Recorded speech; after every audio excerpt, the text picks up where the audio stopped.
Hello and welcome to another live stream with me, Christian Rauchenwald. Today we're continuing our live mapping or live charting for GameStop. Now, I do hope the audio is fine.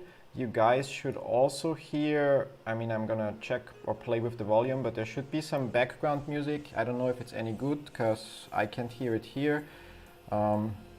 Because like we tried yesterday, I had my music, but you guys couldn't hear it, so decided to add Pretzel Rocks as well to the stream software.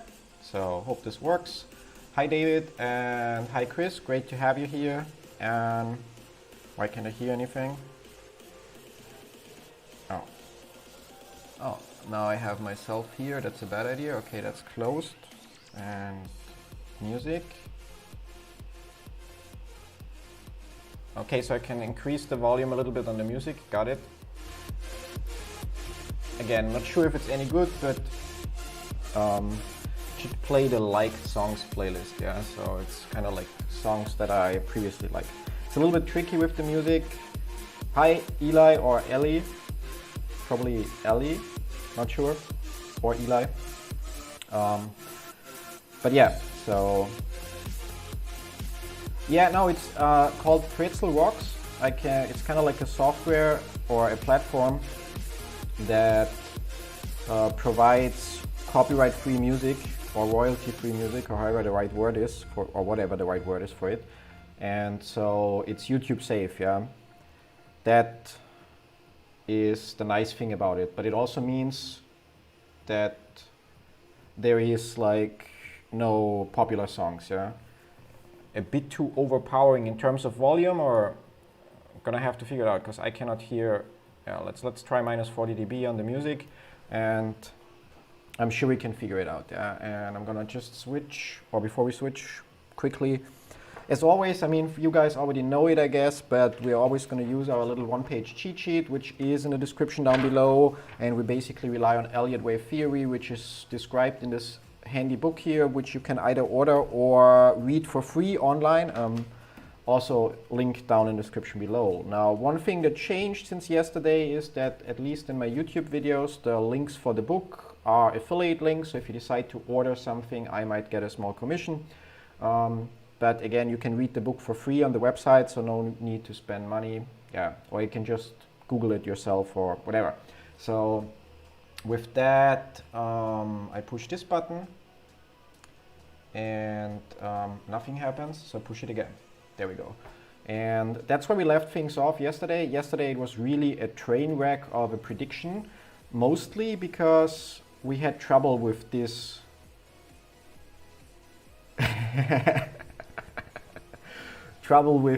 corrective pattern here. So that really, thanks to me, who is now called N,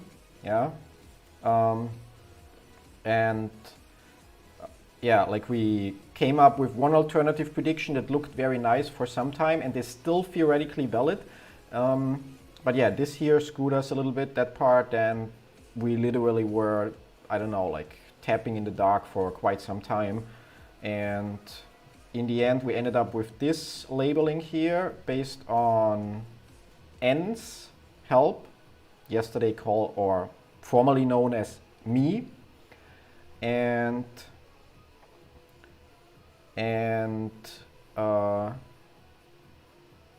where the theory is that the ABC corrective pattern is not finished yet, and we go down here, but that labeling becomes invalid the moment the price exceeds 184.60, which we almost already did yesterday, which already makes it highly unlikely to be still valid.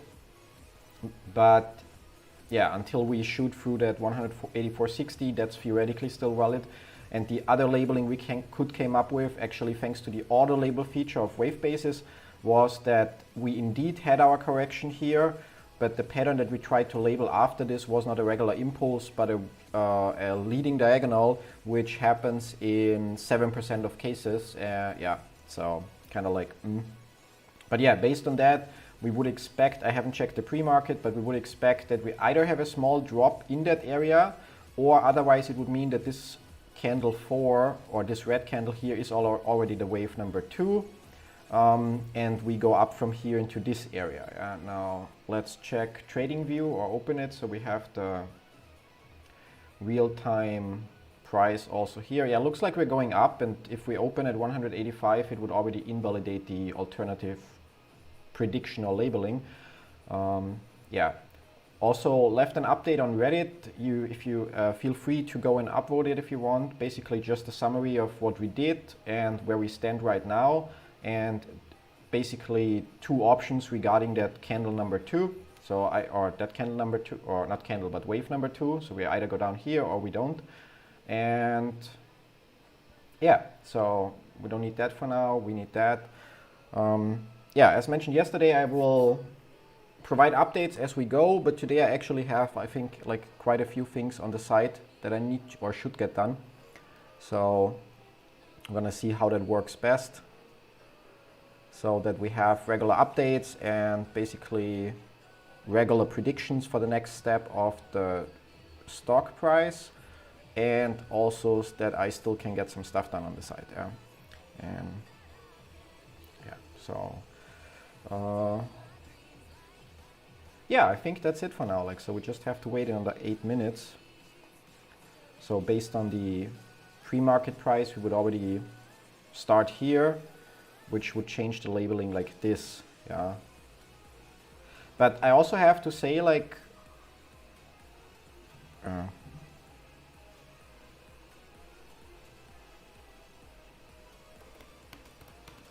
sorry.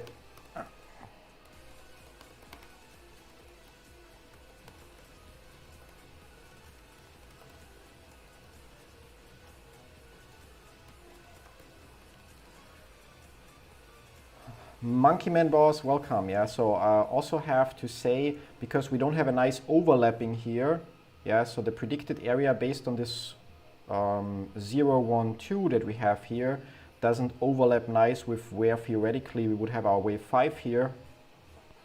I expect things to change a little bit, so adjust a little bit, because ideally we have situations where the price areas overlap. Yeah, so where the wave of the smaller degree predicts the similar area.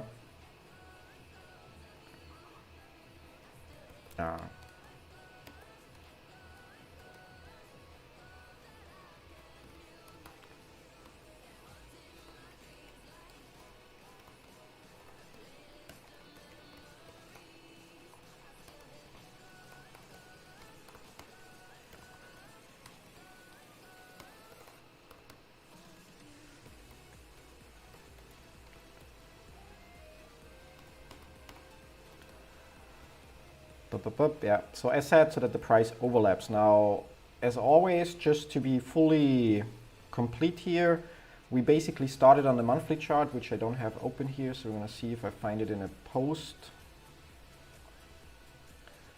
And based on the monthly chart, where we have 2 rule violations, I'm not sure if I have it shared somewhere here, that are, in my opinion, okay, no, haven't it shared. But based on the monthly chart, we're in wave 5, and that wave 5 started at the low that we had after the buying restriction. So here, so wave 5, and within that wave 5, we have another 1, 2, 3, 4, 5, where we are currently in wave 3, according to this labeling.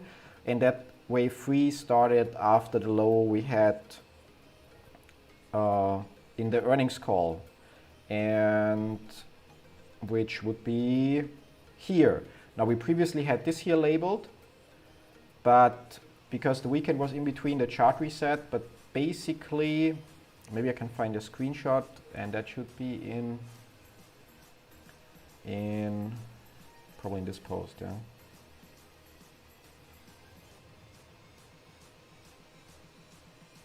Yeah, just the pre-market doesn't count and the aftermarket, but other than that, no,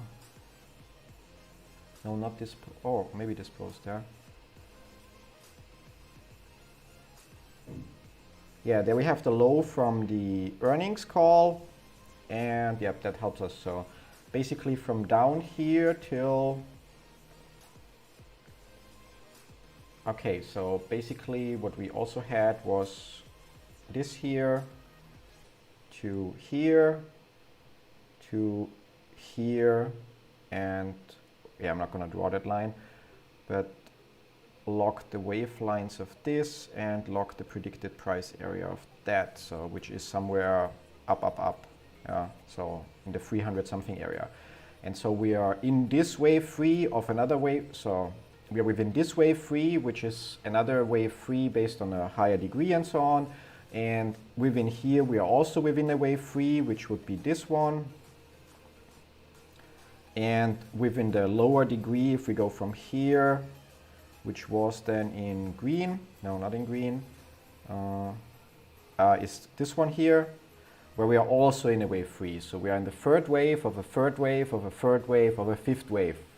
Maybe there was another third wave I missed right now, yeah, so that I didn't mention. But basically, overall, things are supposed to go up with the regular 1, 2, 3, 4, 5 steps that we have in between. Now, labeled something that we don't need, and delete pattern, and there we go, yeah. Which also means, because we are narrowed things so far down, so because we are looking at waves of such a low degree on a very low time frame, which we're doing because otherwise the stream would be really, really boring if we look at higher than, I don't know, yeah, 5 minutes is actually the nicest one to look at during the stream, that our predicted price areas here and the accuracy of the predictions on the 5 minute time frame are not as accurate in some cases, because we make more mistakes with the labeling because we hasten it often. That at least happened yesterday, yeah.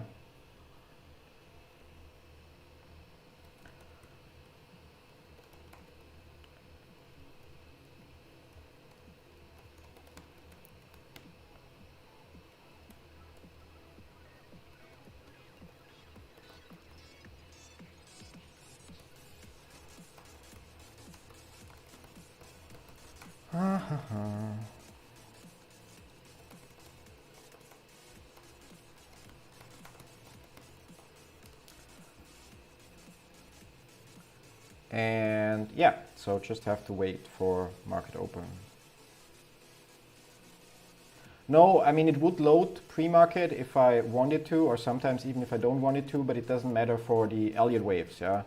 I mean, it will then become relevant, because the moment we noticed it that it's up, yeah, but the moment we open at 185 or something like that, it would cause one of two things. Either we have to move this wave 1 here, because it means that it's a new high for wave 1, or it means that this red candle here was actually already wave 2, because if you look closely, the red candle didn't really reach the predicted price area. It got close enough so that it could be okay, but we'll need a few candles once the market opens to basically make a decision on that. Yeah, like the reason for that is that we overall, again, we look at very, very small time frames.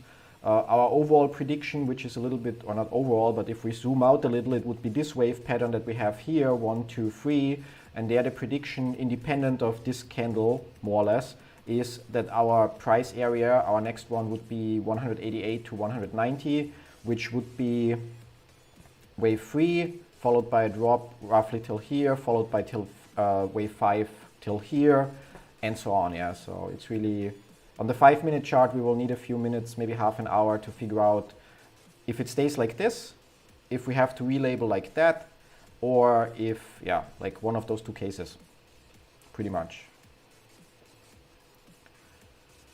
Fibonacci pinball theory for Elliott wave, no, doesn't ring a bell. If you have a link, I'll take a look. And also, as always, if anyone disagrees with the labeling, yeah, like yesterday I screwed up a little bit with the labeling, which caused really a train wreck in the middle of the stream, then yeah, like just let me know.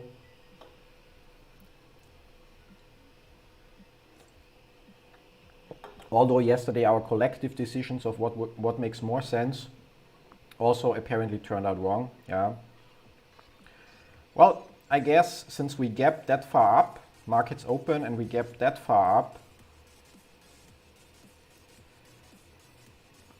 that would right now make the most sense.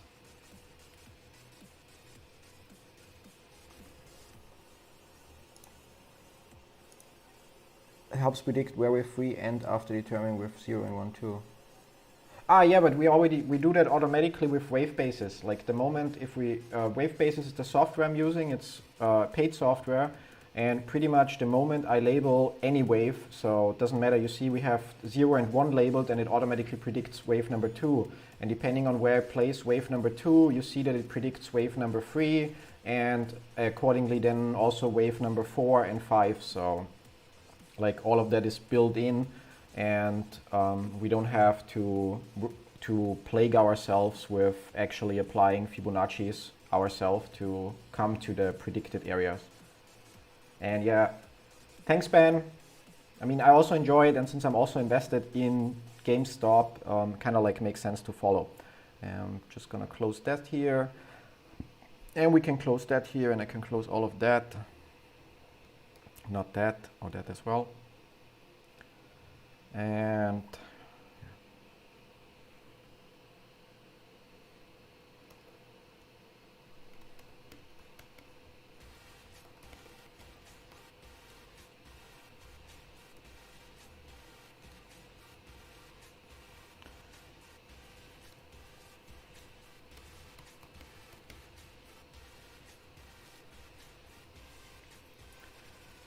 just have to wait and see, like, theoretically, I mean, if I move this 1 up here, it would also mean that I need to move this 5 up here, yeah, because each wave, like each impulse wave 1 contains either a leading diagonal or in 93% of cases another impulse wave. And if we look at this impulse wave that we have here in blue, it would predict the area 2 here perfectly, predict the area 3 perfectly, area 4 perfectly, and area 5 perfectly. So that would actually be, yeah, like the preferred case here, which would mean that this here is our wave 2. Our wave 3 exceeded our predicted, no, didn't exceed so far. Our predicted area is up here, yeah. I'm gonna hide some of the predicted areas so we have a little bit more or less chaos on the chart. And yeah, there we go.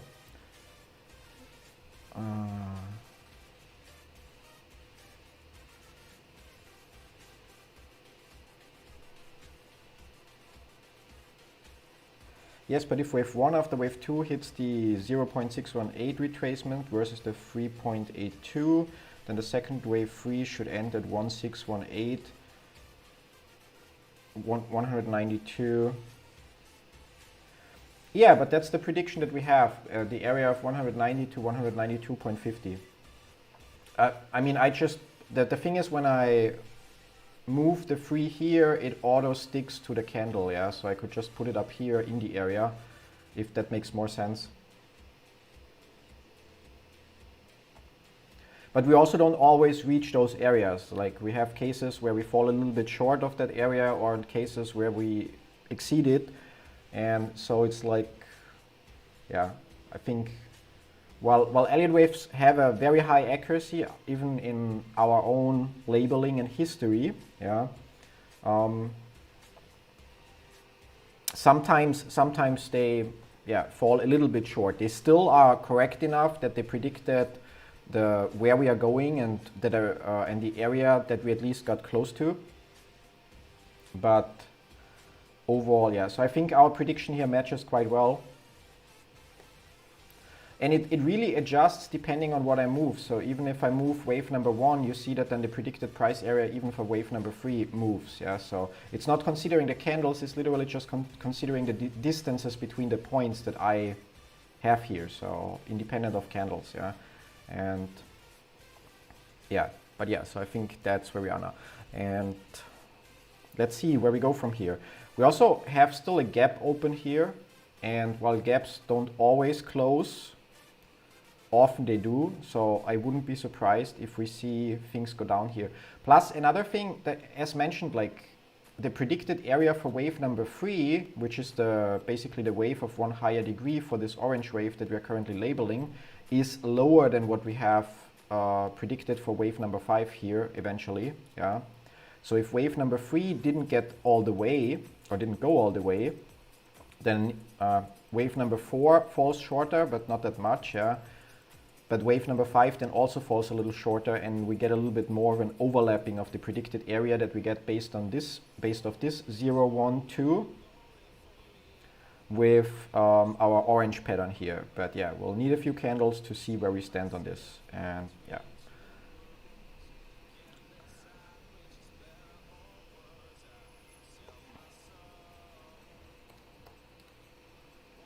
There have been also a few interesting posts on Reddit today. One about a whistleblower reward. So the SEC paid 500,000 to some dude or woman for blowing the whistle on, yeah, don't know on whom. So we don't know if that's related to GameStop, but obviously it's great because many people assume, me included, that hedge funds or whoever has a financial interest pays some people on Reddit to spread negative information or motivate people to sell and so on. And obviously those people, when they see that the SEC actually pays rewards for blowing the whistle, might be tempted to do so. So that was one of the posts. And then there was another post about a new ruling, or that got in effect by one of the organizations involved in all of this.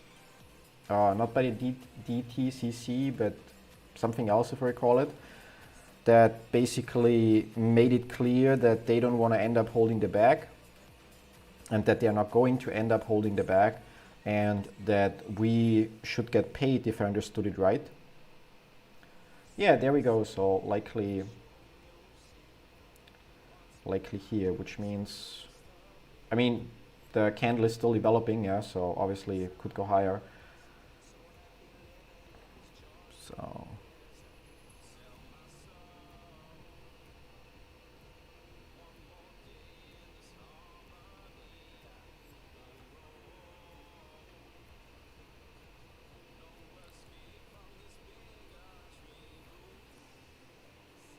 that's the wrong page.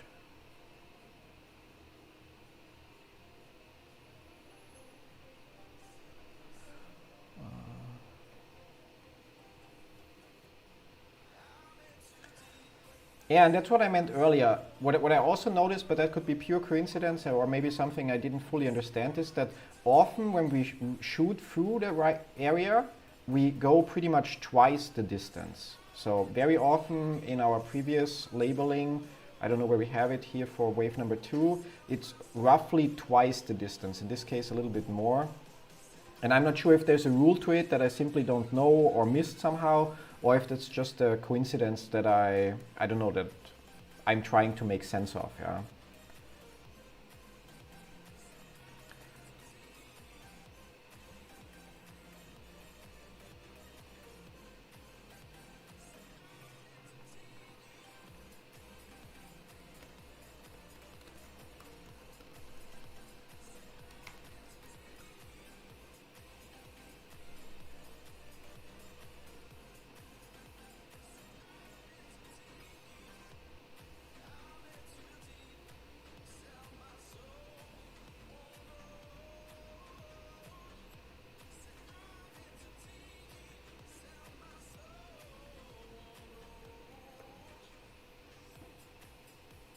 And we go further.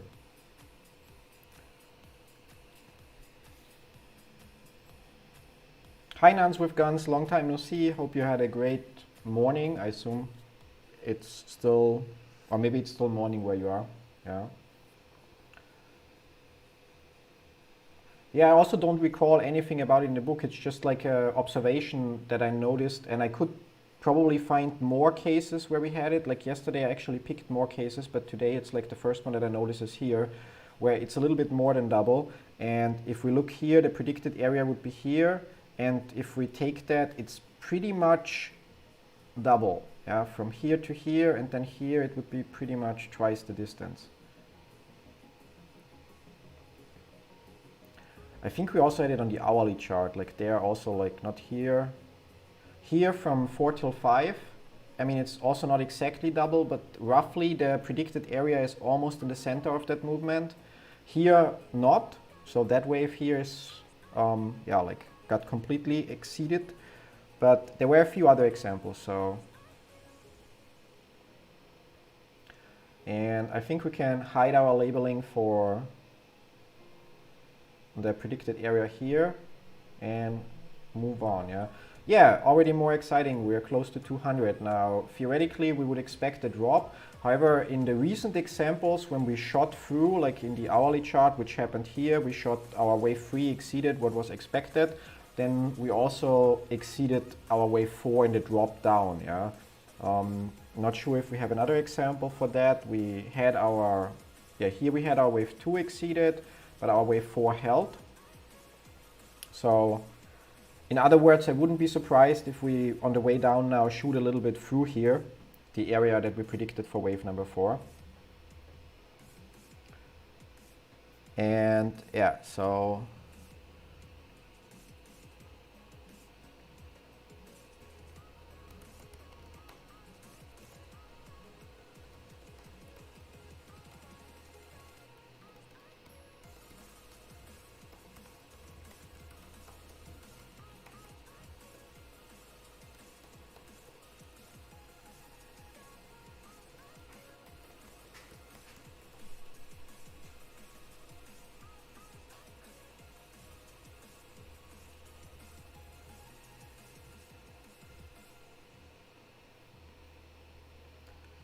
and that one was a little higher, so we move like this.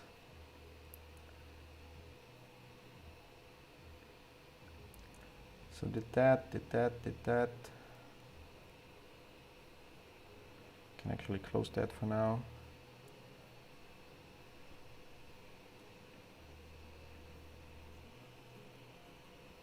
Go down there.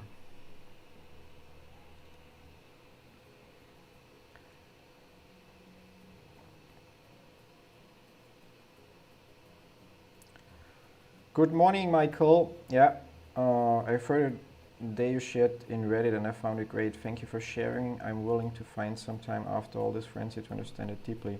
I think that's a great idea, and I think it's not, understanding it deeply is for sure takes time, and I definitely also have a lot to learn still before I would dare to call or to claim that I mastered them. But yeah, for the basic, I think if you literally finish chapter 1 of the book and use the one-page cheat sheet that you can download in the description down below, then you already have quite some tools. If you want to predict the price levels, then you would also need chapter 4 or use wave bases like I do. So yeah, good morning, Michael, as I said. And yeah, always great to have the day start like this. Let's see how it plays out. Something you say often about the rules is that wave 3 cannot be the shortest.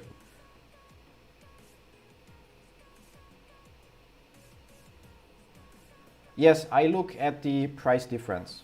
So basically, so not in terms of like time or how long that line is, but I look at price difference.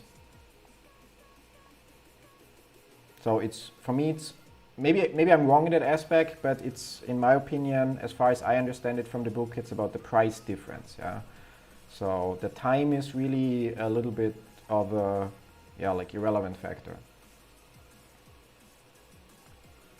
So, but I understand that longest kind of like makes more sense in a time factor, but yeah.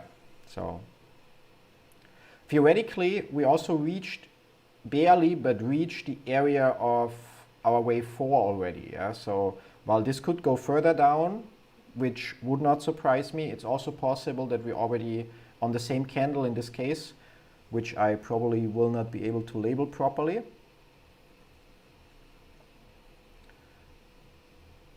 Yeah, maybe hopefully it goes down a little bit further so I can label it properly. Yeah, there we go. Yeah. So let's see how far we go. It's a cool start, because once we have that wave 4 confirmed, we're basically looking to reach 200 again, and then we would have another corrective pattern, which I so love, as you all know from yesterday, and then we would be in this wave 5 that then takes us somewhere. And yeah, so did that forgot to share it there, but it's okay.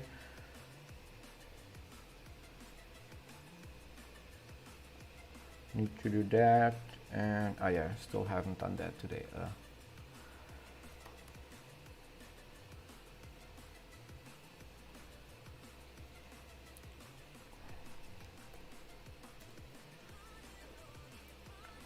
Hello to future people watching and studying this. Hi Chris, yeah, great to have you. Yeah,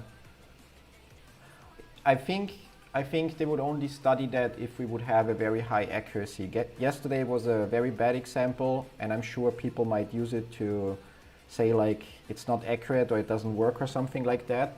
But in the end, it was literally human error. And today so far is actually a good example. We exceeded one of our price targets, which is never bad and happens from time to time, but also people could take that as like, oh yeah, Elliott Wave said it will go to 190 something and it went twice that area, blah, blah, blah. But yeah, I think for us it's great confirmation bias to see that overall, once we have things labeled right, they move in the direction we predicted, yeah. Although they also did that yesterday during the beginning or opening of the market, and only later we figured out that we had something labeled wrong. So there I need this channel, yeah.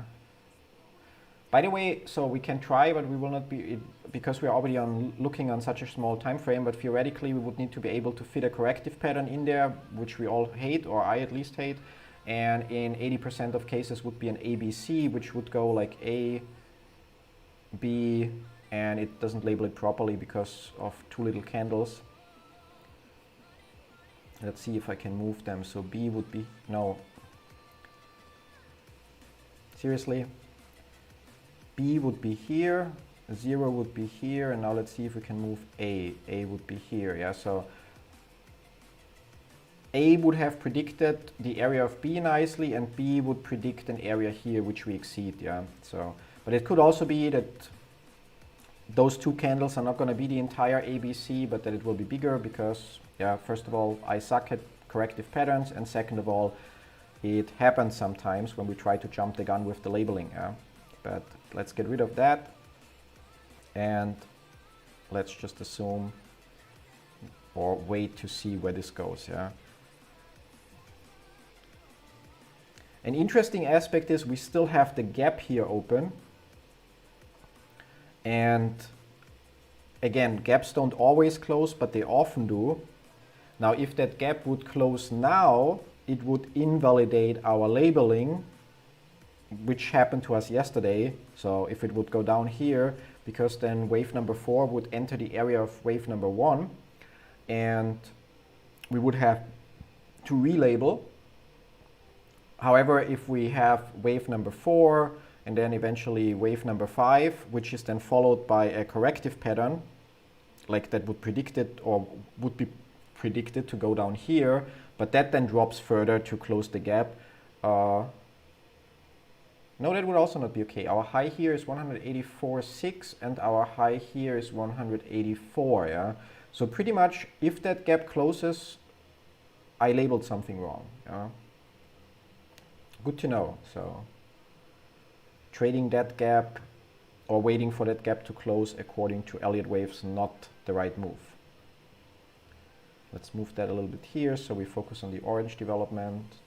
They'll be here looking back at a historical event. Yeah, I also think that GameStop will be an historical event in terms of how everything played out.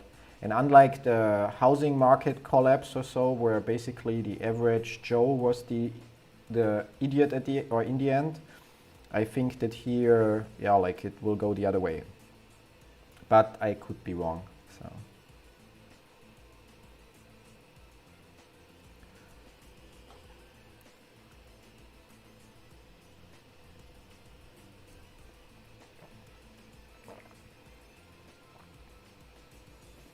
Look, mama, we made history, yeah.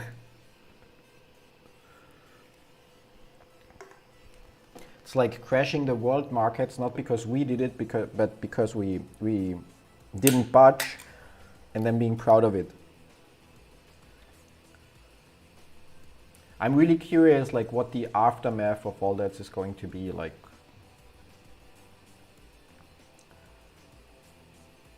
But I don't expect anything to change. Yeah, like, I don't think that the greedy hedge funds will actually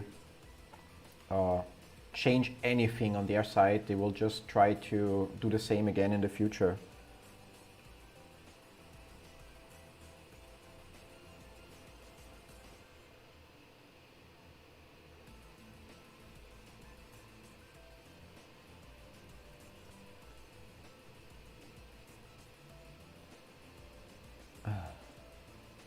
The most annoying part of running YouTube channels, by the way, is literally dealing with the spam comments. That's like every day, half an hour or so is gone, just getting rid of people that try to scam others, literally, like, from YouTube. And the best or most annoying, depending on which perspective you have, are people that create YouTube accounts, then copy my logo and name their YouTube accounts like mine, and then leave their spam comment on my videos, so that the, I don't know, like the uneducated eye or so, people that don't pay attention, think that I told them to call or WhatsApp that number for great trading ideas. Yeah.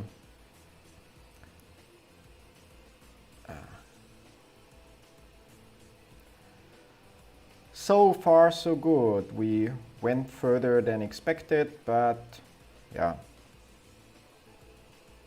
we already expected that, more or less.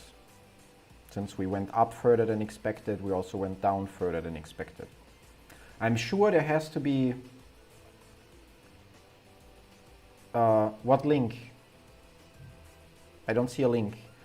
I'm gonna quickly check in the YouTube settings if links are blocked or not. They should just be moderated so that I would have to push a button, but we'll see in a second. Yeah. Settings, community. Oh yeah, block links, makes sense. Yeah. So links are not blocked anymore. Above in your previous message. Yeah, I don't see above Chris Jacobs. No, I don't see a message from you above him. So it definitely got blocked. Just try again, please. Oh yeah, oops. Reported the wrong comment as spam. Happens.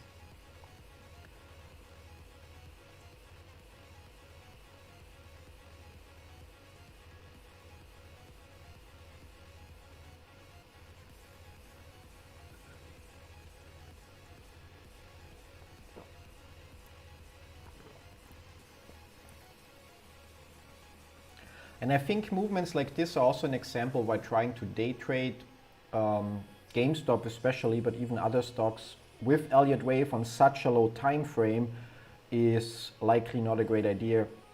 Because if we would, I don't know, if we would have sold here in the price area that was predicted and then it gets exceeded, we don't really have a guarantee that we also will get the drop further down here, which comes dangerously close to the area where I would have to relabel a lot again.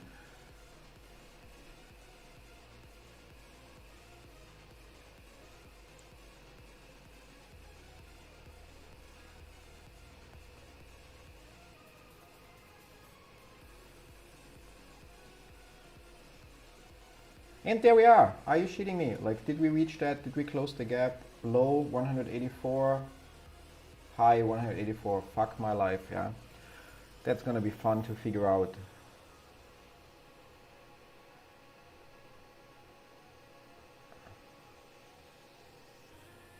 $184.2, 184. So it's definitely a rule violation.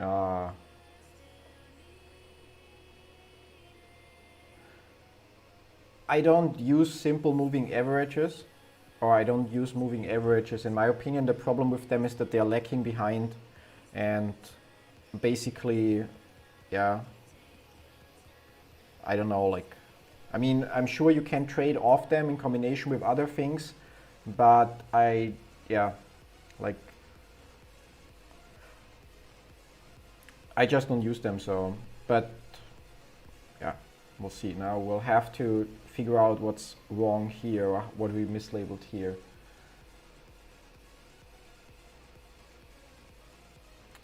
How I hate it when that happens, yeah? So let's clear that chart, since this is already invalid, what we had here, and let's see what auto label would come up with. Our starting point would be the green candle back here.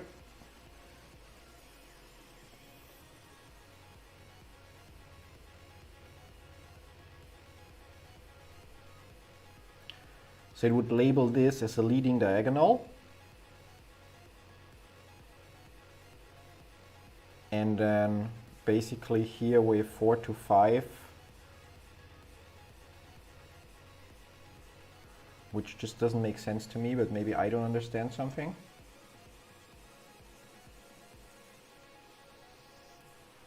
Yeah, but I mean, hard to chart market manipulation by the hedges. Like in the end, Elliott wave still applies as long as there are no buying restrictions. Yeah, so, or like government intervention. So that just doesn't make sense to me here. That it labels here, basically it says, I mean, I could live with, let's say that this is a leading diagonal, which would mean that our labeling here of wave 1 is wrong, because this should be wave 1. But then we have here 1, 2, okay, that didn't get fully reached, that got exceeded, 3, 4, 5. And I just don't think that this here is correct.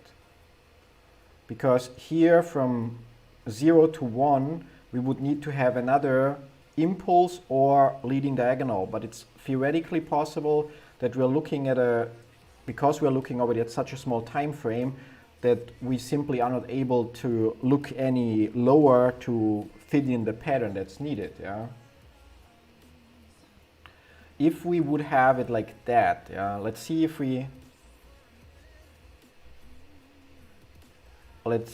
if that overall, because our predicted wave number 3 is supposed to go up here. Yeah, that's a crucial aspect. And if we were to label this like auto labeling proposes it, then wave number 2 would be in this area here, a little lower, and we would still be higher than what we would have planned for. Yeah, so it would be like this, and somewhere here, and we would also exceed this predicted area by a lot.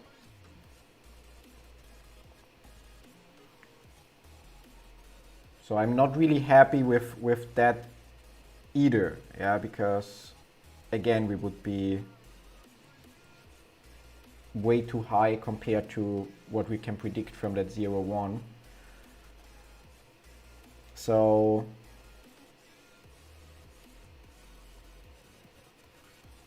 that is likely a wave number 3, because it's definitely the longest movement.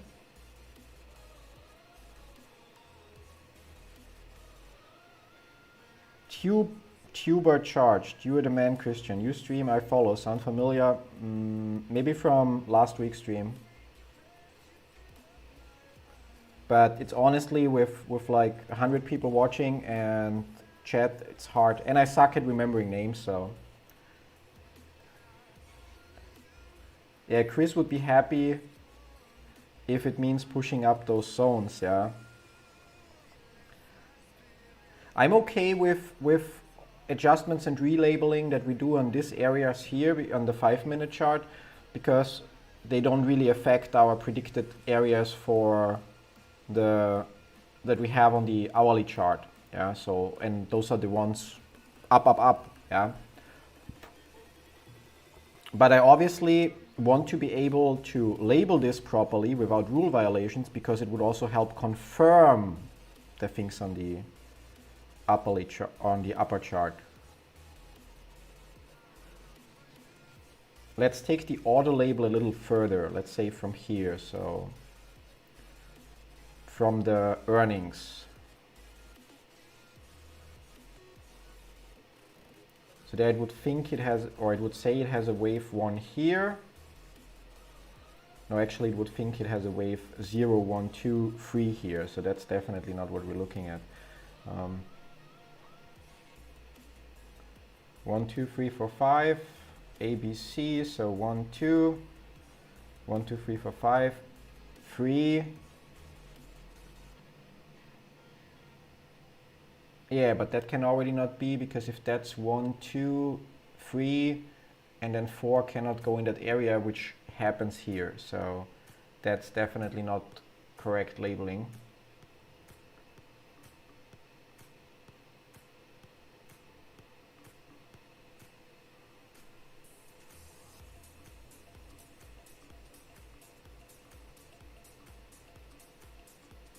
Yeah, shares are definitely the better option. See what I did there? Still doesn't help me with figuring this out, yeah, so.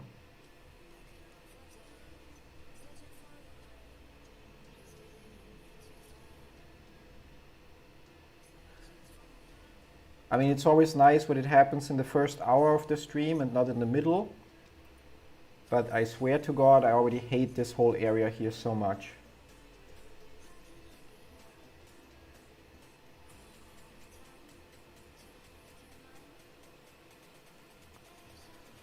Okay, let's get rid of a lot of things here and see where we got it wrong.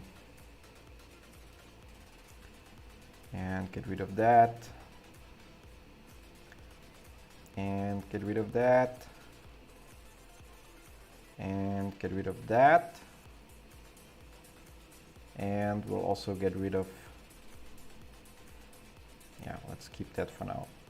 And that low was 184, 184, both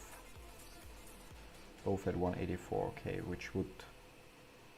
which doesn't add up with our predicted areas for getting up here. So like it would exceed it, yeah, so but still, theoretically, so we have a low of 184 and that high is already higher, so that cannot be our wave 1. Those here are lower, so theoretically, that one is here 184.54, 184.5, so it could be this one, and then the lowest point would be that one, which does not, I mean, make a lot of sense. It could then be, God, I hate it when that thing doesn't label properly.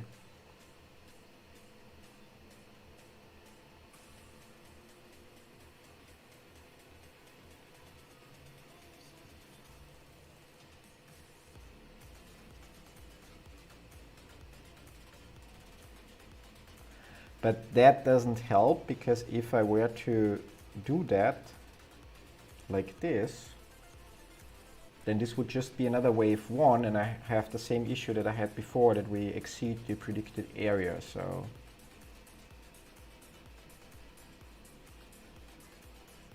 and theoretically I would need to label this one as wave 1 because it's higher. Fuck my life.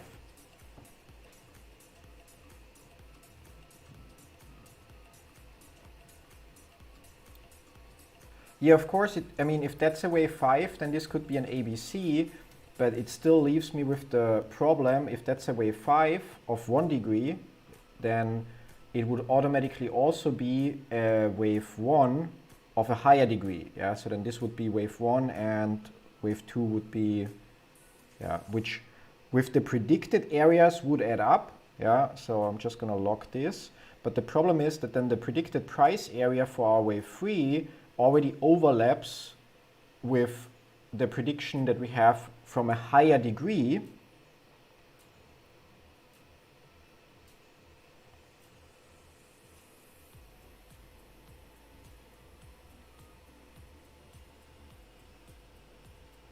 And no matter which way we do it, so either we have a like 1, 2, 3, so either I would label this here as wave number 3, which would not be possible, so based on this wave here, because it would violate then this one here.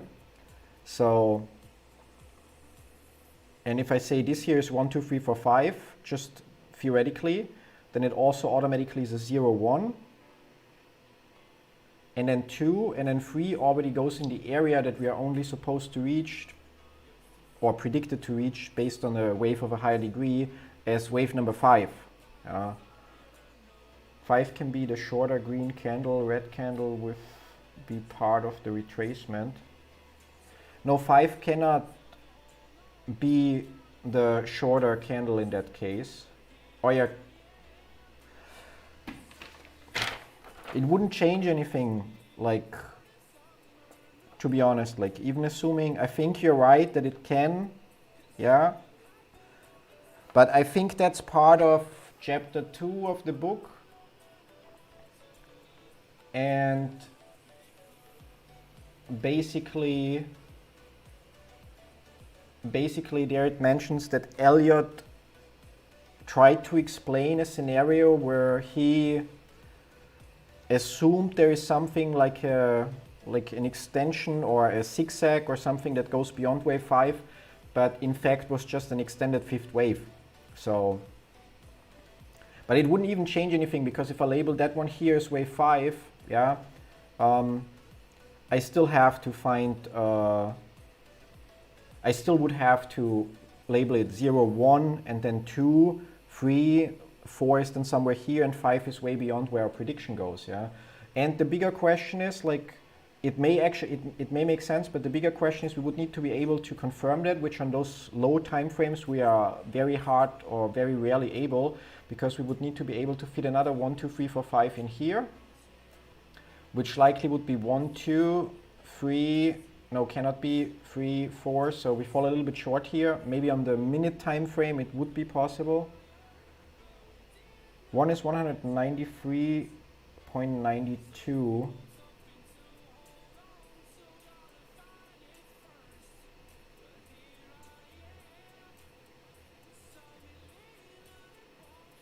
Yeah, but we don't have that price level here. Like, theoretically,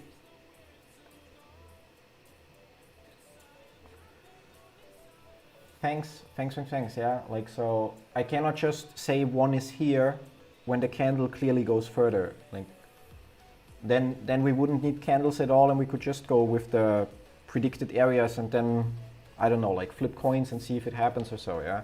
Like, so, or maybe I'm misunderstanding, but I don't have a 193, and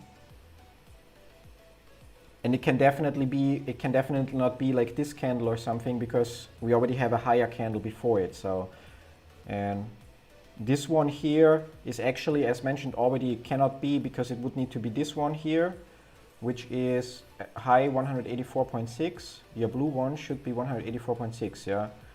Yeah, that I already said earlier, that it's actually not possible, because I would need to label this, yeah. But that's already, I think that still holds 184.3, no. But that already doesn't hold anymore, like, because this price level here is 180, oh, that's wave of 3, yeah.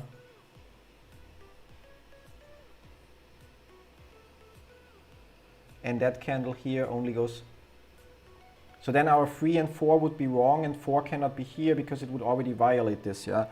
Now, somebody find the right page on the book for leading diagonals, like, which it cannot be, fuck my life.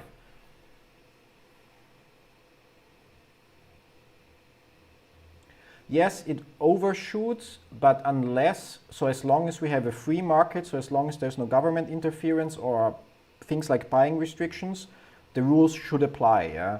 And I'm really, like, maybe I'm wrong here, but I really, well, on the monthly chart with the buying restrictions, we have a rule violation that I'm happy to accept because of the buying restrictions.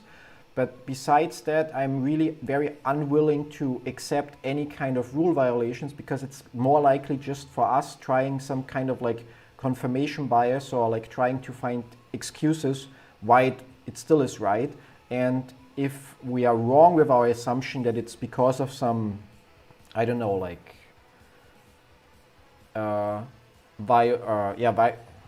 don't know, like some violation of the rules or whatever. So if we are wrong with the assumption, it would mean everything we do from here on out also becomes wrong. So while it really is annoying, I rather go back. No, like if we have the high here is 184.6 and the low here is 184.33, which already reaches into this area. And this green candle cannot be wave number 4 because it would go like this. Yeah, I mean, or, yeah, like, yeah, triangles don't help. Like the problem we actually have right now is it would be leading diagonal, but the problem we have is, so based on our hourly chart, yeah, we have our 1, 2, which means we are now in our wave 3, yeah. So, and that would be the green wave 3 that we have here, and the green wave 3 is always an impulse. It's not a leading diagonal, yeah, which on the hourly chart here is so far fine, yeah. However, again, that's the low from the earnings. So if we jump again back to our 5-minute chart, not this one, but, oh no, it was this one, yeah. So that was the low from the earnings, which is the start of our wave 3 on the hourly chart, which means this orange development here has to be a 1, 2, 3, 4, 5 impulse and cannot be anything else, yeah. Which automatically for us again means if that is right, 1, 2, we are again in a wave 3, which means that this wave here, this subwave that we started, yeah, here 1, 2, also has to be an impulse and cannot be a leading diagonal. Or, I mean, the 1, 2 is fine, but this wave 3, or no, actually, so this 1, 2, 3 that we started here, 1, 2, with the predicted target of here, has to be an impulse wave, cannot be a leading diagonal. And as a result, if that is correct, which makes sense based on how we labeled the previous waves and subwaves, so if that is correct, we are again in a wave 3 starting from here.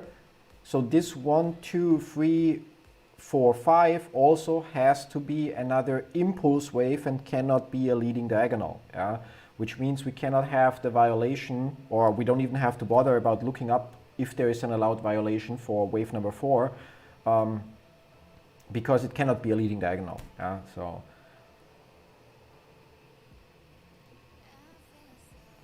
3-minute chart, yeah, like, let's clear this chart.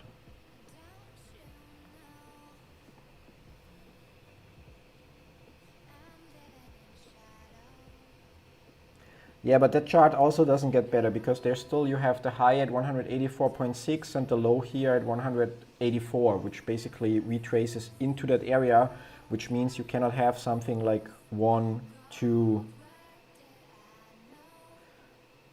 actually 1, 2, 3, yeah, but then the 4 here would violate as well because it also 184.92, 184, 184.6, yeah, so it cannot be like this 1, 2, 3, 4, so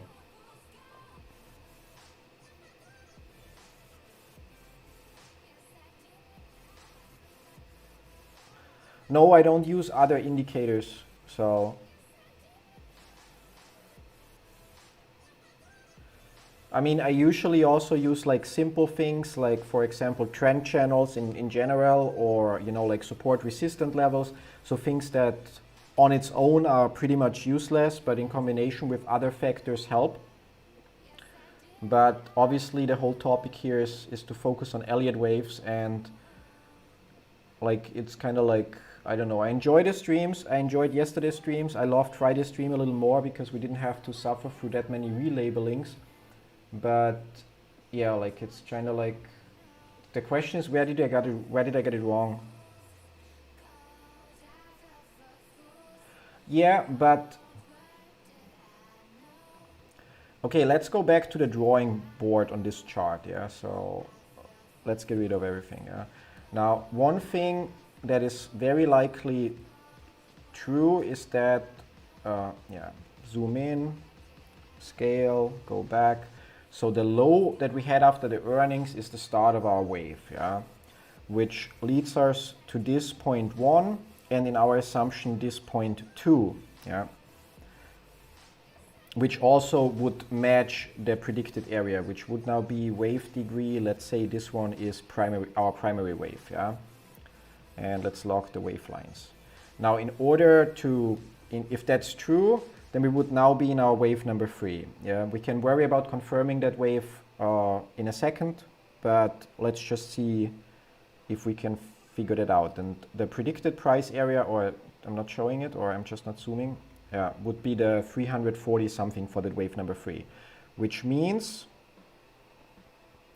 in here we would need to have another impulse, because it would be a wave number 3 that always is another impulse. Yeah? And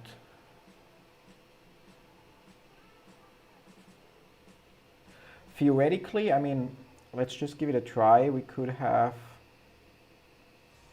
yeah, but that's very unlikely, but it could be.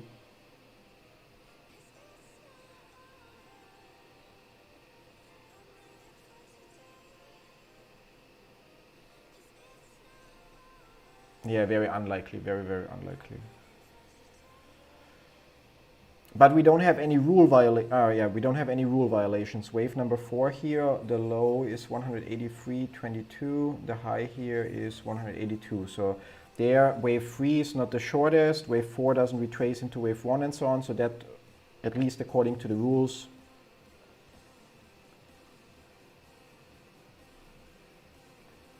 yes, David, it's obviously like, I mean, yes, some patterns we will not be able to confirm. Like, for example, let's assume this here is correct, then the pattern or the wave from here 3 to 4 should contain another correction, yeah, which we will not be able to confirm in one candle, or even if the 4 would be here, we will not be able to confirm it, which we could then theoretically confirm on lower time frames, but we are running out of time frames to look at because we are already looking so close, yeah. But even if it's the case, because each wave by itself is part of a wave of a higher degree, so this 1, 2, 3, 4, 5, if it's correct, would automatically be a wave 1 of a higher degree, which means we would then have a low following, yeah, which would be our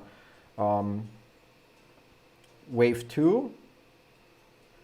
And then that cannot be our wave 3, because we then have a drop that goes into this area here. So we would have 3, 4, 5, yeah. And then this 0, 1, 2, 3, 4, 5, however it goes, would be another wave 1 of a bigger degree and so on, yeah. So it's like waveception. And Mario says he believes that wave number 2 is not finished. So I think he refers to it. And we had that labeled yesterday, but the problem we have with that is that we hit our predicted price area for wave number 2 nicely. And although I removed it from the chart now, we had, if we label A, B, C, then our A predicts B very nicely. We don't hit that area, we get very close. And our prediction for C is also, while it doesn't come fully true, we got close to it, yeah? So, which we could confirm further if we fit another, because the first part, the wave A of a zigzag, is always another 1, 2, 3, 4, 5. So another impulse or leading diagonal. So it would be 1, 2, likely 3, oh, wrong pattern, delete.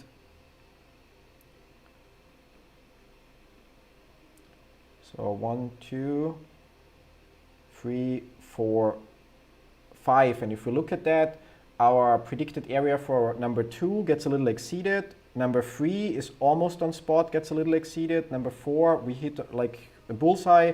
And number 5 is a little exceeded. So, which allows us basically to confirm this wave A. Yeah, like assuming, yeah, like.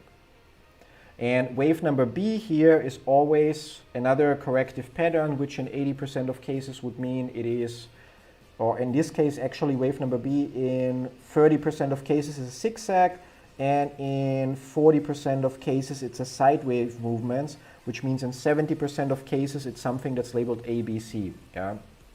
And if we look at that and we say that's the case here, A, B, C, we would also again see that our predicted area B is hit nicely, and we just didn't hit our predicted area C, but overall it still fits the pattern.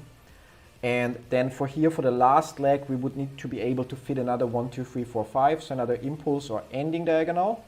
And if we look from here on out, it could be 1, 2, yeah, that could be 3, 4, but maybe likely this here, 3, I don't know which one the highest point is, doesn't really matter, and that's 5. Let's check, that predicts the retracement to 2 nicely. Could be that our 3 down here is set wrong and should be on that green candle. So then it would be like this, and it would also fit perfectly with wave number 4, and we would have our wave number 5 extended.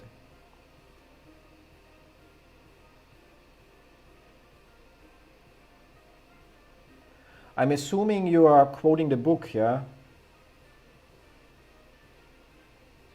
Since you're using quotes. Wave 4 never enters the territory of wave 1 except for highly liquid markets with very high leverage, where this condition can occur. But do we have a very high leverage here?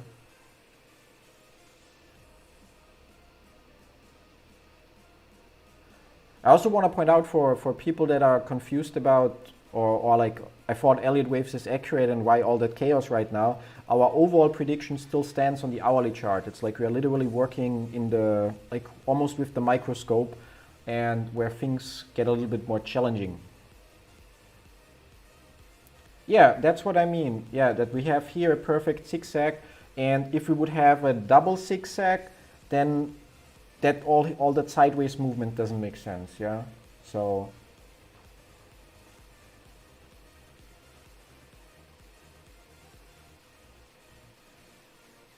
highly liquid, wouldn't that mean high volume?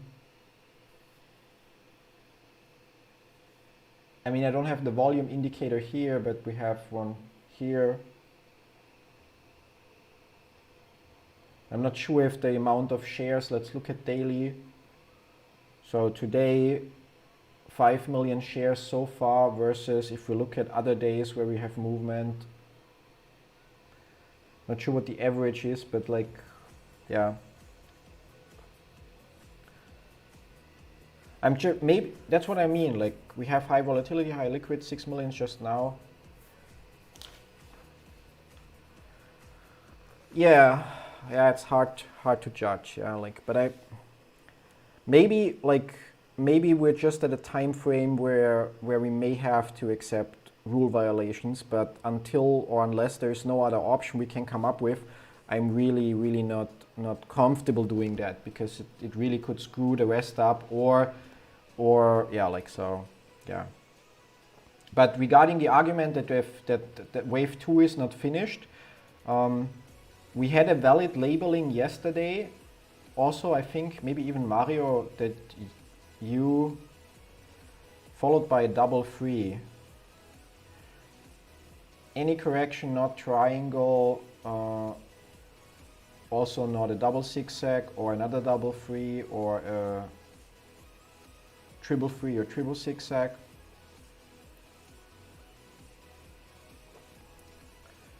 Yeah, but then if we basically say this wave 2 is not finished, I think it doesn't add up with the highs actually, because you see, like, then this is literally, I don't know, I cannot think of a more perfect zigzag.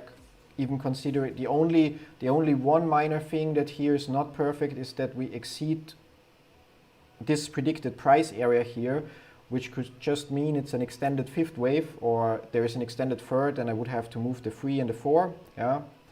But other than that, it's really, even in considering the predicted price areas, doesn't get more perfect. And if we would have any other corrective pattern here, then the fact that this point, so here our highest point is 169, and here, okay, we don't reach that, but we get very close, but here we already exceeded. So we would have a corrective pattern that suddenly with another A, B, whatever, goes even higher than the original point that we had here.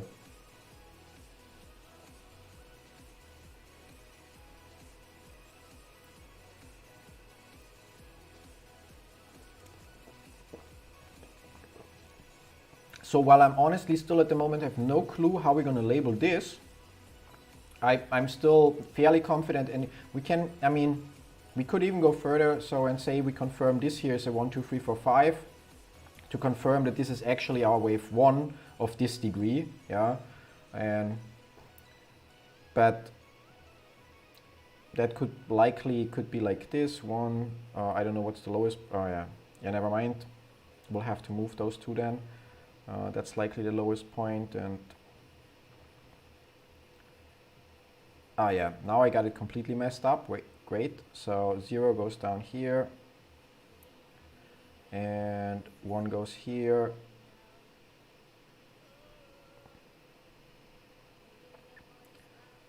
And then 2 would go here, 3 would go here, 4 would go, 4 is up there now, 4 would go here, up here, and 5 would go up here, so it's likely another extended 5th wave.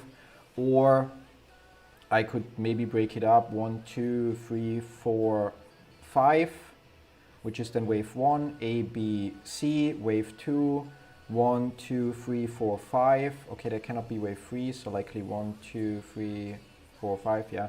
But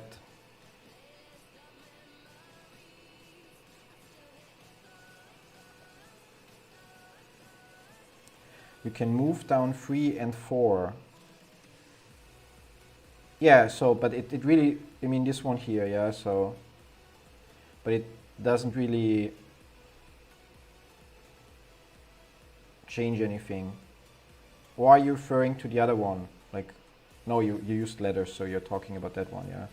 So it just means that the area for 3 got a little bit extended, and we hit 4, and it's still, the area for 5 still got exceeded. I think we can agree that this here is a zigzag almost as perfect as it could be. More, yeah, then it's an extended 3rd wave. So like if we look here, yeah, it gets hard because then it doesn't stick to the right candles anymore. So like this,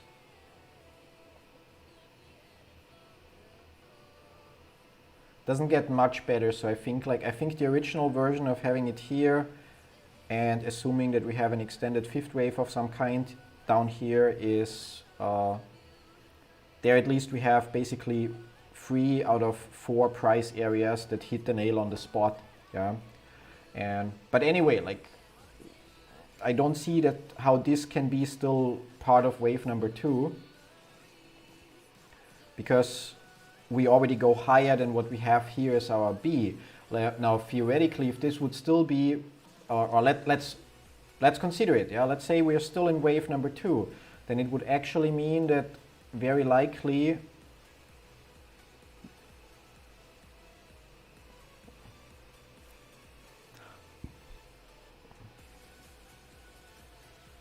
how I hate Elliott waves sometimes. Let's change that wave degree so we see it, whatever, intermediate. No, not intermediate, okay. Actually that would then be, no, but that would be intermediate. We just have another wave in between. Let's get rid of that one.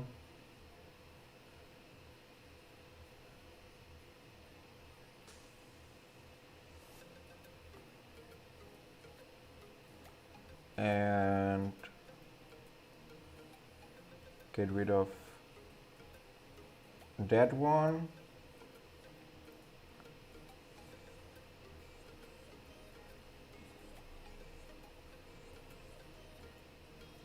God, you gotta hate Elliott waves sometimes, yeah.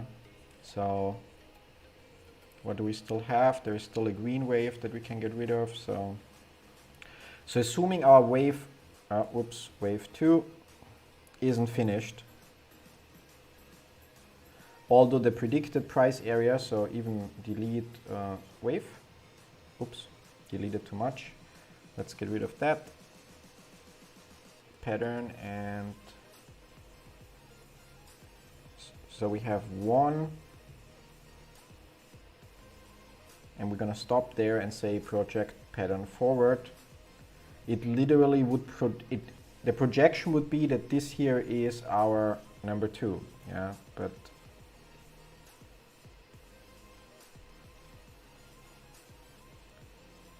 depending on which wave 5 we're talking about, but our hourly projection is that our wave 3 will take us in this area, 1,300 to 1,500. Question is when, obviously, like that's the, sorry, now I started labeling stuff here as well. Yeah, and now well, great, okay, so delete pattern, yeah, so question is basically just the when.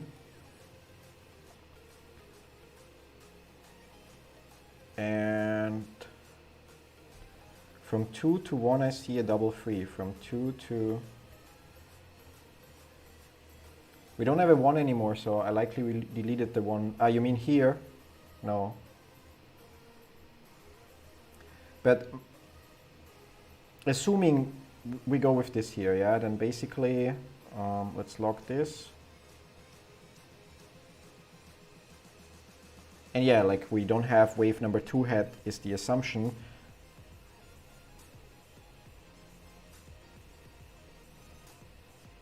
Then we would have an overlapping area here for our wave number C price target. Yeah, please. Yeah.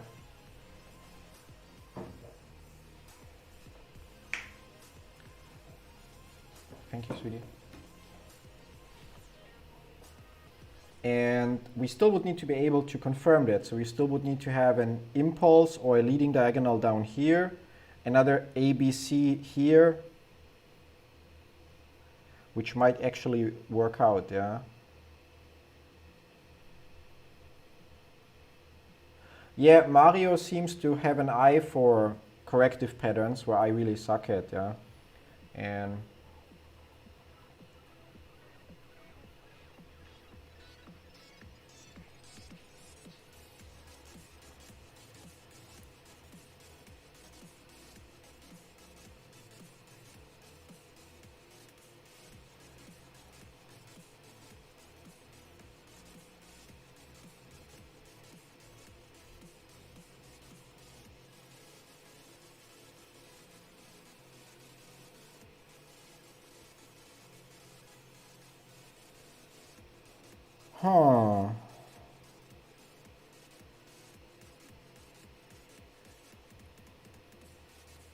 But as a result, we would need another 1, 2, 3, 4, 5, so another impulse or ending diagonal down here,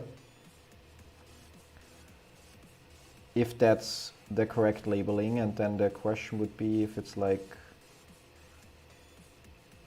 how big does that have to be? Let's see. Oop.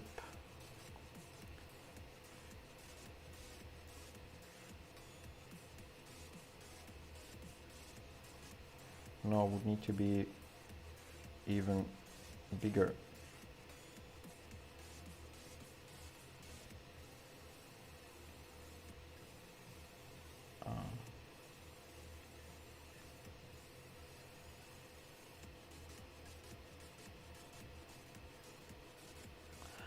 And yeah, but that likely also works out, yeah, like, oh god, I hate those corrective patterns. So we would have here the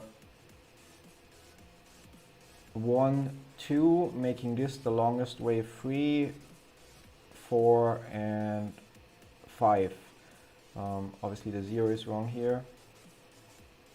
And this hits okay, doesn't hit okay, hits okay, or could be extended, and also kinda okay, yeah? Which would be of a lower degree than this one, and this one was our primary wave, if I'm not mistaken.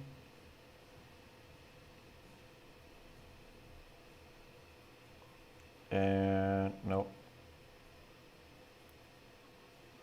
Let's just pick any degree here for now.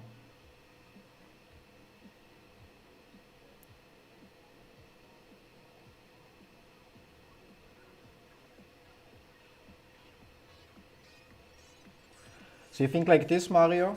So that basically we have our corrective area or end of wave 2 then down here. And if we Where's our area for number 3 then? At 354 point, or 320 to 350. And that would be the wave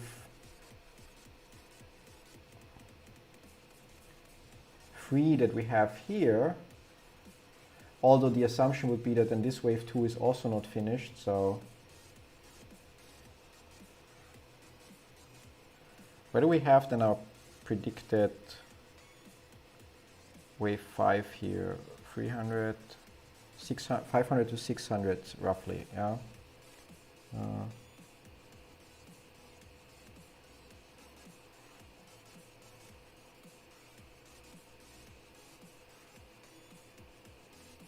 And here, okay, yeah, okay.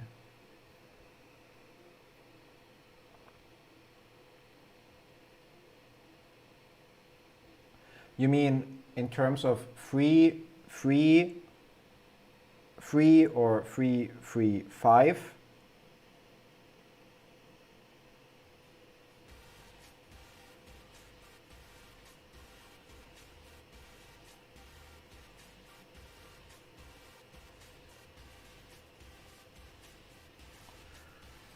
Huh.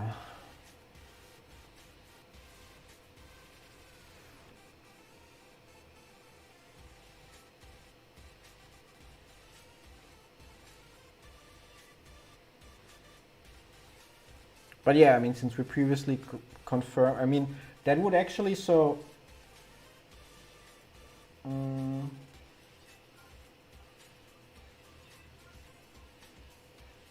you sure that the first leg here could be free, like ABC? Because, I mean, according at least to the cheat sheet I'm using, we would always have to have a 1, 2, 3, 4, 5 here, always either an impulse or a leading diagonal. I'm not saying that you're wrong, I'm just double checking. And it wouldn't really matter because we are able to label it like this anyway, so.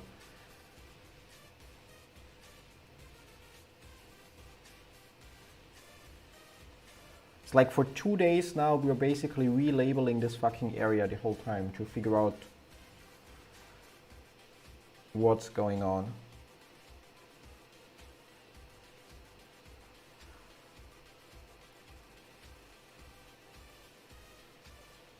It actually, if we take things further and, yeah. I mean, maybe we jumped the gun with the labeling of wave number 2 because we hit the area that we were expected to hit based on 0, 1, yeah. But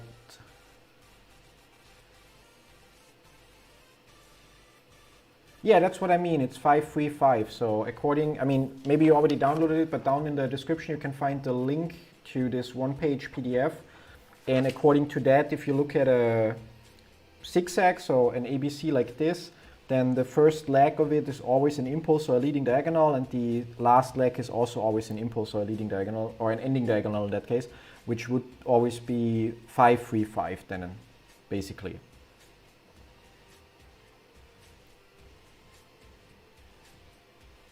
In any case, like, I mean, that's the only labeling that we can come up with right now that actually makes sense, I would say, yeah? So we don't need to see this anymore, and yeah.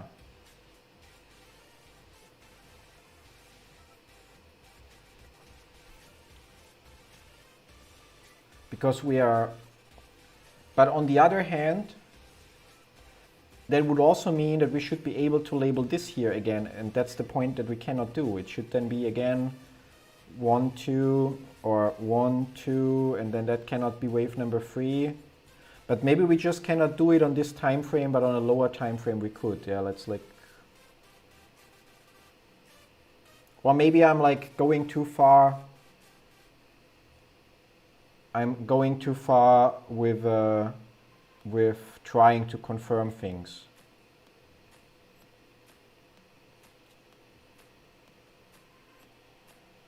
Yeah, but overall, the way we have it labeled now, it's like A, B, and there will be our C. So again, forgive me, I suck at corrective patterns. So maybe I'm just not understanding fully what you're trying to say. Do you also have it labeled in front of you? Because then you could also just, you know, take a screenshot, share the link, and then maybe I get on the same page. Yeah, like.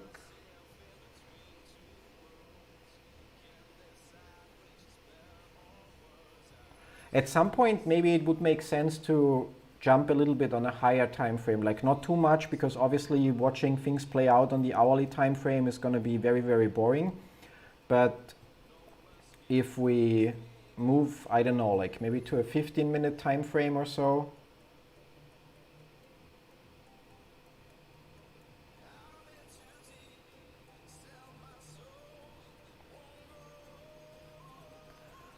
I mean, yeah, like, because do we get more 1-minute data here? No, great.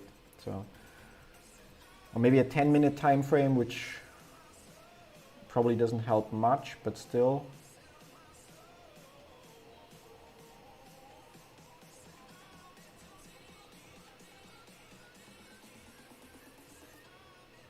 But there would still be the lower at 182, and this high here is already higher, so.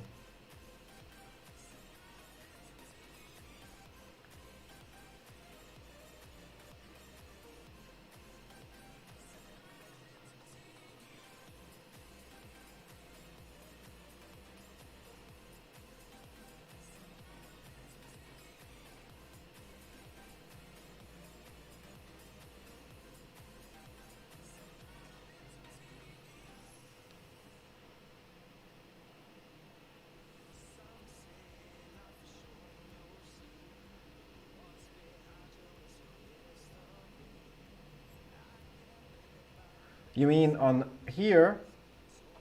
Well, I'm like fairly confident about that, yeah, like because we have the end of our wave 4 from the bigger degree with our drop down here, and have wave 1 and wave 2 here.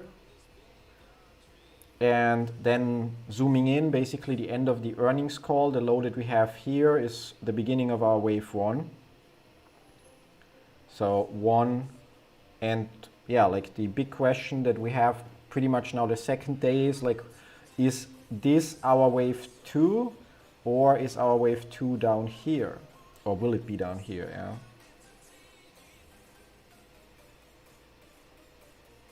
I don't think there's much arguing about if this is wave 1, because we can split this up quite nicely into another impulse wave. And the issue or the arguing is more about, or the insecurity is more about, like, first we fit in a zigzag here that fit perfectly. So the assumption was, okay, there's a zigzag, that's our wave 2, and there we go with wave number 3. And we've been like proven wrong with that theory a couple of times. Yeah, of course, like, I mean, either we see the price move up here and then bounce down there, which would kind of like confirm for us that this 0, 1, 2, 3, 4, 5, I mean, to some extent confirm for us that this 0, 1, 2, 3, 4, 5 is likely how it's going to play out. And then if we look at the predicted price areas, it actually adds up, like, that's the, I'm going to lock those predictions, yeah, so.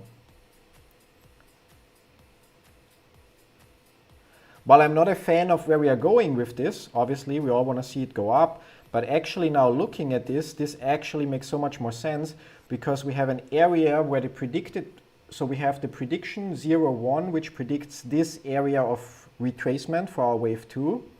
Then we have our A, B, C, which predicts this area for our C. And now if we consider that it's a 1, 2, 3, 4, 5 movement down here, assuming that we hit those areas nicely, we would have a nice overlapping area of three different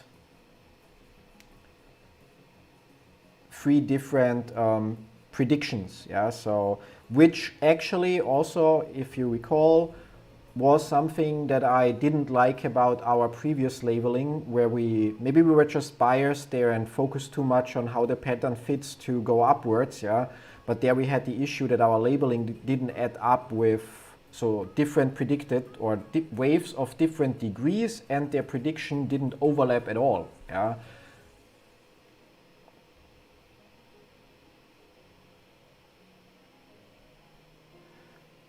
Yeah, but you like the Fibonacci drop 61% is pretty much, I don't know, we can put a Fibonacci, it should be this one, Fibonacci retracement here. And God, I hate it sometimes. Yep. Not sure if it got the right point, but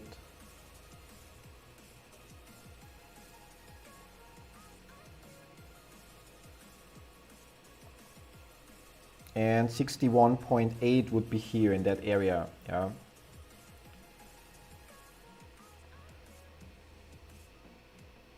$154, $174.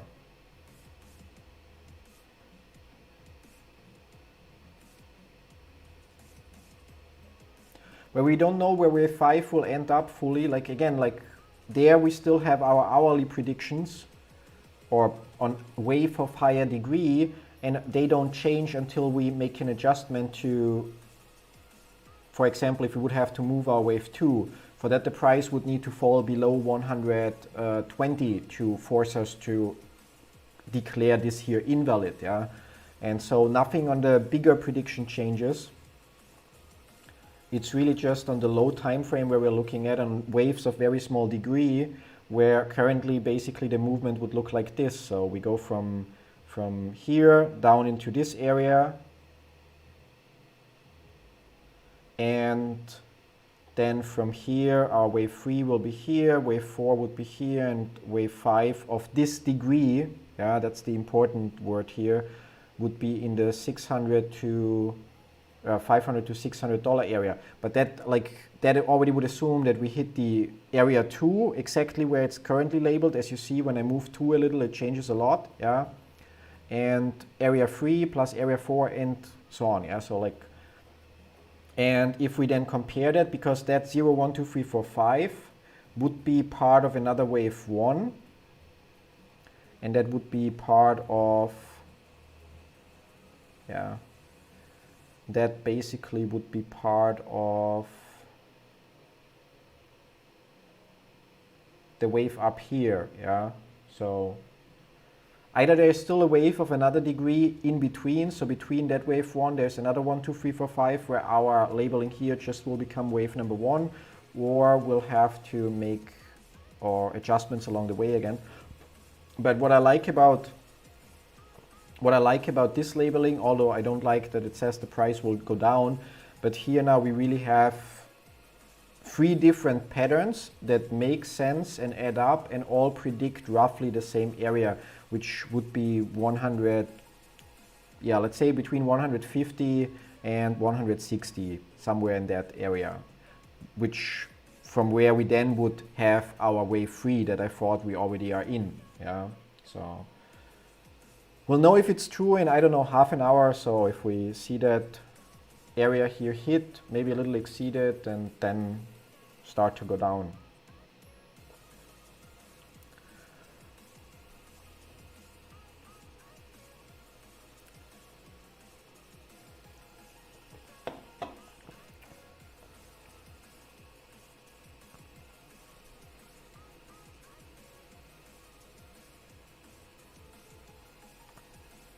Yeah, that was our mistake. That's the labeling here, 163.26. So hi Pranay. So we assumed that wave number 2 ends here, and basically we already moved on from that assumption because everything after this didn't make sense. Like yesterday the whole stream was kind of like making adjustments because it somehow didn't add up, and then at the end of the stream it made sense, but today after the first 30 minutes it already declared everything invalid again. And so we went back and relabeled, and with the help of Mario we figured a better labeling that basically determines that we haven't seen the low of our wave number 2 here, and means that there we will see this area, or it's very likely that we see this area in my opinion. It's actually from the predictions that we made the last 2 days or 2 live streams. No, actually today and yesterday, because Friday went beautifully, yeah. But from those predictions, what we have right now is the one that actually makes sense the most.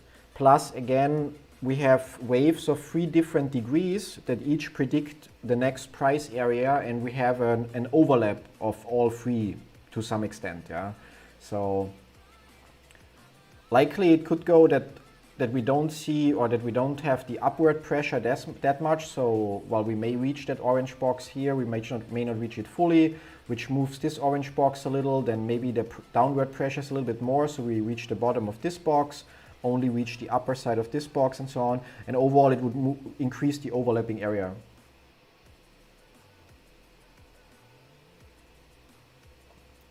First stop is 393. Yeah, question would be of which degree. Like for me, right now, I mean, depending on where our wave 2 goes, yeah, that's on this degree here, the question that but if you expect 393, then the drop wouldn't be as far. So you mentioned that you think we go to 154, 174. So if I say 154 or 174,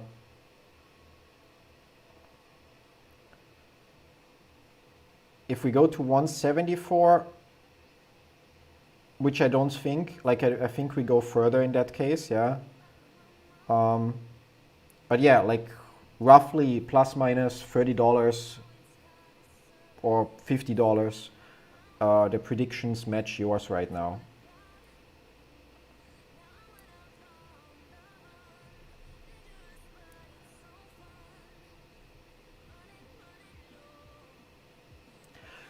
Interesting, yeah, like a 7-hour stream yesterday and multiple relabelings with a corrective wave 2 that just doesn't want to end.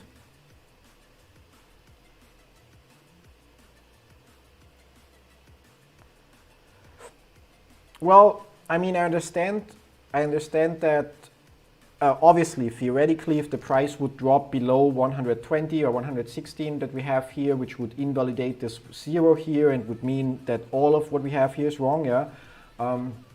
But I don't consider that even remotely possible, to be honest, yeah. And yeah, and like that's the thing. I think maybe my mistake, maybe, you know, like the assumption that okay, we're gonna go up now, and maybe jumping the gun with labeling, yeah. So maybe I should have considered yesterday already that it could be a longer correction, or that the wave 2 is longer in terms of takes more candles, yeah. But I don't know, maybe there is confirmation bias, or not confirmation bias, but my own bias. I know that it, or I think I know that it will go up. I want to see it go up, and so I'm quickly trying to get the corrective patterns behind me. But in the entire stream yesterday and also early today, one thing that I mentioned and that always slightly nagged at me was that we didn't get the predicted areas to overlay in any way. And if we think back to Friday's stream or so, we always got those predictions to overlay at least a little bit, yeah, and they were then correct, yeah. So basically multiple patterns of different degrees that all predict roughly the same goal. And that's what the case that we have here now, yeah. So it will adjust a little depending on how that orange still plays out exactly. But yeah, so I think the reason why we got it wrong is like just jumping the gun, making decisions too early, and then also like we hit the corrective pattern here. We were able to fit a nice ABC corrective pattern in here, yeah, which basically was the quick confirmation, yes, it's a zigzag, and there we go, yeah. And yeah, but thanks to Mario, really thank you so much for being here and sharing like your view of things, because that really adds up so much better, yeah. And I mean, time will tell how if we are right here, but I agree with this labeling way more than with what we had before, simply because of how 3 different wave degrees point in the same direction in the same area. Yeah. Well, perhaps either we are wrong or the market is not being allowed to work freely. Yeah. For now, perhaps we should assume the former. I think the market is working freely. I'm sure there are some things in GameStop that haven't happened in other stocks before, but I'm sure many of the tricks that hedge funds or whoever pulled already happened in a lot of different scenarios, or like other stocks as well. We just didn't, or nobody noticed it, yeah. And yeah.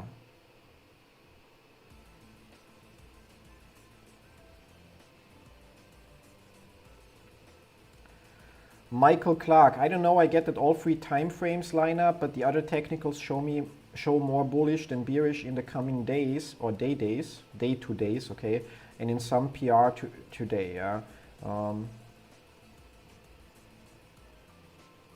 No, the changes only, so basically because we violated one of the rules here, which meant that what we labeled here was wrong, and then we decided to start over from here to figure it out. But as long as we don't go below 116, which would basically say that this is not a 0.0, yeah, or it's not the 0.0 that we think it is. So basically, if we jump on the hourly chart, there we can see that, yeah. So we say this not the 116, but we are saying that the low that we had as wave number 4 here, or it's wave number 2 labeled here, but actually, wait, wrong low, not this low, is the starting point of our wave number 5, and then we labeled this 1, 2. So only if the price would go below that 116, it would mean that our 2 here is wrong and that we need to move it, which means that likely this here would be wrong, blah, blah, blah. But I don't see that happening, because in all those cases, we always had multiple areas or multiple degrees of waves that predicted the area, and where at least the price went to that area, sometimes exceeded it a little bit, but still we had multiple different wave degrees that confirmed the same goal. Yeah? And we didn't have that the last 2 days, because where we tried to, or yesterday actually, where we tried to map out the patterns, we always ended up with a prediction that was exceeding the area that, so like our wave 3 prediction was that one here. And no matter how we made our 1, 2, 3, 4, 5 here, it always exceeded this area. So our predicted 5 would always be higher, which kind of like didn't sit right, but maybe I should have paid more attention to that, yeah.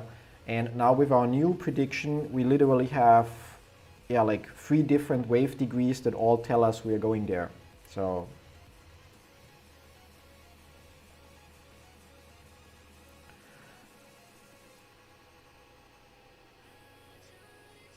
I owe you, man. Thanks to you, I discovered Elliott. Now I'm reading 6 books about it. Yeah, but like you obviously are already way better with corrective pattern than I am. Like, so I think that's one of the big advantages of the stream. Although I'm not getting any of the other stuff done that I wanted to do. It's like without the collective mind and a few people, like today Mario, yesterday me, but not me. Today N. So pretty much. And yeah, like, so without the collective input and multiple people coming up with ideas, not sure how long it would take me to accept that this is not our wave 2, yeah. So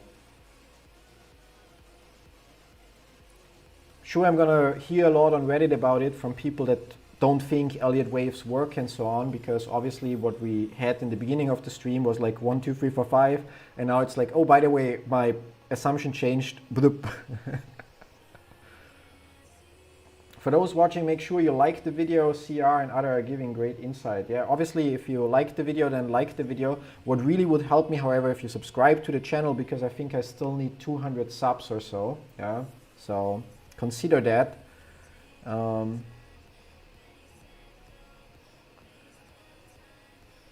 But don't feel forced to, yeah? If you don't feel like you want to tune in the future, then don't feel forced to subscribe.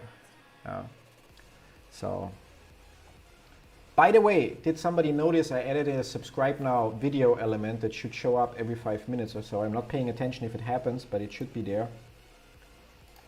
Oop, changed something, my mistake. Should show up in another 1.5 minutes, assuming it's working. And yeah, so maybe I'm gonna use the time real quick and update the post I wrote on Reddit. So let's make a screenshot of this here. Up. Let's try again. And we're not showing dates anymore in screenshots, yeah.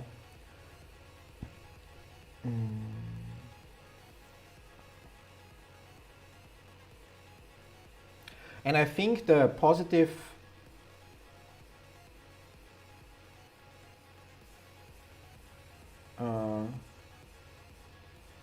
just updated the site, but it's what came out yesterday. What did I miss?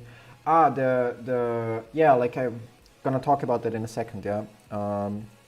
Unpin that, unpin, and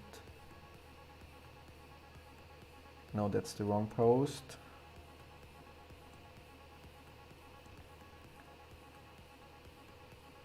Edit post and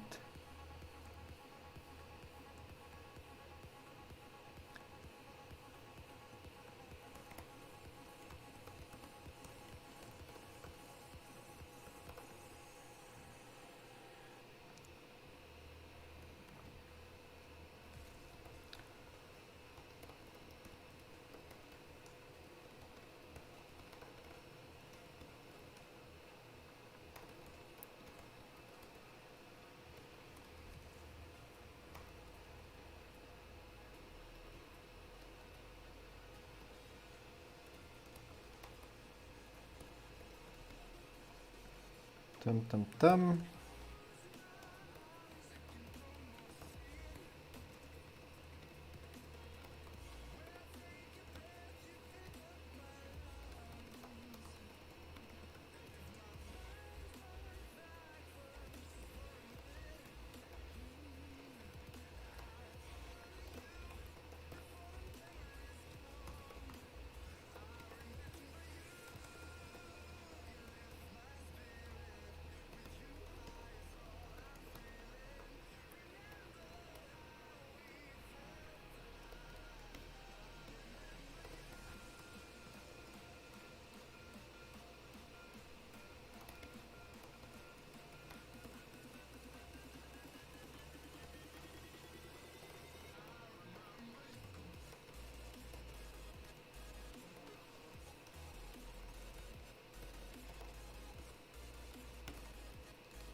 So, almost, don't do that. Attaching the picture to the post, which should be this one here.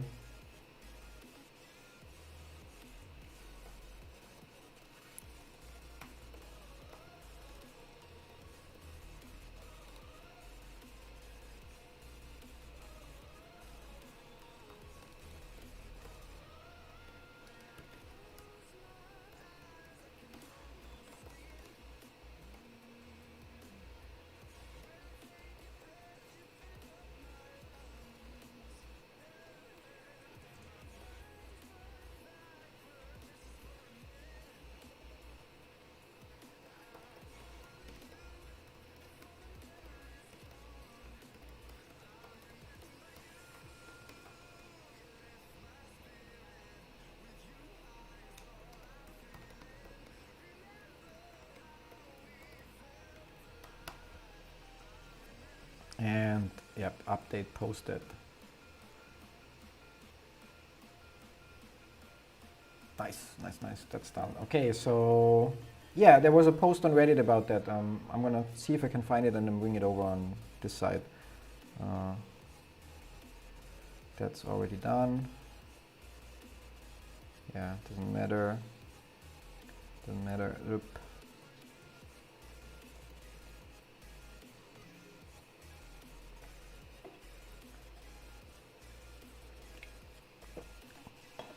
So one post that we have is that GameStop announced 2 key hires. So because Chris mentioned that there's a lot of positive news, or somebody else, Michael Clark. And so they hired a new vice president of brand development, vice president of merchandise, and Chief Growth Officer. Okay, so that's definitely positive news. Yeah. So free hires. Yeah.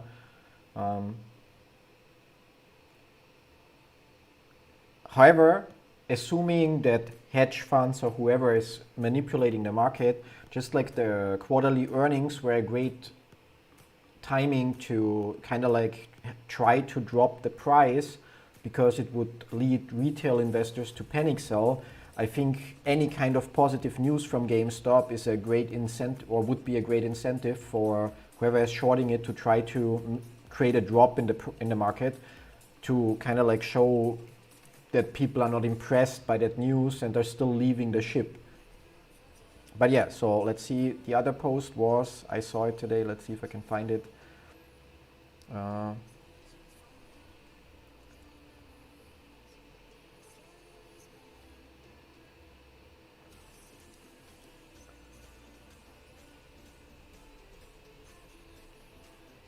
Please remember blah blah blah. NC now different. Even Jim Cramer apparently now stops hating and says, have to admit that GameStop is putting together a first-rate team of hitters. Yeah. Well, too little, too late.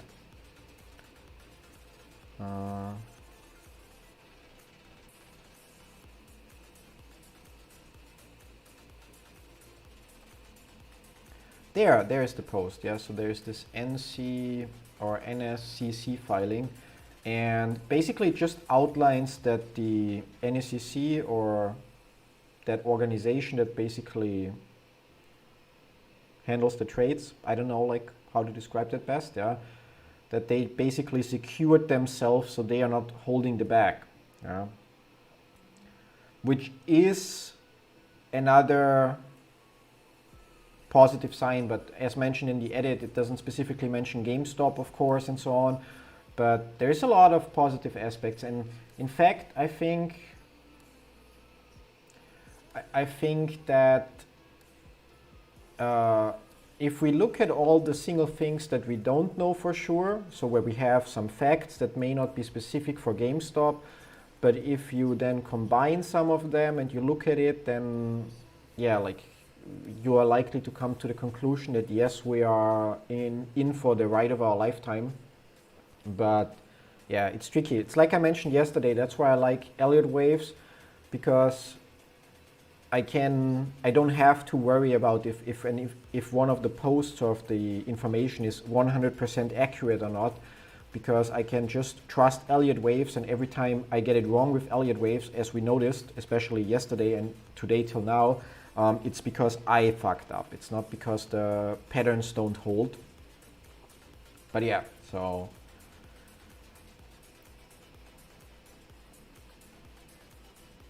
let's see, yeah, tup.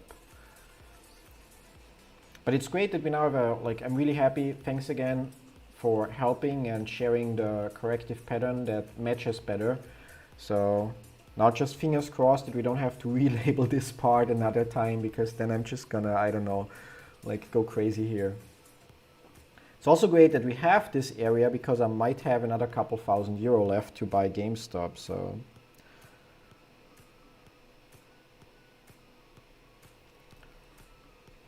Could theoretically double down. Dum.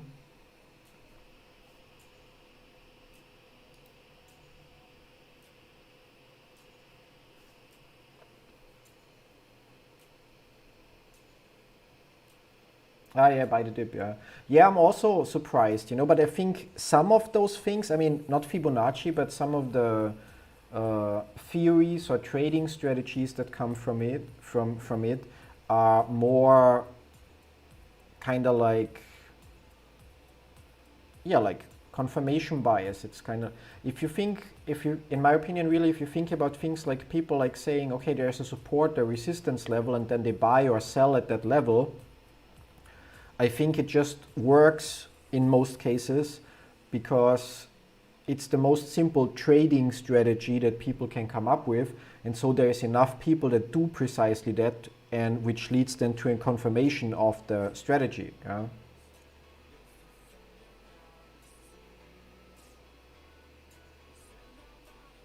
50,000 shares just borrowed. We could see the dip in a short time. Don't think that 50,000 shares is that much, but yeah, like it's enough for one red candle if it would be sell volume alone, yeah. But according to one of the posts that we saw yesterday about like the different trade types that Citadel has available to them, they are not necessarily borrowing shares to short, but they are borrowing them to fulfill their or reduce their fail to deliver, so that they don't have to buy on the market, yeah. Which would mean they borrow them to actually give them back for another position.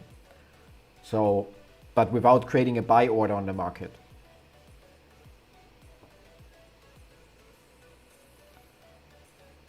Use Viacom CBS to fund GameStop. Happy days. What Viacom CBS? Either you have typos or I have no idea what you're talking about. Or Fubo TV. That sounds like something that might be a website.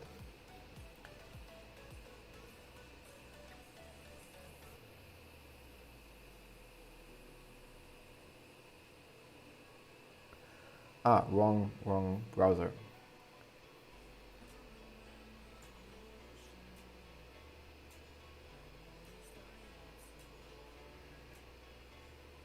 I mean, we talked about it yesterday that I think that you can look both ways when it comes to volume. Yeah, like for example, if you think about the pre or the after market, it's always low volume, but it also is high volatility. Yeah, so and when it in terms of volume, I think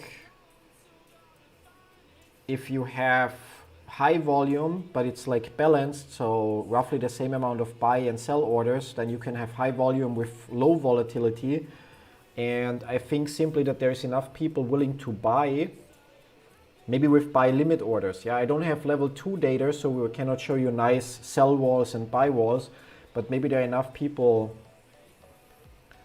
there will be enough people that have pending buy orders at lower price points, and as a result then whoever wants to sell and drive down the price would need to obviously use more volume to do so. Yeah.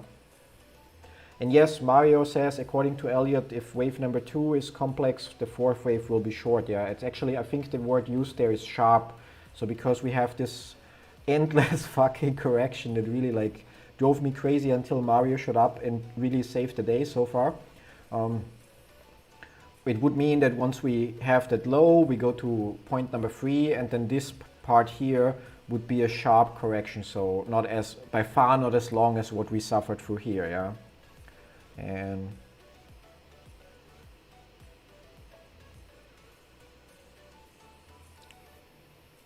I'm curious, like I don't want to jump the gun here, but just so we move something, theoretically could be, which would move our overlapping areas already further down to overlap even further, but still could be that we go up here in this orange box.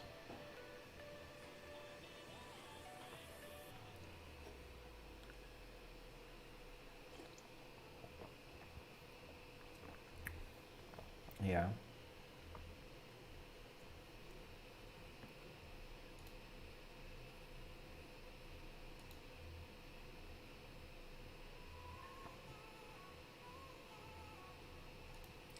Curious, the background music that we have now in the stream is okay, or is it like too silent, or I don't know. I don't know if the music, if you like it, it's like songs that I like from Pretzel Rock, so you're suffering what I enjoy if you don't like it, but yeah, in terms of volume. Okay, so Michael says a click louder, yeah, and let's see if somebody else would like it a little louder, then I'm gonna do that. Okay, it's perfect in volume and selection. Well, that's the middle bar. And now somebody that please says it's too loud, then it should be more in the background, so we have all 3 options and no decision is made. And yeah, Ben says crispier overlay, yeah. Like I think from now on, okay, 2 that say it could be louder, yeah, so free, turn up the volume on GME. Yeah, tricked me there, had me for a second. I think that's probably from now on out, we're gonna make sure that whatever prediction we make, that we have at least 2 waves of different degrees. So like this 1, 2, and then that would be A, B. So at least that we have 2 price areas that overlap. And unless we achieve that, we assume that our labeling is wrong or incomplete.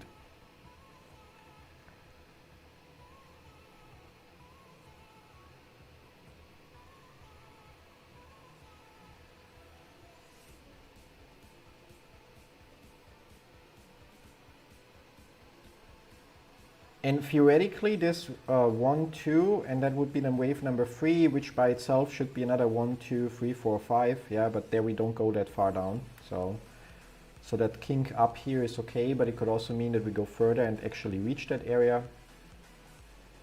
I have to wait and see. Yeah, but I love Elliott waves. But we see, like, I think that when we get it right, which we really did on Friday beautifully, because we didn't have to deal with a corrective pattern. Which I suck at, again, sorry for that. Then we really have a tool at our hands that tells us in advance what to expect. Yeah? And the same we will see with this pattern, but I'm willing to... No, if it just moves sideways, that's perfectly fine. And it's like, we basically only need to make adjustments if we have like movements in price that violate a rule. Yeah. So if it goes for 3-4 hours theoretically like this, then it might be tricky to label for us, because it's going to get hard to label the wave from here till here. Yeah.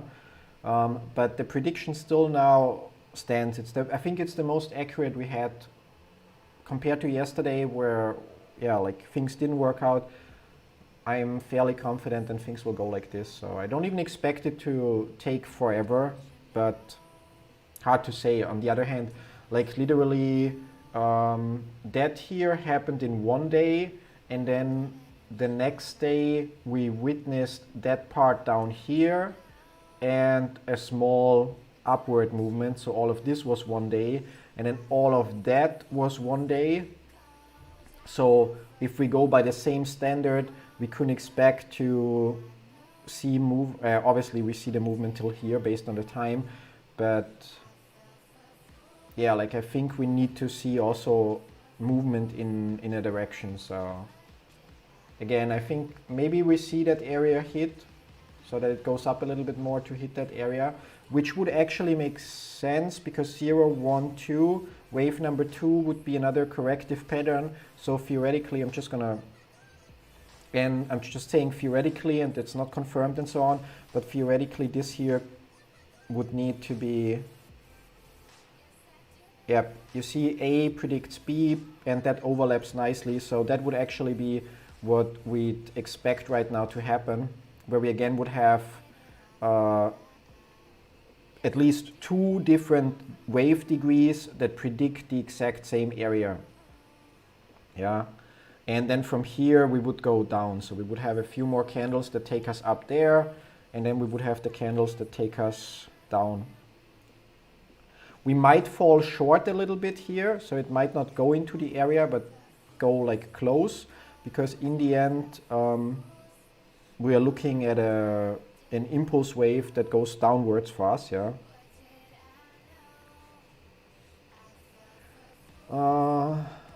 Charles asks, in the future, do you happen to have plans to discuss Napoleon Hill on one of your channels? I think I actually already covered it in my main channel in the past, before somehow my topics changed to something completely different. Yeah, but I don't know if it fits. You know, I like it. That would be maybe something that I wouldn't necessarily discuss on YouTube, but where I would just say, okay, fits on, I don't know, like have a voice chat and a discussion about it on our Discord server. Yeah, so in a voice channel there. And I think the problem with Napoleon Hill is that most people, me included, don't fully understand it for some time. It's similar if you think about it. In multi-level marketing businesses, there is this book slash movie, The Secret, which is very popular, and where you then have people, and what you learn in that book slash movie is accurate, although phrased in some way that many people somehow get it completely wrong, and that you eventually have people that say, oh, I'm not going to do anything because if I want something, I'm just going to wish it from the universe or ask the universe for it. Yeah. But what it basically teaches you is the law of attraction, yeah, which pretty much means that, for example, if you think about a funny person that you know, or doesn't have to be a friend, but an acquaintance that you know that is always making jokes and so on, that person usually isn't surrounded by people that are sad, yeah, because it doesn't fit, yeah. If you think about wealthy people, well, some of them do, they are the exceptions, but they usually don't have poor or homeless people in their inner circle, yeah. It just doesn't work, because it usually means if you're wealthy, not always, yeah, but usually those people have a different mindset in terms of like setting goals, working hard for them, and compared to the average citizen who is like, oh, cool, I'm gonna spend 6 hours in the evening watching TV, yeah. And I think Napoleon Hill is like the same thing. It's like, it's a great book, but if you don't want to, like if you don't already have the goal to change your life or to improve your life, then you will also not understand the book. Yeah, then you will not be able to get the right takeaway. It's like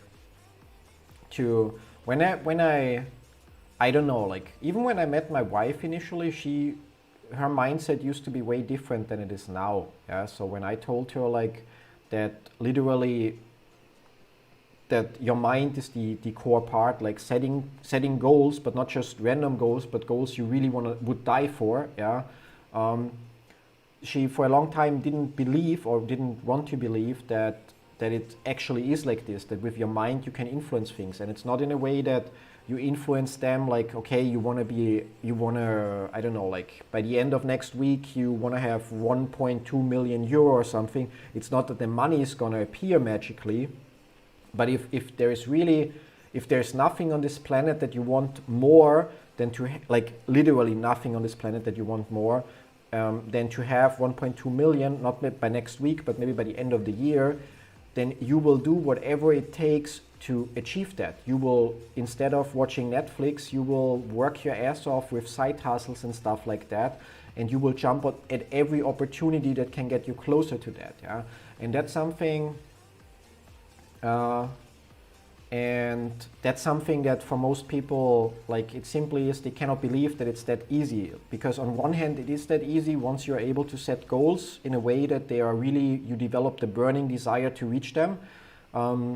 Nothing's going to stop you. Yeah, like you may not achieve them exactly on the day or week that you planned, but if you really want it, you will always find a way. There's a reason why there are all those sayings and quotes that go like this, because it simply is like this.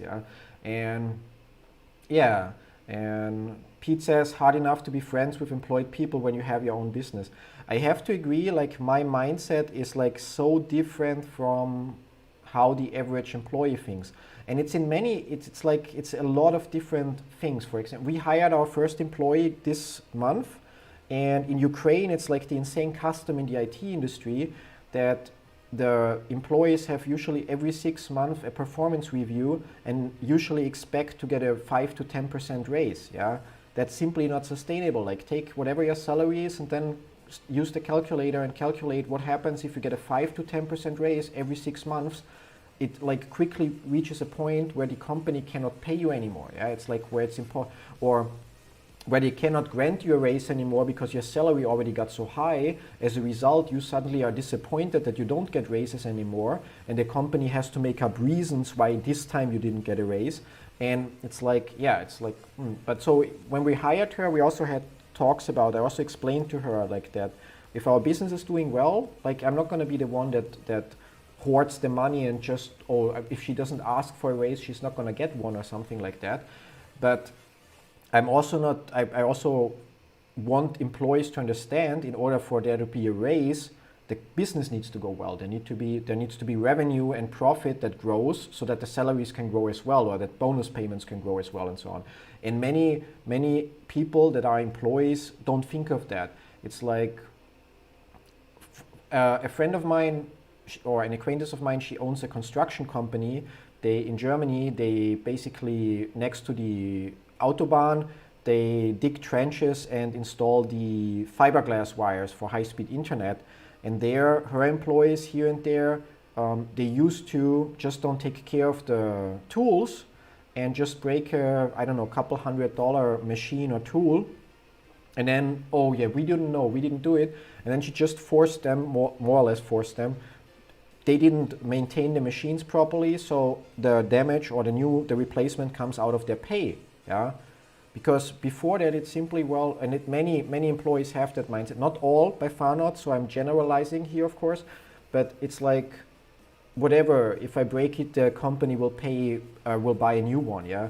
But they don't even ask themselves for a second there, where should the company, or where does the money for the company come from? It doesn't just rain, yeah, and makes it hard, makes friendships with people that are employees challenging, because of like the way I see things, yeah, like many employees have the mindset that they expect whatever, like I'm gonna get my salary on the first, even if I'm lazy the whole month, as long as nobody notices.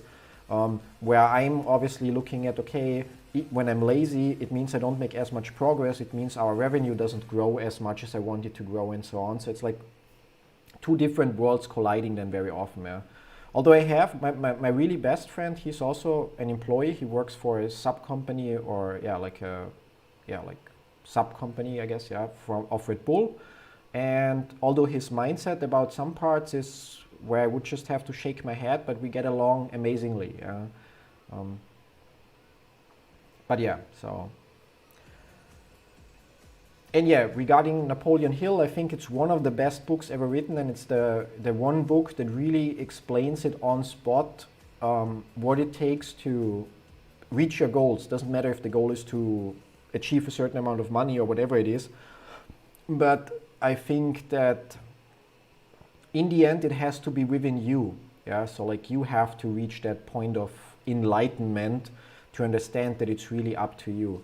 And while people then say, "Oh, it cannot be that easy," and so on, the real secret here is the moment you really want something so bad, like you really have this so-called burning desire, and nothing's gonna stop you, is simply because you will make the right decision. If you I don't know, if it's the weekend and friends call you and ask you, hey, wanna go out for drinks or something? Or the alternative would be to read a book that gets you closer to your goal. Or to, I don't know, do whatever else that gets you closer to your goal. When you really have that burning desire, it's an instant decision. You don't feel regret that you missed the evening with your friends, because you know why you're doing it, to reach that one goal. Yeah?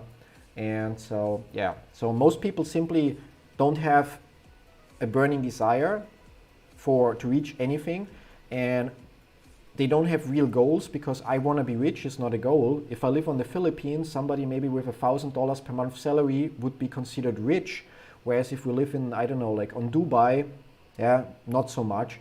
So goals have to be specific, timely limited, they have to be like reasonable, but also challenging. If I would say I want to save $1,000 in 10 years, that's not a goal, that's a joke. Yeah. If I would say I want to save $1 million in a week, that's also not a goal, because it's maybe not impossible, but highly unlikely, like extremely unlikely. Yeah. And yeah, so it's kind of like, I don't know, like, and for me it's always sad to watch. I want all my friends, and even like everyone here in the chat, like everyone I interact with, I really wish everyone the success that they want to have. And it's then especially sad to watch when you can see people that sabotage their own future because they are not willing to put any effort into it. But on the other hand, they still complain about that their life is so hard. Yeah. And on the other hand, then for the last now 2 years and 3 months, my wife and I, we both made sacrifices in terms of working 7 days per week and so on, blah, blah, blah.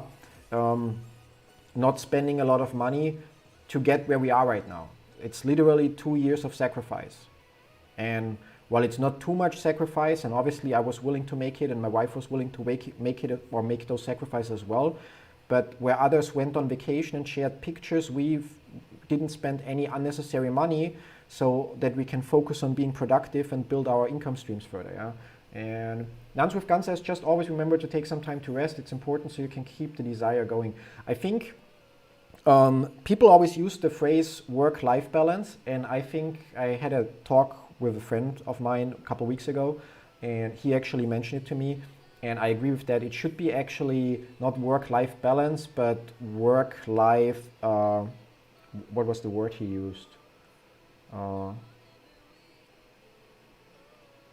Work-life, because balance would mean 50-50 split, or work-life harmony, yeah? So for me, it's, I don't know, like we're at a point where we're still working a lot in quotes, but we find we are also on the point where we have a lot of freedom and where we do the work when we want. Yeah. Now those live streams here are different because I'm tied to the market hours, and that's why I usually don't like live streams, because they tie me to a specific time and place. But I figured for a foreseeable time, doing them is okay. And for me, it's like, I don't know, like for me it's fine because I don't have an alarm. So I sleep until I wake up. And then I don't have stress because I get up and then most people drink coffee. I usually grab a Red Bull and then go to the office and I quickly check my emails. So to just get an idea of what's going on. Then I'm like, one of my vices is I'm still smoking. So then I go for a smoke. At that point, then it's like my wife and I have breakfast. And so like I've really, like there's usually never time pressure. I really do everything with the flow I want to do it until we have lunch. After lunch, we, depending on if we have a TV show to watch or not, we enjoy an episode of the TV show. I usually take a nap and then it goes into the afternoon, yeah? And so it's like very, very relaxed. It's very, very rarely that I feel even remotely stressed or something. Although we get a lot of things done because my working day doesn't stop at 5, but I work as long as I feel motivated, for example, or if I'm in the flow doing something, then I finish it and so on.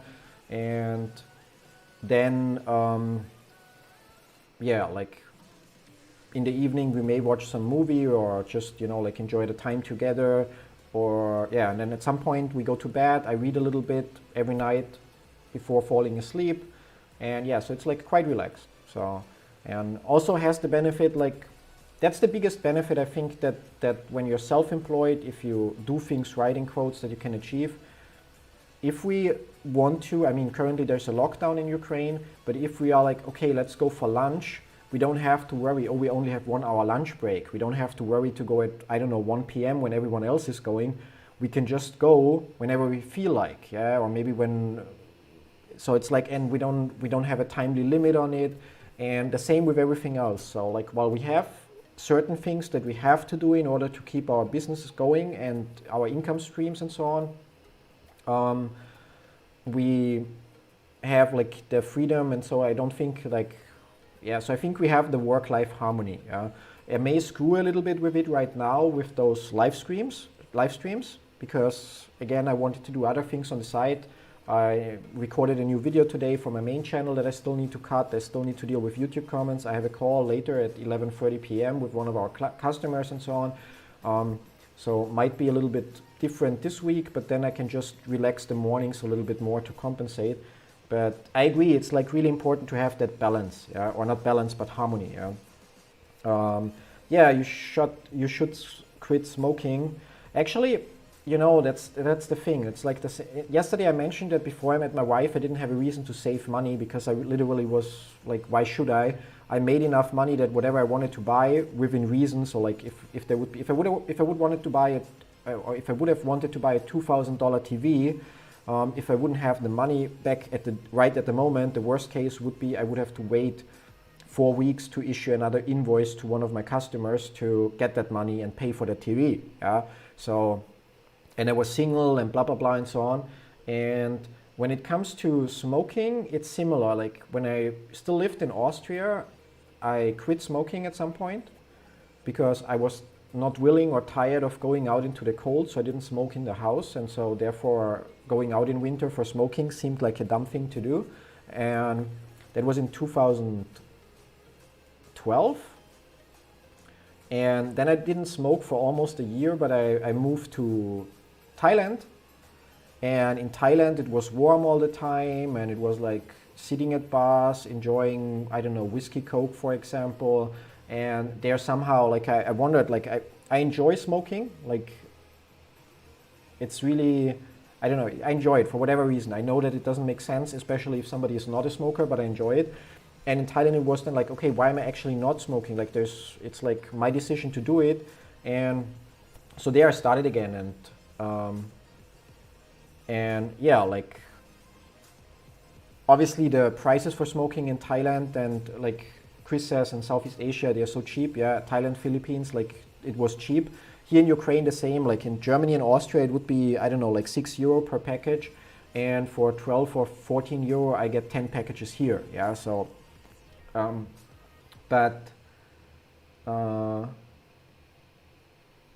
yeah, and so overall, like, I have kind of like a few habit or ritual cigarettes, you know, like things like in the morning I have a cigarette and before I go to bed. So like then I usually go out for a smoke and then I come in and brush my teeth and go to bed and so on. So there are a few ritual cigarettes, but in between that I'm like kind of quite flexible, and it's like very rarely that I feel the need for a cigarette. So I also don't have a problem. I mean, it annoys me, but it's not that I'm like start to fidget or something if I run out of cigarettes.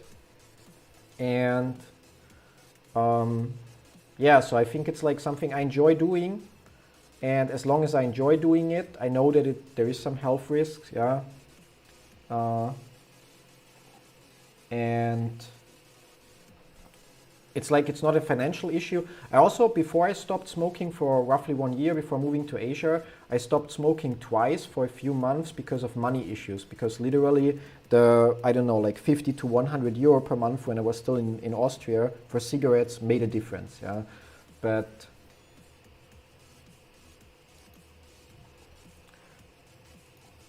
I think it's not necessarily like the nicotine, so the addiction to the feeling you get, that you get over within 2 days. So like what I read, when you quit smoking, within the first 2 days, your body craves the nicotine, but after that, it's like it's not that you miss that. It's just the habits.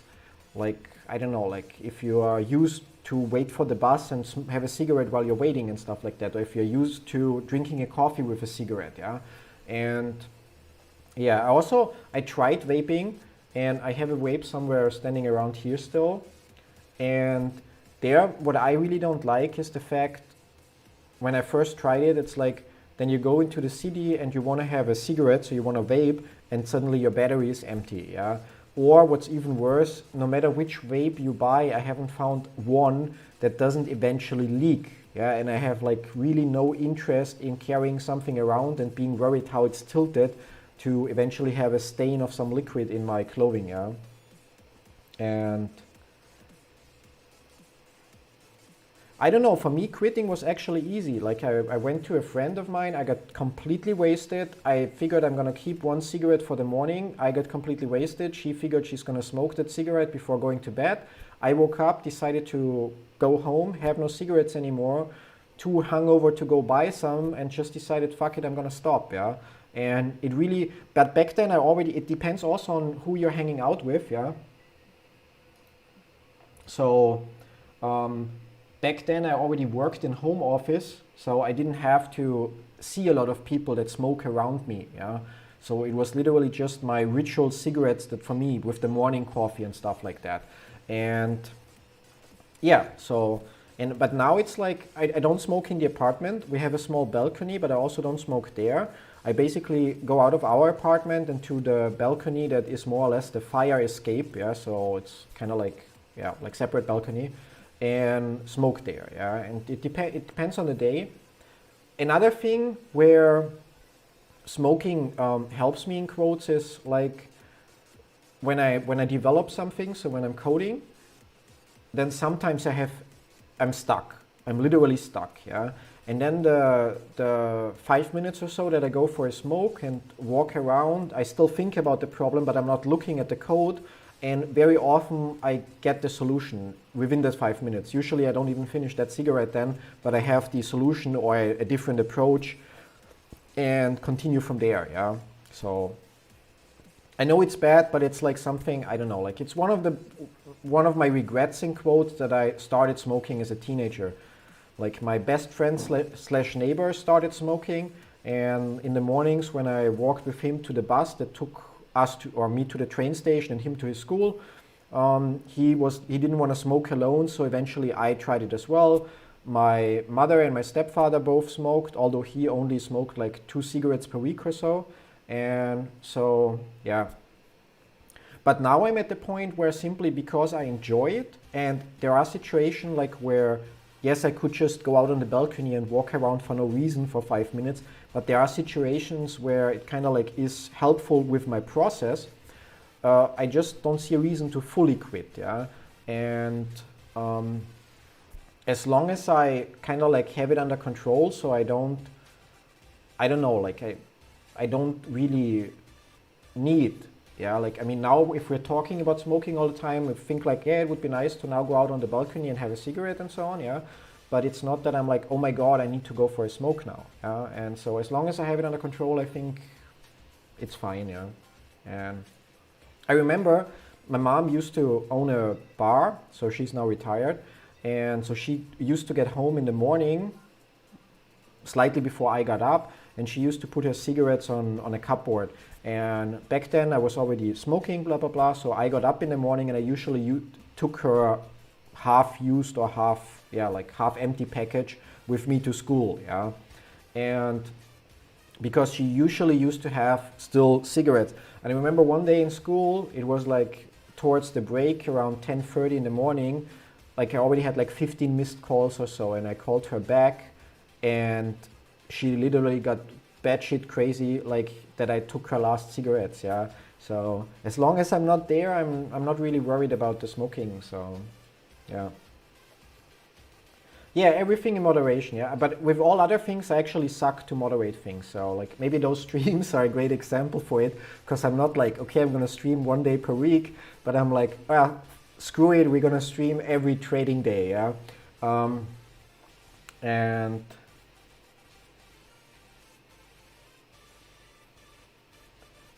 yeah, don't go, like, you just have to, you know, like, hold through it, Mario, yeah?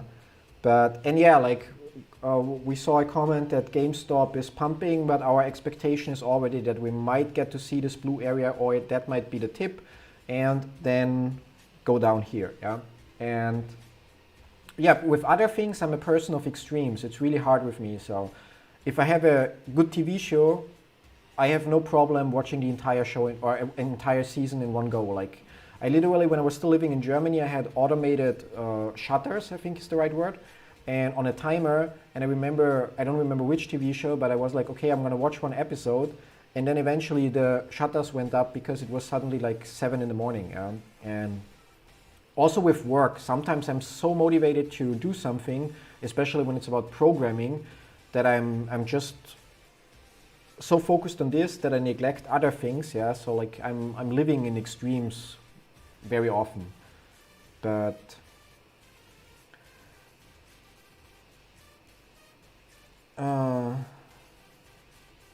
profits. I don't think I have profits. I mean, of course I have profits, but my main portfolio, since I'm so focused on GameStop that I neglect my other positions on this. But it's a small account. We see it's $3,000. Today is excitingly 1% up, yeah. But unlike many others on eToro, my March is actually also positive, yeah. So I'm happy about that. And on my other, like my GameStop portfolio,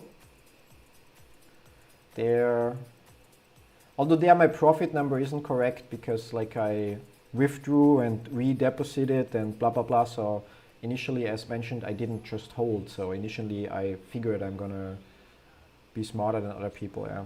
So, but yeah, already was higher. So basically it says here that amount allocated $11,000, but of that only 4,000 euros, so around 4,800 are actually my capital. The rest is already profits from closed positions. And yeah, so we'll see. Tempted to buy more if we go down here.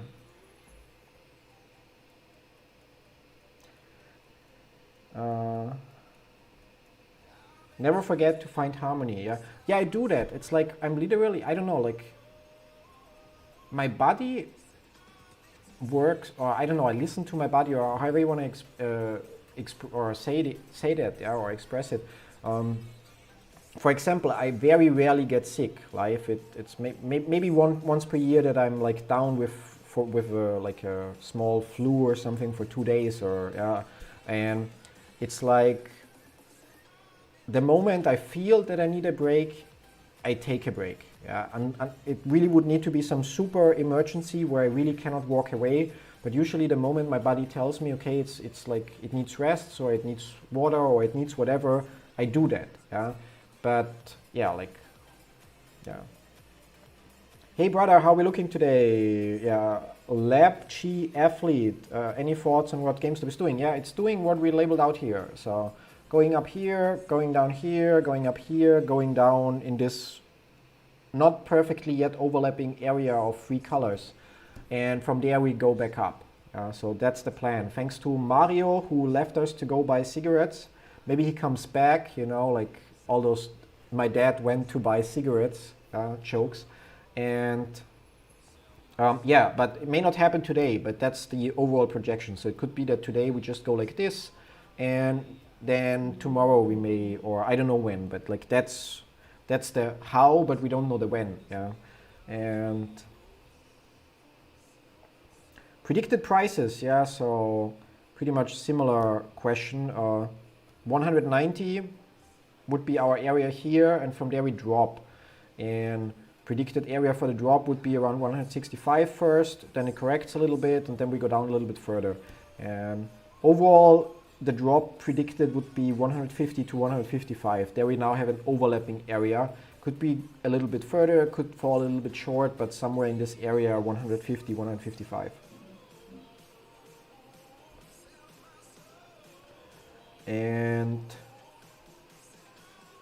And he never came back. Yeah, that's what I mean. Like maybe Mario is like went to buy cigarettes. Yeah, we will see. Hopefully he comes back. Like he's really a huge asset to mapping out everything. And what price do you project the downside projection invalidates? Well, it would invalidate something if we fall below 116. Then it would invalidate what we have here on the bigger degree. Other than that, yeah, like it could. Well, it's unlikely because we have 3 different wave degrees that project the same area. But other than that, if it falls to 100, I don't know, 16 point something, so it's slightly higher than the 0, it would still be okay, although it wouldn't be the norm. Yeah, but like the prediction is that we are going here. So, and likely the movement that we have here, this ABC, might not reach this blue area, which would then mean we would label this a little here, which would move the orange areas a little bit so that they also would overlap nicely with the other 2 areas here, giving us like 3 different wave degrees that predict the same area. Yeah? And very likely that's something that we should have done yesterday and also earlier today, to simply assume that every time we label 2 different degrees and they don't overlap or are very close to each other, to simply assume that they are wrong, because that's how it turned out. And on the upside, theoretically the price could go till here, so just till that 0 that we have here, which is at 201. So if it goes on the upside at 201, it would invalidate this 0, 1, 2, 3, 4, 5, so the whole orange thing here, yeah. Oh, we have a jump up, yeah. Well, now let's see. So that could be the jump that we need for this, which is also actually nice because it creates a gap, and as we know, gaps don't always but very often close. So I wouldn't be surprised if from here on out it actually now has the downward movement. Yeah, let's see. when you have to zoom in, otherwise that stupid C doesn't stay. So that would then be our 2, yeah? And it would fit nicely, it would really fit almost perfect. Yeah, it doesn't want to stay there. But it would fit perfect because it literally is in the overlapping area. So the orange pattern is 1 wave degree, and the blue pattern is of a smaller degree, which means it's like narrower. And the overlapping area, if we hit exactly the overlapping area, it's like a bullseye. Yeah? So another 30,000 shares shorted. Are you checking on iBorrowDesk or so? Like shares borrowed doesn't mean necessarily shorted, could be borrowed to cover fails to deliver as well, yeah. But yeah, so, and just to be clear, while I said we could have our C and 2 here and it goes down, it's also perfectly fine if the price would move a little higher and still stays within that box. And while I don't like to see it, invalidation would only happen if we go up here, yeah, so below that red line at 201.54. So, but considering that gaps very often close, the jump up here is likely followed by the 1, 2, 3, 4, 5 that makes up this orange wave 3. So where you see 2 and then 3. Yeah. And yeah, let's see how we go from there. And I will, on the other screen, deal with filtering spam on my YouTube channel on the other one.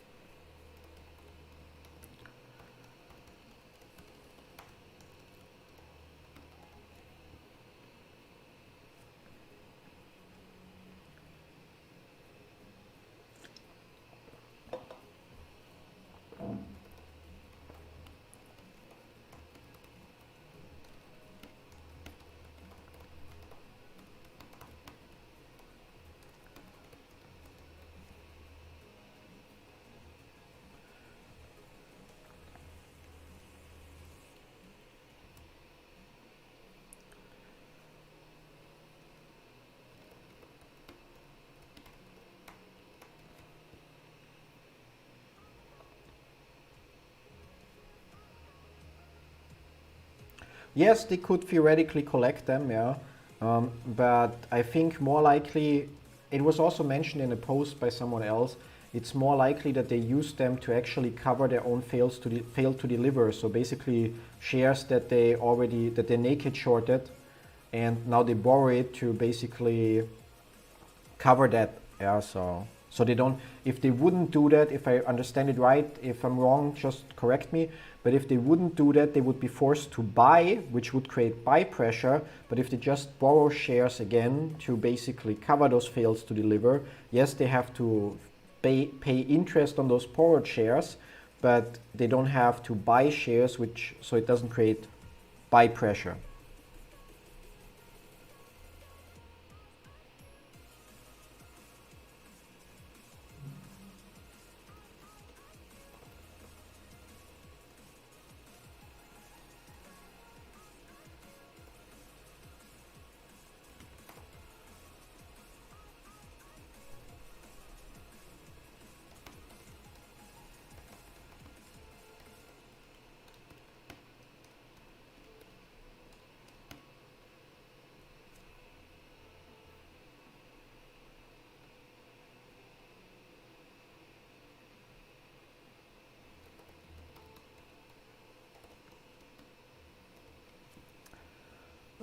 Need another window.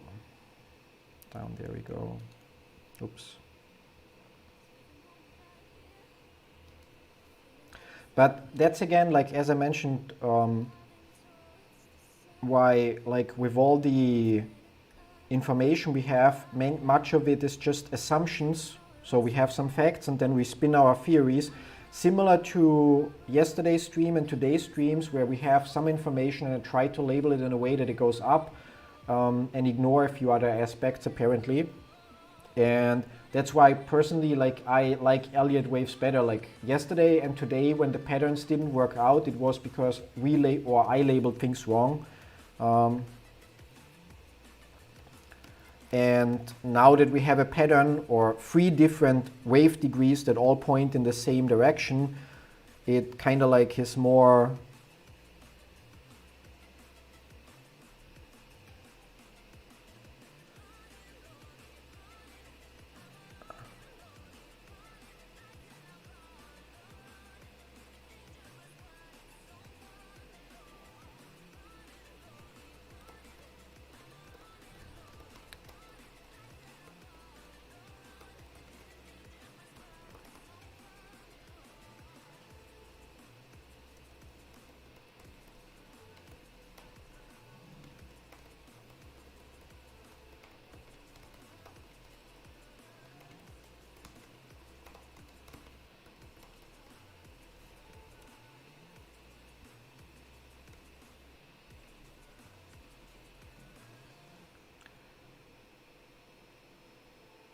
welcome back, Mario. We were making jokes about, like, you know, those dad jokes, like my dad just went to buy cigarettes, yeah? But you actually made it back, yeah? I don't have that gap watching candles in Yahoo. There is like a candle missing between the third from the right, small green. So you mean you don't have that candle? Yeah, but are you also looking on a 5-minute chart? So just to be clear.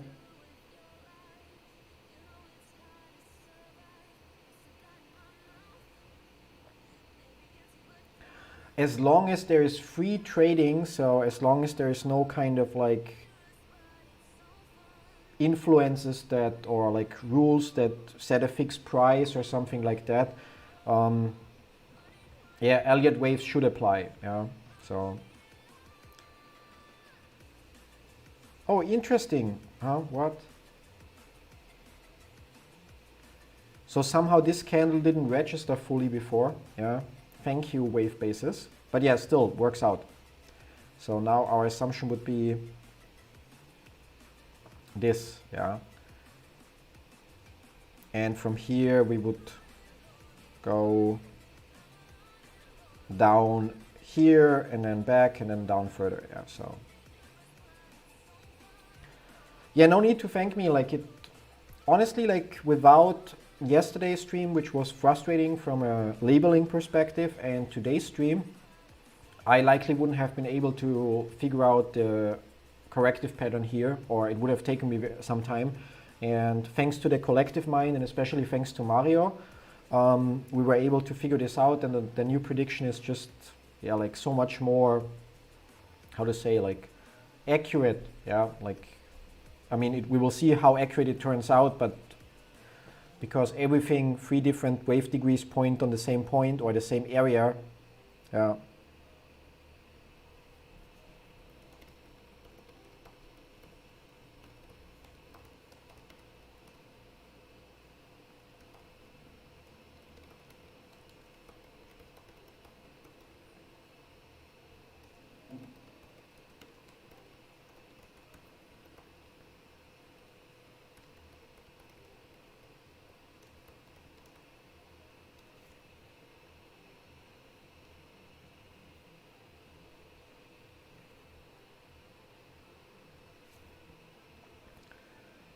Can A and B points be higher than C?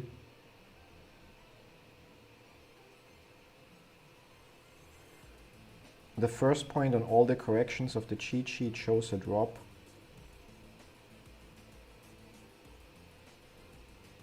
Well, theoretically, yes, because you have, not just theoretically, but yes, because you have to put things into perspective. While we are looking at an 1, 2, 3, 4, 5 that goes upwards, but here we look at a 1, 2, 3, 4, 5 that goes downwards. Yeah. So while we are often, or most often, looking in the, we want to buy stocks that go up. We don't want to trade things that fall down unless we're short selling. Yeah. And every pattern that you see can be exactly inversed. So while in a 1, 2, 3, 4, 5, the A, B, C would move downwards, like we predict here with that this pattern here, A, B, C. If we then, within that C, so on a lower degree, we have a 1, 2, 3, 4, 5 that goes downwards, and by definition then the corrective pattern corrects upwards. Yeah, so hope that makes sense.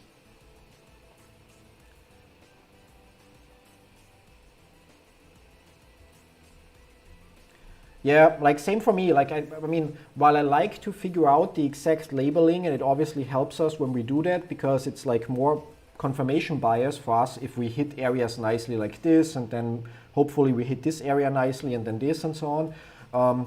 Especially on a small time frame, I don't care that much about it. But I think the question is important, yeah. And yeah, so every pattern that you see can be exactly inversed. Another option would be, currently we are looking at the price of one share. So, I mean, we cannot do that with wave basis, but theoretically, if we were to change the chart, so instead of to show how much one share costs, we could show how much shares we get for $1, which would invert the chart. So what would be, when it goes upwards in dollars per shares, it would go downwards in shares per dollar. Yeah. And so basically, yeah, like just because it's called impulse doesn't mean that it can only go up, and just because it's called corrective pattern doesn't mean it can only go down. It means it's a corrective pattern in relation to the overall movement. And here the overall movement is the orange one, so overall moving down, so the corrective pattern moves up. Yeah, so yeah, I know that there's an interview scheduled today, but I think it's more about like, I think it was from an analyst perspective, if I'm not mistaken. There's an interview today, speculation, good news. What if we overshoot our earlier peak at 202? Well, if we go above that, it would invalidate again what we labeled here. Yeah, then it becomes ultra frustrating. But I actually would be really, really surprised if that happens, because we have waves of 3 different degrees that all tell us that we are going here. Before that, with our previous labeling, where we were labeling upwards, we always had 0 overlap. So we didn't have not even 2 wave degrees that would match up nicely. And that's what makes me more confident in this. Yeah, it's probably the worst corrective pattern that I've seen since we started the stream. But yeah. And Nuns with Gun says they could short the news to mess with us like earnings from a psychological standpoint. And that's why I agree. If there is a short squeeze, if their stock is overshorted, then obviously every event that people could perceive as positive, manipulate it or dump your money or whatever to make or cause a drop in the stock price would actually make sense. Because people are, oh, there's an event, it's going to be positive news. Most people are going to be either too busy or too lazy to actually watch the event. And then they see the price drop. They are too lazy to do research. And so they would be, oh my God, the earnings must have been bad. I need to sell as well. Yeah, so.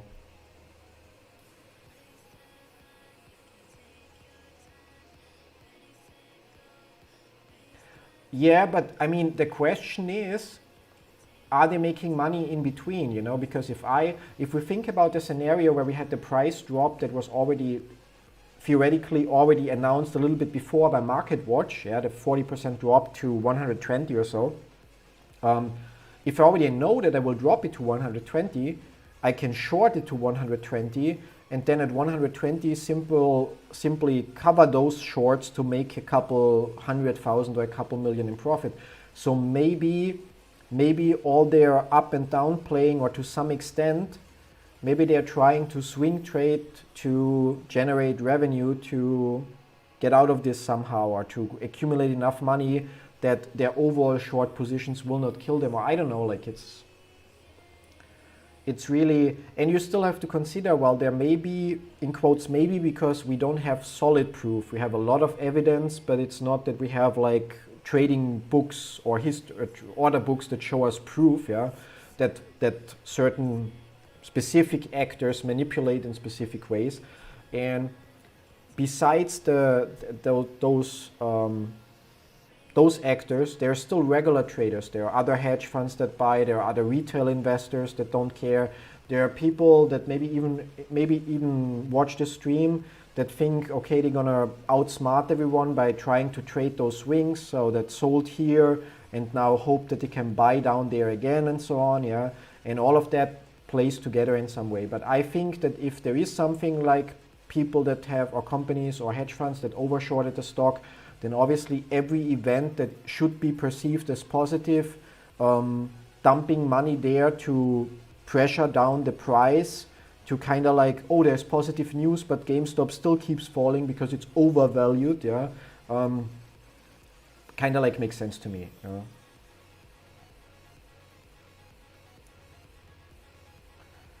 Yeah, if everyone holds through it, it won't change the end result, it just delays it. But the problem is, there will never be everyone holding. So even if everyone in Reddit would hold the stock, I think more than 50% of all trades worldwide are already made automated by computers. Yeah, and if we assume a computer is either programmed by a human that follows some trading strategy that likely follows human psychology, which in the end would follow Elliott wave theory, or a computer is using machine learning to learn based on the past how the future will develop. And since on the past we can apply Elliott wave theory, a computer or an AI would likely also follow the waves that match Elliott wave theory. So yeah, let's check. Deep fucking value tweeted something. I think I saw his cat litter, or not cat litter, but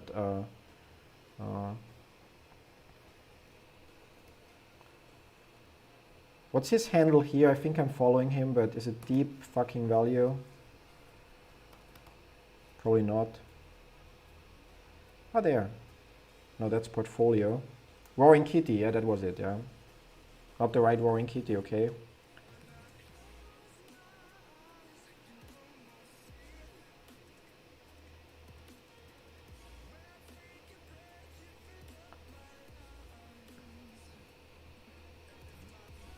Yeah, but that seems... Ah, okay, I'm gonna check it, yeah. But that's not the right one. Yeah, the cat picture. The Roaring Kitty, yeah. There we go.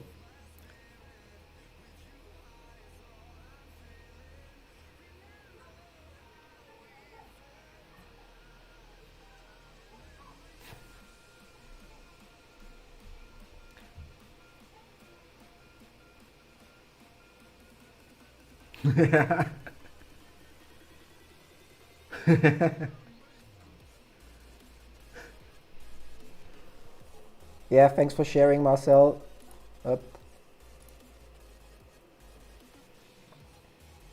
So Marcel means, not sure if that's the right one. Unfortunately, I don't see the chat on this screen here. It's on a different machine. So, but that's the latest one, yeah. So, and before that we have Ocean's 13 or Ocean's 11. Ocean's 11. Yeah, but unfortunately without subtitles, so.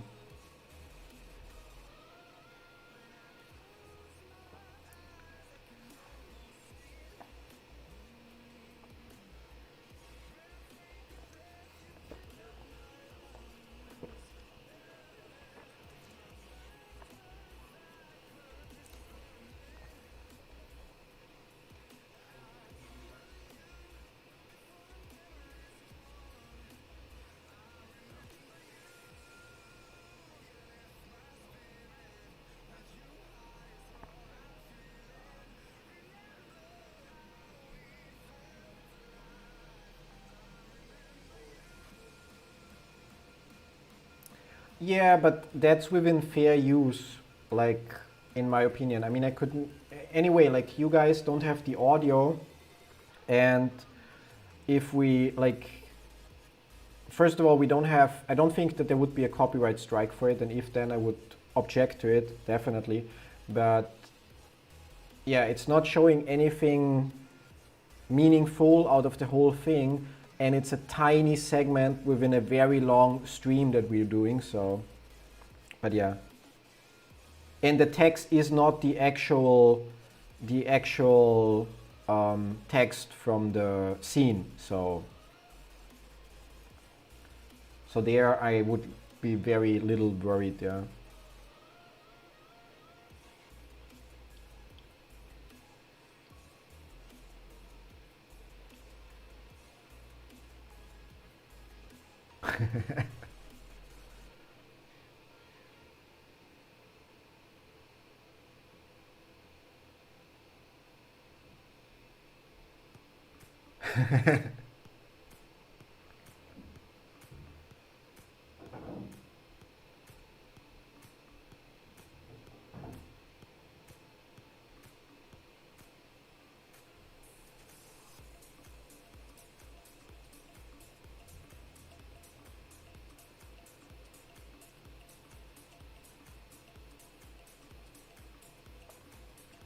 That's an amazing tweet, like honestly, great edit.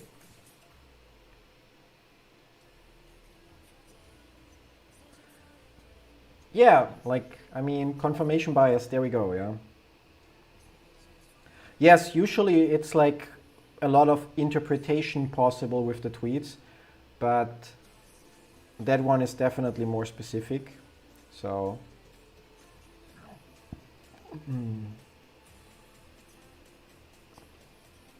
I think for him it's difficult, you know, because uh, obviously whoever is on the other side of the whole game will try to make him the scapegoat of like retail manipulated the market, yeah. And so I think he has to be very careful about what he posts, does, and says. And yeah, but honestly, if you just have to consider that he owns more than 100,000 shares and isn't selling, like he already would have 40 million in profit at some point, if I remember from the screenshots, and he didn't sell and watched basically 30 million or 20 something million disappear temporarily. Where so many other people would have said, okay, 40 million is definitely, even after taxes, life-changing money, screw this, I'm out of here. But he did the original due diligence, he knows the numbers, and while he doesn't give trading advice, of course, but for me personally, in my opinion, the fact that he's still holding just confirms my own predictions, yeah. I mean, he's like definitely, I'm sure he's aware of Elliott wave theory. Maybe he uses it, maybe he doesn't. Yeah, but I think the point is, like, even if all of us are holding, there's still automated trading. There's still people that just maybe buy GameStop for another reason and don't even pay attention to what's going on, and therefore may sell if there's a drop and so on. Yeah. Then you obviously have people that take profits. So you have this rise here, and then there are some people that somehow, oh my God, it goes up like this. Could be that we have a support or resistance level here. Could be that there is some Fibonacci retracement level if we look on the bigger picture, yeah, and that's why people are like, oh my God, I need to sell here because it will not go any further, yeah, and so on. And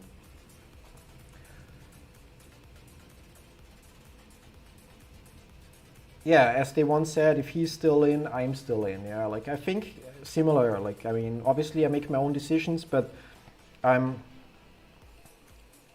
yeah, like based on Elliott waves, like that's why I love Elliott wave theory. I don't have to like figure out what of the information that I can find is actually 100% accurate and what is like BS or slightly wrong or blah blah blah. All I have to figure out is how to label this damn chart to fulfill all the rules, which, as we know, is sometimes challenging on the low time frames. But as long as I can do that, I have my confirmation bias. I have my, okay, that's how we move. And from here we go up. Yeah. And as long as I know we are going up, so as long as I'm able to, or as long as we are within a pattern that has another wave 3 or wave 5 coming, I have no reason at all to consider selling or stuff like that. I can just hold my position and consider if I want to buy more or not. Yeah.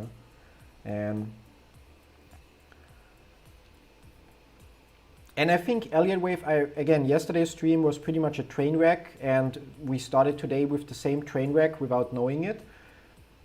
Although yesterday we assumed at the end that we now have a pattern that fits. Yeah. Now we're assuming the same, but with the difference that now we have those overlapping areas that we lacked before. So, and I think every time we don't have to relabel something, or every time our relabeling brings us some clarity and we hit the predicted areas, it helps to relax and just watch the drops. And like you mentioned yesterday, it's actually insane if you think about it. We are literally now hoping that it drops from 190 down to 150. So we want to see money disappear or pending profits disappear, because it confirms that after that we go further up. Yeah.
And more spam on my other YouTube channel. It's like,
do you agree that a staggered sell-off is a good strategy? Apologies if you mentioned it before, tune in late. No, I think we haven't discussed it today. I wouldn't, I mean, of course, I think everybody should do what they think is right, obviously, yeah.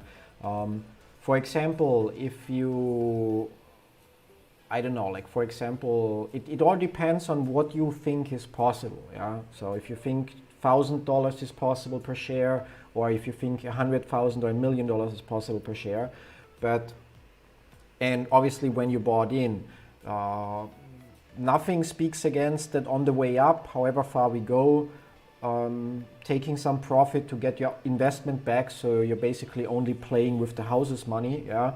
But it's up to each and everyone. Personally, what I'm going to do is I'm going to keep mapping out those Elliott waves, and with each wave that we can map out, and sometimes we will have to relabel, blah, blah, blah, but with each wave that we can map out that confirms a wave of a bigger degree and so on, we will eventually reach a wave 5 of a wave 5 of a wave 5 of a wave 5. So basically the end of the upwards movement of the biggest degree, which very likely should be the top of the squeeze. And once we have that, we will have it followed by a corrective pattern, yeah, and hopefully not one like this. So but even if it's like this, once we have that high point of a wave 5 within a wave 5 and so on, yeah, I will start to label out the corrective pattern A, B, C, for example. And once I can confirm that I have the A, I will sell around area B, which will not be at the absolute top, but it should be, I don't know, like 80% of the top or something like that. Yeah. And yeah.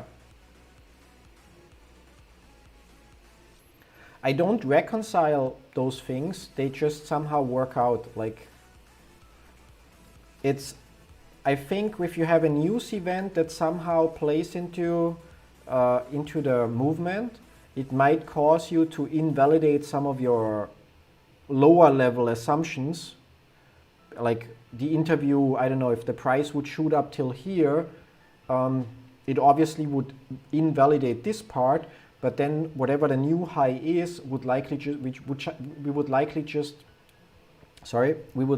have to move our B and C prediction here and then validate the movements in between, yeah. So, but that's only because we're looking at very low time frames here. So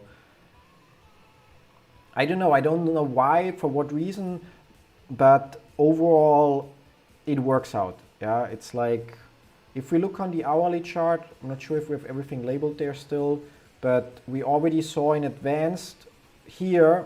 So the moment we had this candle here on the 10th of March, we already got the prediction that we will see a drop into this area. Yeah, we went a little bit further, but then we started mapping out the corrective pattern ABC, and our corrective pattern also predicted us this area. So, and that was on the, so once we reached that point B, on the 12th, we already expected to see a drop into this area here, yeah? And it actually happened for the first time. So we hit the first area then on the 16th, so 4 days later. So that was this area here, but the more accurate area we only hit on the 24th or so, so like almost 2 weeks later, yeah? So, and somehow, yeah, like obviously Elliott Waves doesn't know that there's an earnings event or something, but somehow it works out, yeah, so.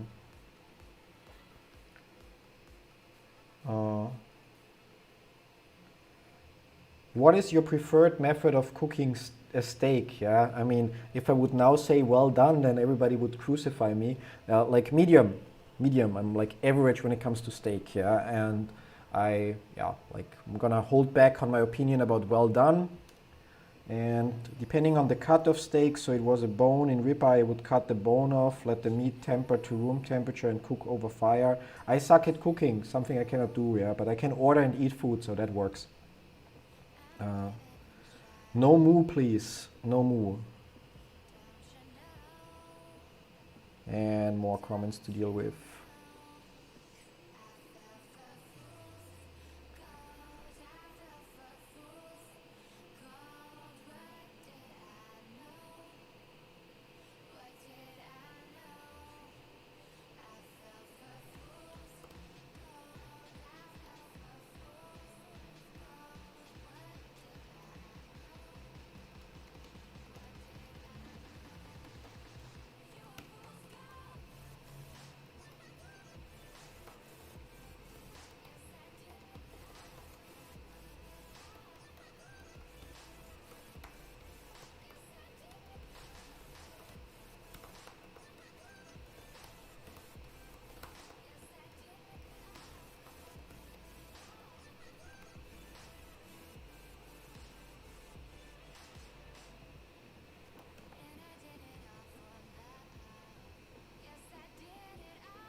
No, like, sorry, in which wave are we now on the hourly time frame? Wave 3. So on hourly, basically, we are within wave 5 that starts here. Oops, didn't want to do that. Go back. So we have a wave 5 that starts here that is not labeled. And within that wave 5, we have 1, 2, 3. And we're in that wave 3 on the hourly chart. And is it worth having the comments enabled in your YouTube videos? Seems like lots of effort. Yes, because YouTube, I mean, that's like not fully proven, but YouTube videos also have an engagement ranking. So, I mean, there are multiple reasons. So YouTube videos apparently have an engagement ranking, so more people leaving comments and more conversations in the comments means the videos rank better. A second aspect is 5 on the biggest degree that I can come up with, and within that wave number 3. Yeah. And within that, currently wave number 2. And so first reason, engagement ranking of the videos. Second reason, because people in the comments basically tell you what questions they still have or what's not clear, and often they ask for different topics. So can you make a video about this? Can you make a video about that? And so it saves me time to think about what video I want to create next on my main channel, but I literally have a poll where people can vote and tell me what they want to see. So they always have a couple of options based on the things that they suggested in the comments.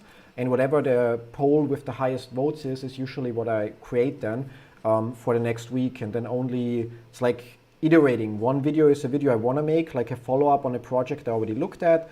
And the next video is then a video that's highly requested, yeah. And usually I need around half an hour in the morning to go through all the comments with my main channel that has like around 20,000 views per day and 30,000 subscribers. So, and another 15 minutes to deal with our community Discord, and that's it. Yeah. And as a result, I usually know what questions people have. One of my best ranking videos about one project really is simply a compilation of providing all the answers to the most common questions I encountered in the comments of my other videos. Yeah, so eventually you can outsource that work, yeah, to somebody else. I just don't want to do that right now. But eventually at some point will have to do it. I will not have the time to do it anymore myself. And it also, many of my viewers on my main channel are viewers because I literally reply to every comment. There's like a handful of comments that I didn't reply to because the YouTube Creator Studio to manage comments somehow here and there doesn't show a comment to me. But overall, if you check the videos on my main channel and you scroll through the comment section, like a lot of, like you will not find a lot of comments that I don't at least provide one initial reply to, because YouTube also doesn't show me when then the user replies again. Yeah, so kind of like sucks a little bit. Yeah, and it's like only a little bit tricky now, because during the stream I obviously lack the concentration. Yeah. Joshua asked what kind of pattern can we expect. You can already see it on the chart. It's this here. Yeah. So we just had, or we assume we had, it could be this pattern could turn out a little bit different, but because we hit the predicted price area on spot, almost like a bullseye, so we had our wave 1, wave 2, and now we're basically looking forward to have our wave 3, which in between will be another 1, 2, 3, 4, 5.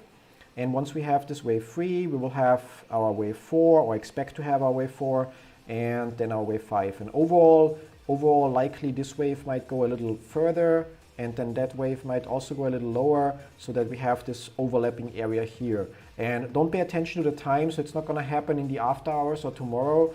This could all happen today, this could all happen only by Friday, this could take a week. With that, I'm gonna take a short break because my wife told me that my dinner is ready, and I'm gonna be back in like 15 minutes or so. I'm just need to disable the screensaver, I guess. Energy, save profile, yeah. It's not available, yeah. How do I disable that then? Screw you.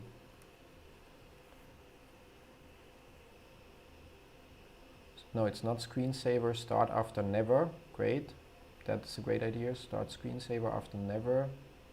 Oops. Yeah. Need to check. macOS disable. What would be the word? Time or disable sleep? Yeah. And yeah, just need to how to turn on sleep mode, because the moment my MacBook goes to sleep, you guys don't see a chart anymore. So system preferences, and there we go to energy saver. Yeah, but energy saver doesn't exist anymore. Maybe it's called battery now. No. Power adapter. Show battery start, turn display off, never. There we go. Okay, prevent computer from sleeping, wake for network, enable power nap, whatever. Yeah, but never sleep. So that seems like a good idea. I hope I did it right. Otherwise, you'll be stuck with Elgato error screen, or not error, but no signal screen. I'm gonna slightly increase the level of the music by a few decibels, so like 5 or so. And gonna mute myself and make the camera disappear, and yeah, see you in a couple minutes. This, and till then.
Don't get scared, I'm back again.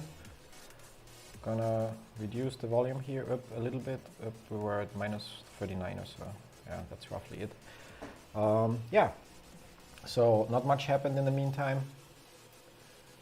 We have another movement up here, which is perfectly fine because, I mean, again, when we label things like here in blue, it's like already on such a small degree that it becomes tricky. Restore defaults here. Yep, for the energy saving. And however, our wave 3, we can see how that aligns, but our wave 3 here should also be another impulse. So 0, 1 could potentially be 2, 3, 4, and then eventually 5. Yeah. And if we look here, the predicted area would be, and that would also be in blue then, wave degree minuet. And 3 would predict it here, 4 would be predicted here, 5. That doesn't work out fully yet. So that's likely not our wave 1, but our wave 1, yeah, like, let's delete this. Our wave 1 would have to be probably further. We'll see. And what do we have? Bon appetit. Yeah, thank you. When you get back, I see this other thing called the Kennedy channeling technique. Yeah, I shared that already. We can look at that. Not in this chart right now, but I think if we go here, and I'm going to clear the chart, and we go to the hourly chart, and we pick something like the point here. That's actually a nice point for the channeling technique, and we get rid of this here. And the way it works is you use trend channels. So let's assume this low here is the starting point of a wave, and I'm going to enable the magnets for this, and I'm just going to label 1, 2, and I'm going to put the rest up here right now. Yeah, 3, 4, 5. So, and now we're going to zoom in. Oops, zoom in. And zoom in even more. No, don't go back. We're just going to be zoomed in and go back to our 1. So let's assume we don't know those or actually if we do it on the daily chart, it's even more fun because there we can use the replay feature. J Black Left says, I don't think we're going to see a drop. Yeah. Again, you shouldn't forget that a wave 2 to wave 3 is again going to be another 1, 2, 3, 4, 5, which means we have 1 down, 2 up, 3 down, 4 up, 5 down. Yeah. It may not be this one, so that one may be still wrong, but it wouldn't go down like this. Yeah. So. But from the labelings that we did the last more than 10 hours now, this is what makes the most sense, because we get waves of 3 different degrees that all point towards the same direction or the same area. However, back here, let's see.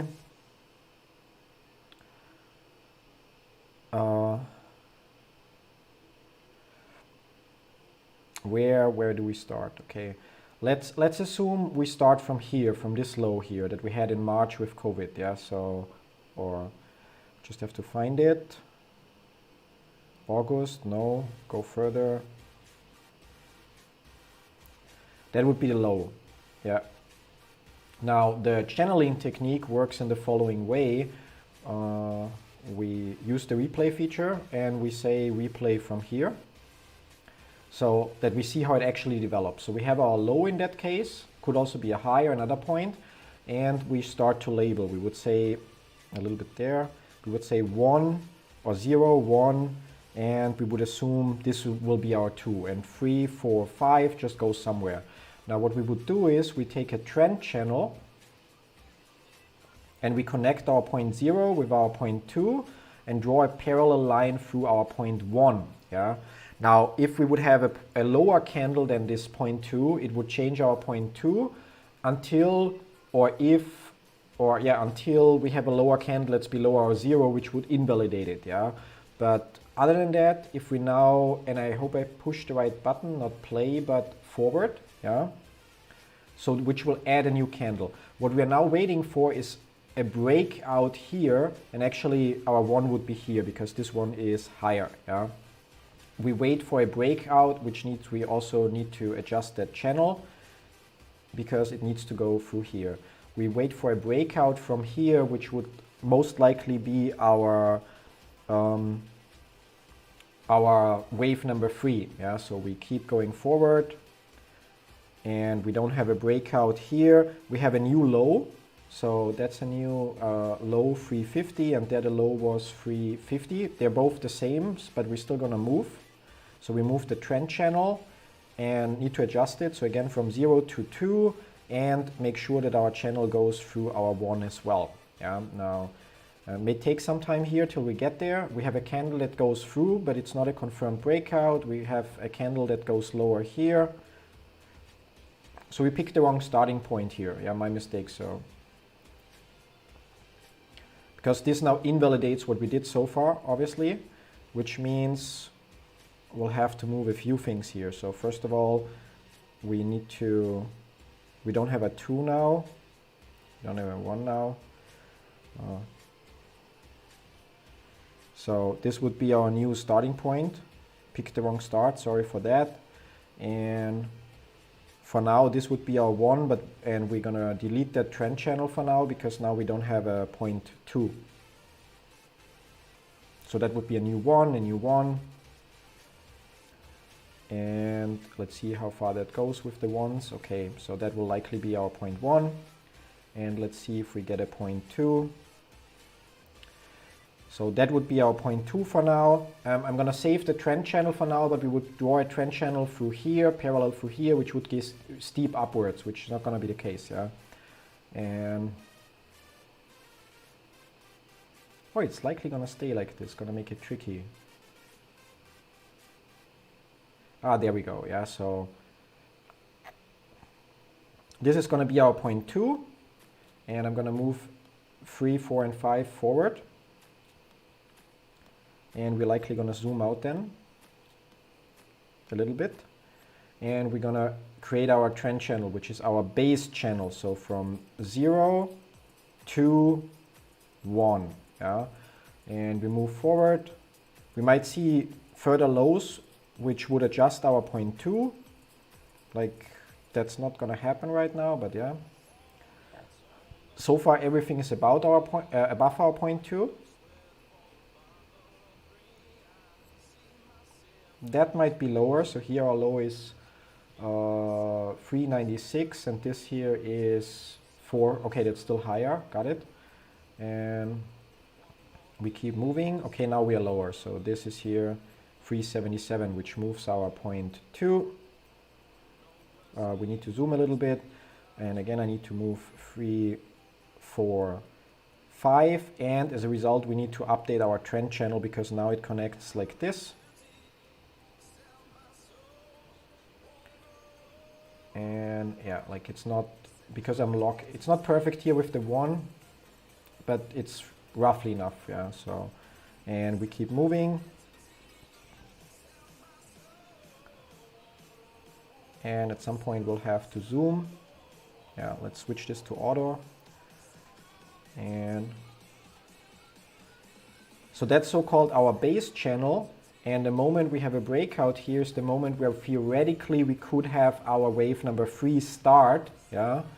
But we see that it drops back down here, yeah. So we're not going to assume that this is our wave number 3. And move that, and move the 4.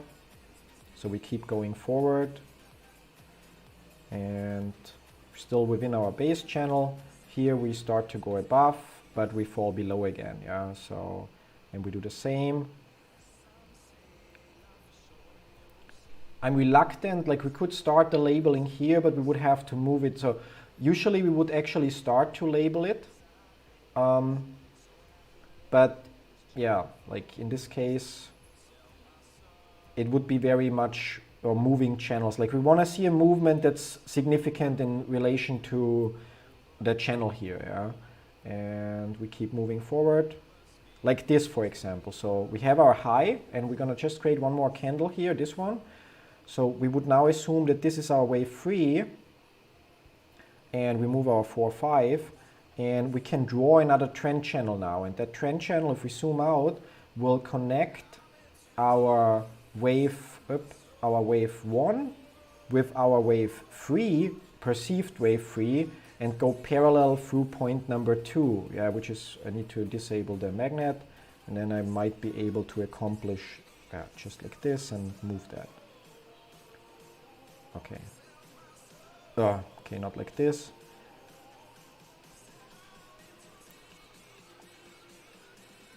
Are you shitting me?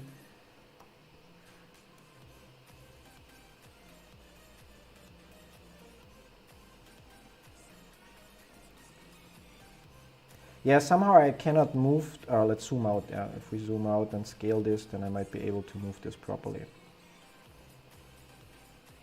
No, not really. Okay, zoom out further or scale further.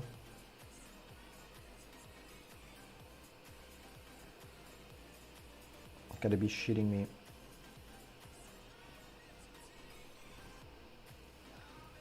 Yeah, I somehow cannot make this channel to go through the point number 2. Yeah, so we have to think that there's a little bit area that goes further downward. Yeah, well, we are likely not yet in wave number 3, because the idea is we have our base channel, and our wave number 3 basically, in order to find our wave number 4, we would look for a breakout at the bottom. So this is called the acceleration channel if this is our wave 3. But we would look for a breakout at the bottom, which would confirm that we're in wave number 4. So, and yeah, like it keeps going further, which makes it better for us. So need to adjust. That's our new 3. Let's see what's the next candle. Okay, goes up. So we would keep moving basically with each new candle. Let's see where we have a drop. Oh, there we have a drop, but it goes up again. Okay, but then it goes down. So basically move this. And then with that, we would also again adjust our trend channel. So again, it should go from 1 through the point 3, through point 3, and parallel through point number 2, which somehow just doesn't want to work. Let's try this with a new channel and enable the stupid magnet. So from 1 through point number 3 and parallel through point. Yeah, I cannot get it down there. Like,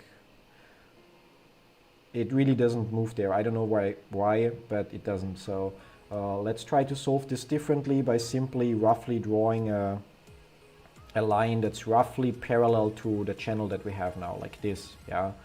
And so the idea is that this is our base channel, and with that breakout here we get our wave 3, and to confirm that we are in wave number 4, we wait for a breakout at the bottom. Yeah, so we keep going from here, which we have here, and at this point we would draw something called the deceleration channel.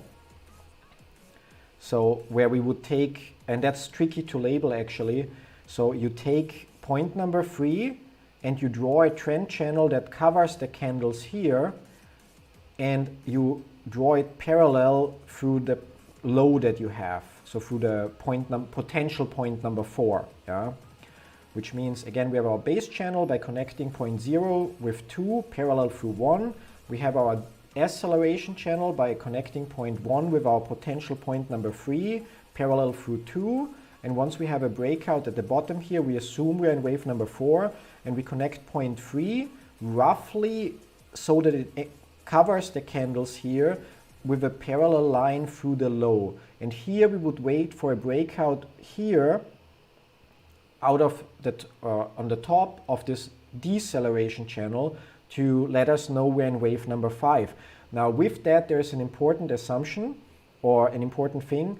We are likely, not always, but likely that wave here hits this base channel. So we'll hit the top or the median of the channel along the way. So that's kind of like the predicted price area. It obviously makes it different if you look at it in logarithmic or arithmetic, yeah.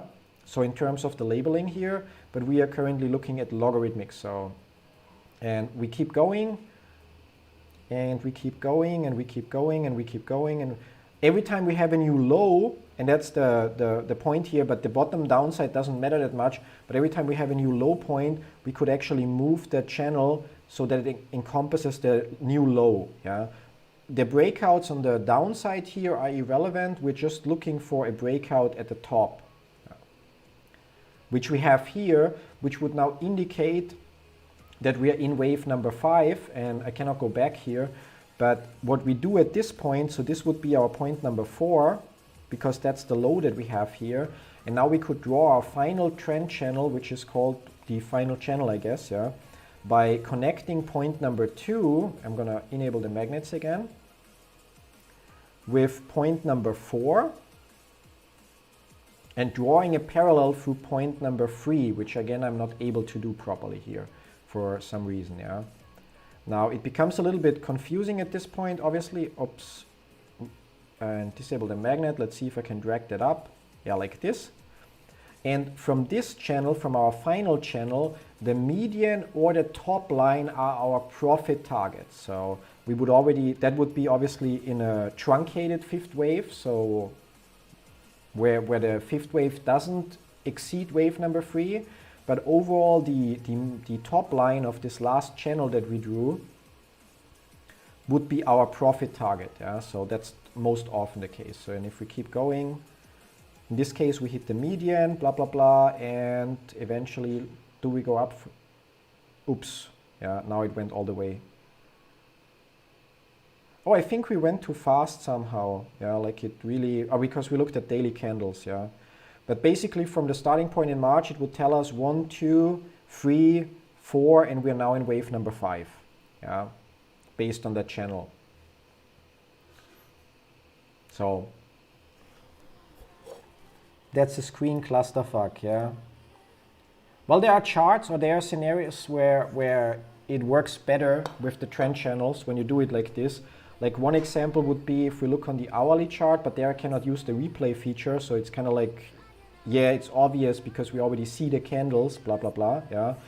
But if we look here in this area, it's very nice. If we have 0, let's stop that and enable the magnet.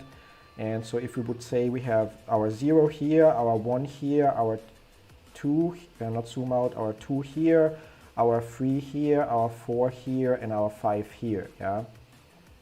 Now, again, in the beginning, we draw our base channel. And the moment we have a breakout, we assume that we're in wave number 3, and we would label this as wave number 3, then this, then this. Then here, once we have the low, we would draw the channel for wave number 4. But then we get a new high, which means it has to be wave number 3 in that case, yeah? So, and which means our acceleration channel is 0.1 through 0.3 with 0.2, which again is tricky apparently, yeah? And only once we have a breakout here, we assume we're in wave number 4. And then here we connect the 3 roughly so that it encompasses the other candles with a parallel through whatever is the lowest candle that we have right now, which eventually will be this one here, yeah? Which is our deceleration channel. And the moment we have this breakout here, we assume we are in wave number 5. Now here, if we switch that, even in arithmetic, we do not reach the area of our base channel, yeah? But it's not a guarantee, but we would have assumed that often we will hit this area as our wave number 5. But here our wave number 3 is also exceeding the profit target that we usually have, yeah? Or usually would have. And then our final trend channel would be again connecting, need to zoom or move, wave number 2, wave number 4, oops, didn't hit it perfectly, but yeah, let's start over. So wave number 2 with wave number 4 and parallel through wave number 3, and the medium and top line of that give us the profit targets for our wave number 5. Yeah? So while it's not the same as using wave bases and drawing the waves and using Fibonacci retracements and so on, you can see that the like Kennedy channeling method also works. Yeah, it's like a helping thing. I didn't do any like detailed research into that, how often it works like this, but overall I used this last year in Tesla. There I basically did it like that. So if we go to, or not TradingView to the chart, but to tradingview.com, and we go to my profile. I didn't publish a lot there, so but we go to profile and we go to ideas. Oh no, it's already here. So here in Tesla, I basically used those trend channels.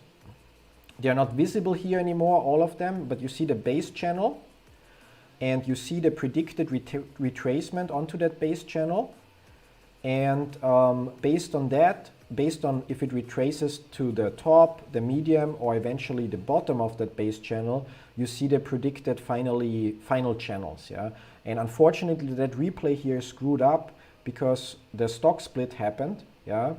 But if we were to look, it actually played out roughly like this. Yeah, so overall, I prefer by now obviously to use wave bases because it's nicer and has more details. But back when I last year started to look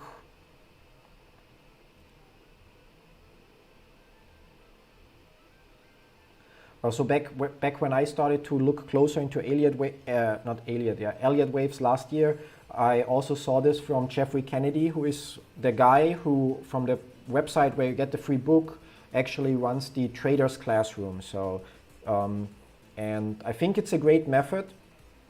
And yeah, like, I don't know, I think we get also confident because we had it labeled wrong, but every time we can apply a 1, 2, 3, 4, 5 that matches perfectly, the channel method would also confirm our bias here. So it's like tricky to say. And yeah, I still had the prediction. But back then I didn't believe fully in Elliott wave theory. So while I made some trades with Tesla and made some profit, I missed the biggest movements. Yeah, like, which kind of, I mentioned that in a comment. I think there are like a few levels. There's like one level if you think like, okay, GameStop is going to squeeze, but you don't tell anybody because you know it, but you don't tell anybody, and you don't even buy shares, but you know that it will squeeze. Yeah, it's like, I don't know. So it's kind of like you say you know it, but you're not fully convinced to put your money where your mouth is. Yeah, and you don't even share it with others because you're not even convinced for that, then I think the next level is that maybe you buy yourself shares, but you don't share it with anybody because you're still not fully convinced. Then you share it with some people. And I think like, so the same is with me with Elliott waves, where initially I would just say, okay, this is my prediction, but I wouldn't really share how I came to it because yes, Elliott wave made sense, but I wasn't as convinced as I am now. And eventually we get to the point where I'm like confident with my real name to post on Reddit and say, that's how I think it will work out based on Elliott waves, and to even jump on a live stream and say like, I'm confident it is like this. And obviously then in the live stream screw up an entire stream by labeling things wrong, or 1.5 streams. Let's see how we're doing today. Yeah. And I think that's then the last level, to really be willing to kind of like stake your reputation on your conviction. Yeah. And yeah, so, but the channeling method, definitely great. Here it would be a little bit harder because I'm usually just using the wave tools here, and all the other tools that are here, it's kind of like, I'm not sure where there are trend channels. Oh, there we have channels, yeah. So we could do it as well, but also the chart gets even worse to read, as we saw. Like if you then look at this, it's kind of like, doesn't make a lot of sense, yeah. If you don't know what it's supposed to depict, yeah. Although with the channeling technique, I have to admit, I'm not 100% sure in one aspect, because here we're now looking at the arithmetic chart, and we hit the area nicely. If we switch to logarithmic, we miss our profit target completely, yeah. So there, and I can't find the original video from Jeffrey Kennedy anymore to confirm like what way or what chart it should be used on, and I'm too lazy to apply it 20 times or 50 times to figure out if it always works only on arithmetic or if it usually works on logarithmic. Yeah, so it's like, but it's a nice shortcut, and if you have like enough market movement, and I think it also makes more sense on higher time frames, because it would be really challenging to, I don't know, like do it here, for example. We would have our base channel, which goes like this. So yeah, like 0, 1, so like roughly like this. We would have the breakout here, and would then assume that 0.1 versus, no, 0.1 with 0.3.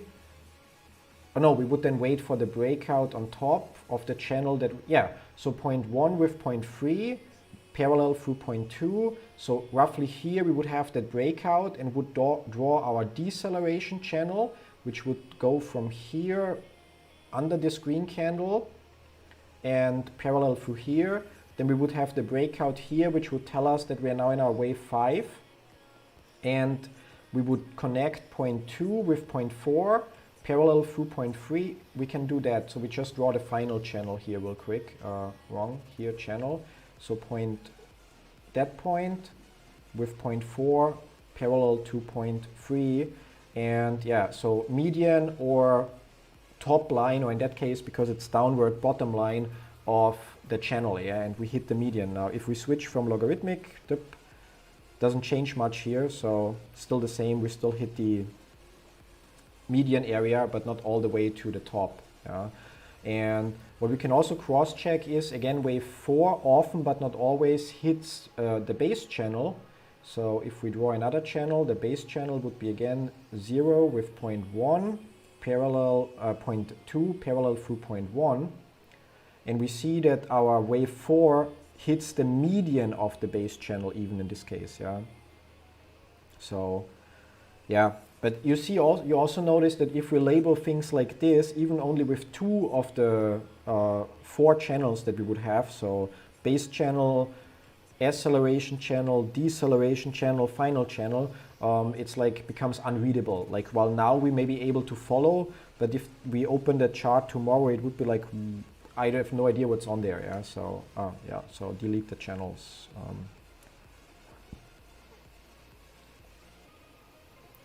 And that one as well, if I can select it. Oh, there.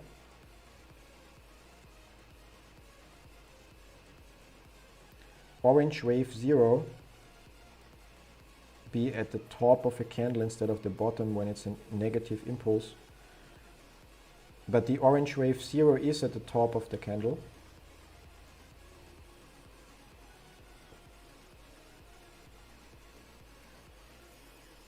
So it's 0, 1, 2. Yeah. Maybe, you know, like maybe turn your screen around. But yeah, so those channels are definitely GME big move. Gonna start hating this stupid labeling, but we're still within our prediction in quotes. As mentioned, the blue patterns are like on even lower degrees and not binding, yeah. Although it would have fit nicely and so on, yeah. Could as well be.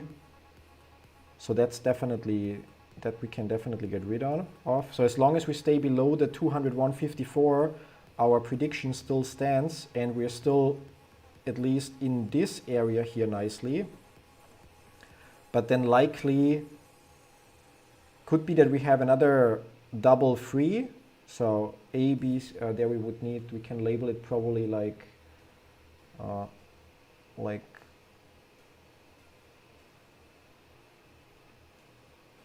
this. No, not like this.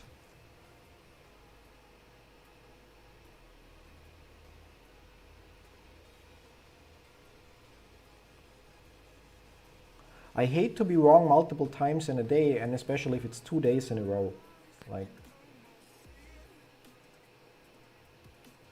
gonna get rid of the small ones of this one and this one for now. So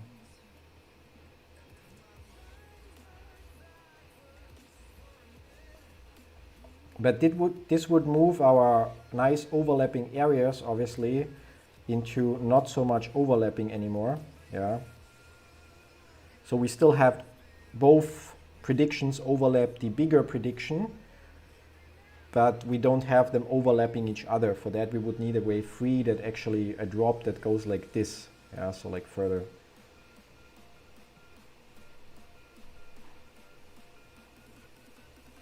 No, but before we couldn't label this here properly. Yeah, so that would be if we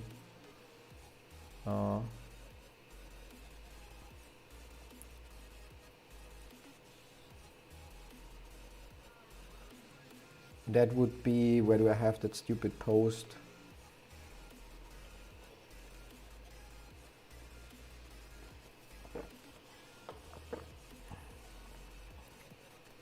There we have the original prediction from when we started the day.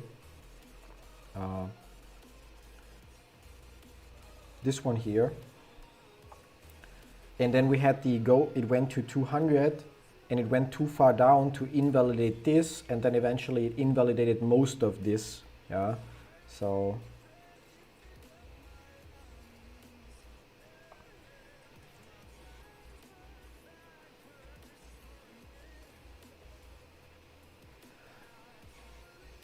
and this here should be a 1, 2, 3, 4, 5.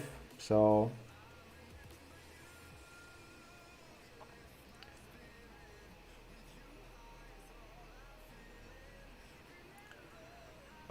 I'm considering opening today like first wave of third. Huh? No, it's going up definitely. I get ya.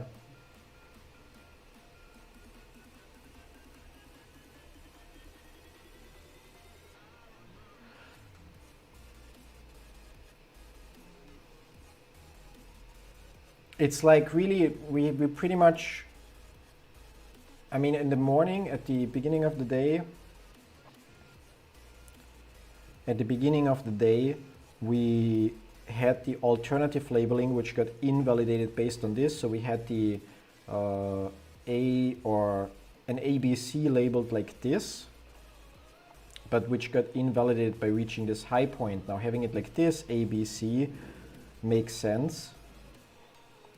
And then here this wave would need to be another corrective pattern. The question is which one? Yeah, A, B, C, and then it would be labeled And it cannot be a triangle, so that's the only thing we can. 1, 2, 3, 4, 5. Yeah, it doesn't add up.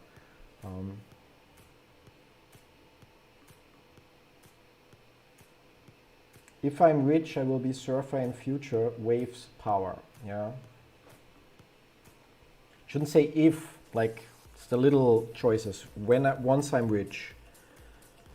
At 12:20, that's when you plan that you get rich. Yeah, but what time zone are you in? Because here it's currently 8 p.m. So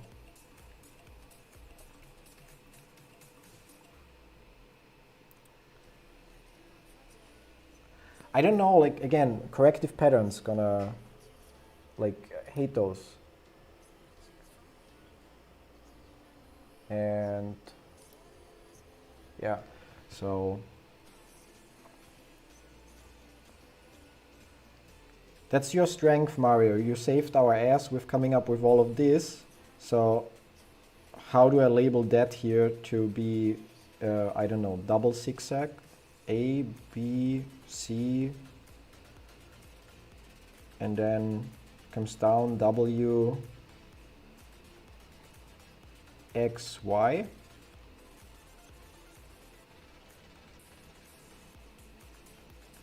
Hi Josh, or yeah, don't know if you mentioned before. Yeah, no problem at all. Like it's my pleasure. It's like distraction from all the other stuff I wanted to do. So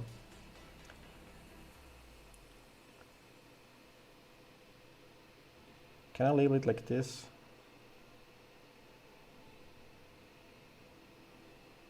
I mean I can, but does it make sense?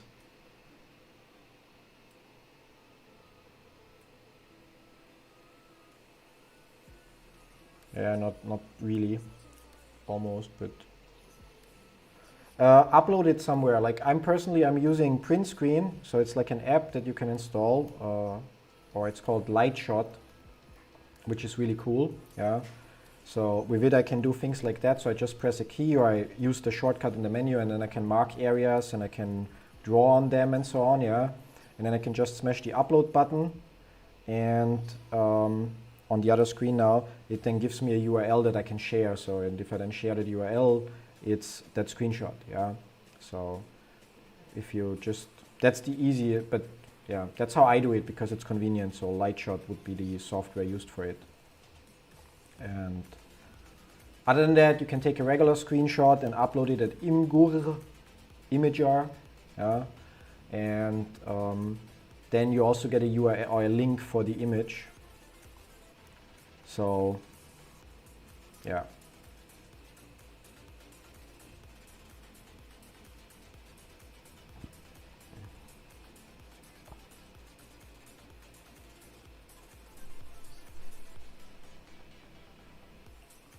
I mean, there's still hope. Our pattern is still valid. Not that we like this movement up here very much.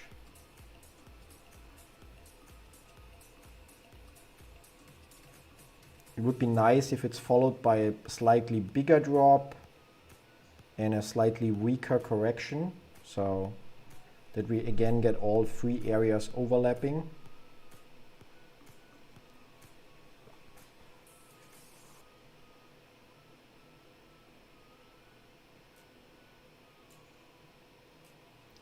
Also, I mean, I mentioned it yesterday, but obviously not everybody watched and so on. Like, I've been texting with the guys from ElliottWave.com, and there is a chance that Jeffrey Kennedy, so the guy that has the decades of Elliott Wave experience and blah, blah, blah, will actually publish a video about his Elliott Wave prediction on GameStop. Yeah? Not 100% guaranteed yet, but there is a chance if it happens, I'll hopefully, or I should hear from them, and I will then obviously share that. And that would be great because even if he doesn't go into a 5-minute detail level, it would point out any potential mistakes that I made, and would definitely serve as the overall prediction I would then use as foundation, assuming it's different from mine. Yeah. So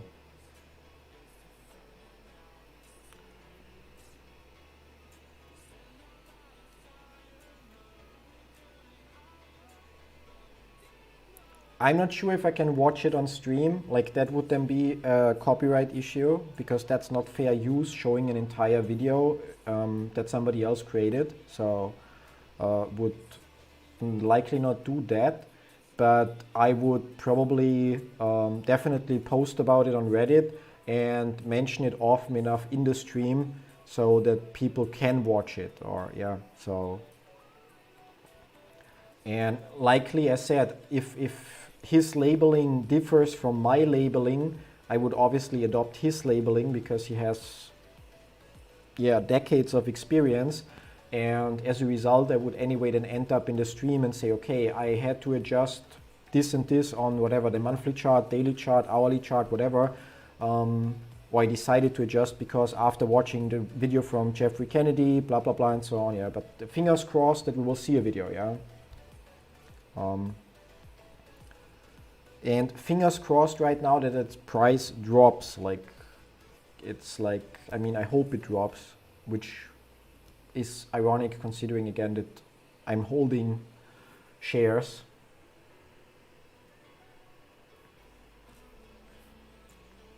And George apparently wants to see me suffer once again. Yeah, up shouldn't work now. Yeah, I disabled the hack. Now we need down, down, down.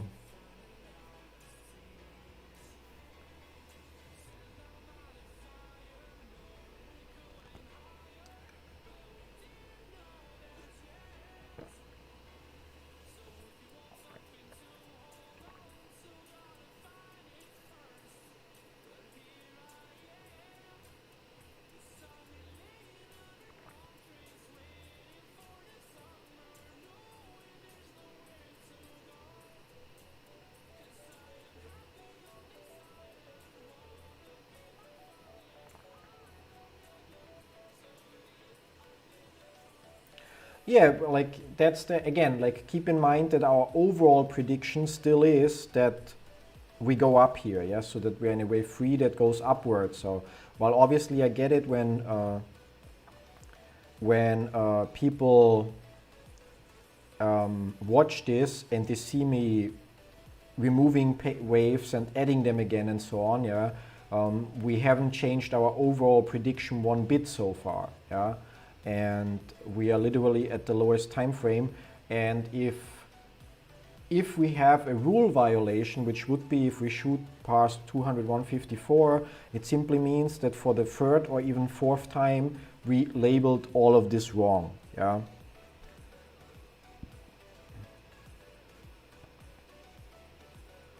Yeah, like I know that many, so like Nuns with Gun says we would have to rechart, and I know that many of you understand it and are okay with it, but I also get that people that just learn about Elliott waves would look at it in a way like, so we have a prediction, it's wrong, so we just predict something else, yeah. And the thing is, there is some flexibility within Elliott waves. So you have patterns and they have certain rules, but you also have percentages and waves within waves and so on, yeah. So for example, like a corrective pattern is not always simply an ABC. A corrective pattern in wave number 2 would be in 42% cases a simple ABC. So in most cases, yeah. In 40% of cases it would be a sideways movement, yeah, which also is labeled ABC but goes more sideways, which means in 4 out of 5 cases a corrective pattern like this would be labeled ABC, and only in a small amount of cases it's something different. And so when we play by the numbers and try to fit in patterns based on statistics, sometimes we get it wrong, yeah.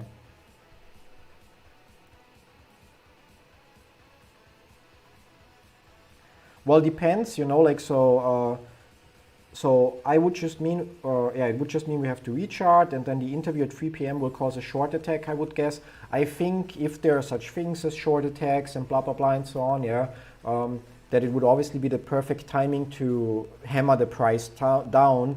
Every positive news where they can hammer the price down, get some unknowing retail people or retail investors to sell or panic sell. And The shorts kept their ammo all morning for that event. The other point is still they could also use those borrowed shares to cover their failed to delivers. So which means they don't have those shares anymore. So that's the point. What I mean with the information we have, we don't always know. Like we may know that a certain amount of information is true, like they borrowed a certain amount of shares, but we don't know for what, if they used it to cover fail to deliver, or if they are holding on so they can short them later. Yeah, we don't know. And how many stocks do you manage using the Elliott wave? Do you add to them daily, weekly? Curious how you use them time efficiently. I don't trade on a 5-minute time frame. Like I pick a stock, so basically I have a couple of stocks that I like, so like companies that I'm using myself, like for example, my German insurance company, my favorite car rental company, my favorite phone contract company and so on that I keep an eye on, my favorite credit card company, and then I usually just map out the monthly chart, so the biggest one, to figure out which wave we are overall in, and if we're currently in a wave 1, 3 or 5, so that should go up. Then I'm looking closer and try to find a rough entry, but I don't go as far. Like at most I go to usually to the daily chart, not even to the hourly chart, and to simply get my predicted area. For example, if I think we have a wave 1, then I would go on the daily chart and we would see a wave 1 there, for example, and then I just set my first buy order roughly at the area that is predicted. And if we go lower, I revalidate a little bit. So once my first buy order triggers, I revalidate and buy more. So I don't, if I want to invest $1,000, I don't buy for $1,000 on the first occasion, but maybe for 100 or 200. If the price then already turns around and goes up, yes, I wasn't fully invested, but I still made a nice profit. But if it goes further through that area, I have I basically average down, yeah. And so I don't overdo that because, in my opinion, like I know stocks don't always go up, but unless a company is in deep trouble and on the way to bankruptcy, the worst thing that can happen, because I diversify my money into multiple stocks, is that I end up holding one of my positions for 10 years before it's in profit. And yes, if I consider inflation and so on, it may then technically be still a loss in buying power, but overall not. So the bigger point is, why am I not looking closer? Because it obviously seems interesting when we figure out the exact wave pattern and get the right price levels. It obviously would be amazing, yeah.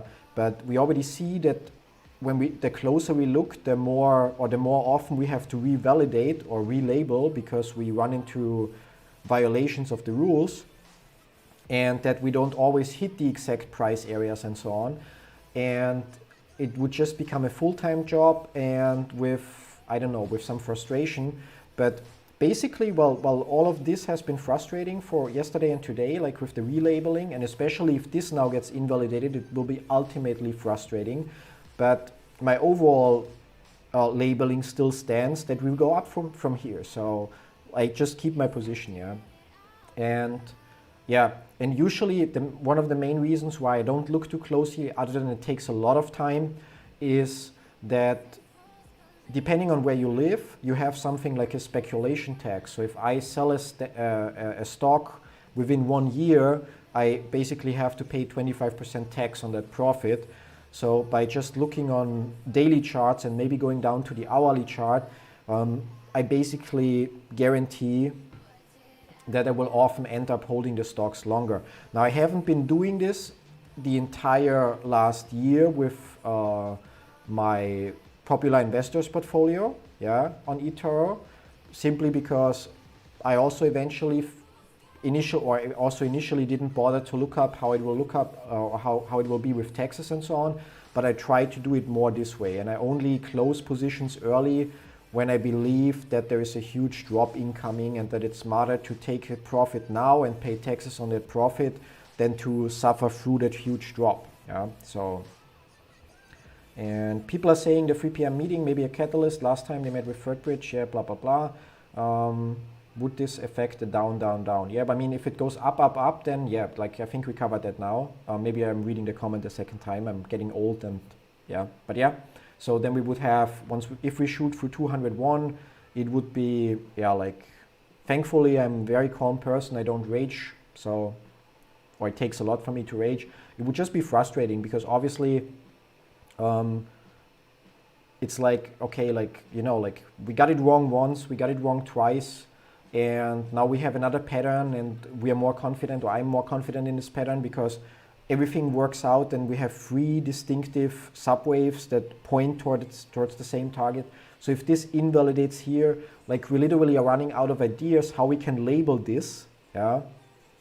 And yeah, so, but yeah, it's like, but on the other hand, looking at this, it's still possible that this actually was our wave 2, that this here is a simple ABC, and that maybe whatever this here in between is, so that could be a leading diagonal, because there you have some different rules in terms of wave number 3 and wave number 4, and that's just another wave 1, 2, 3, yeah, so, and I think that's also where the problem originates with Elliott wave theory, and where probably with time and more experience things become more clear and more obvious, that you just somehow are able to label things in multiple ways, and only with more candles will you see which of those ways actually applies.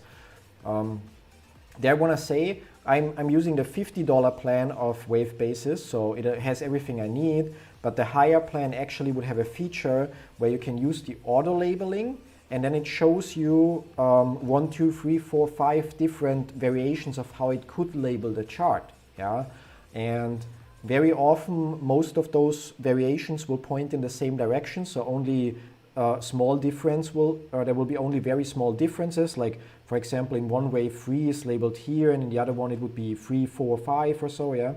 But sometimes you will see that there are totally opposing wave patterns that you still need to validate yourself, because the auto labeling isn't always perfect or doesn't always enforce all the rules.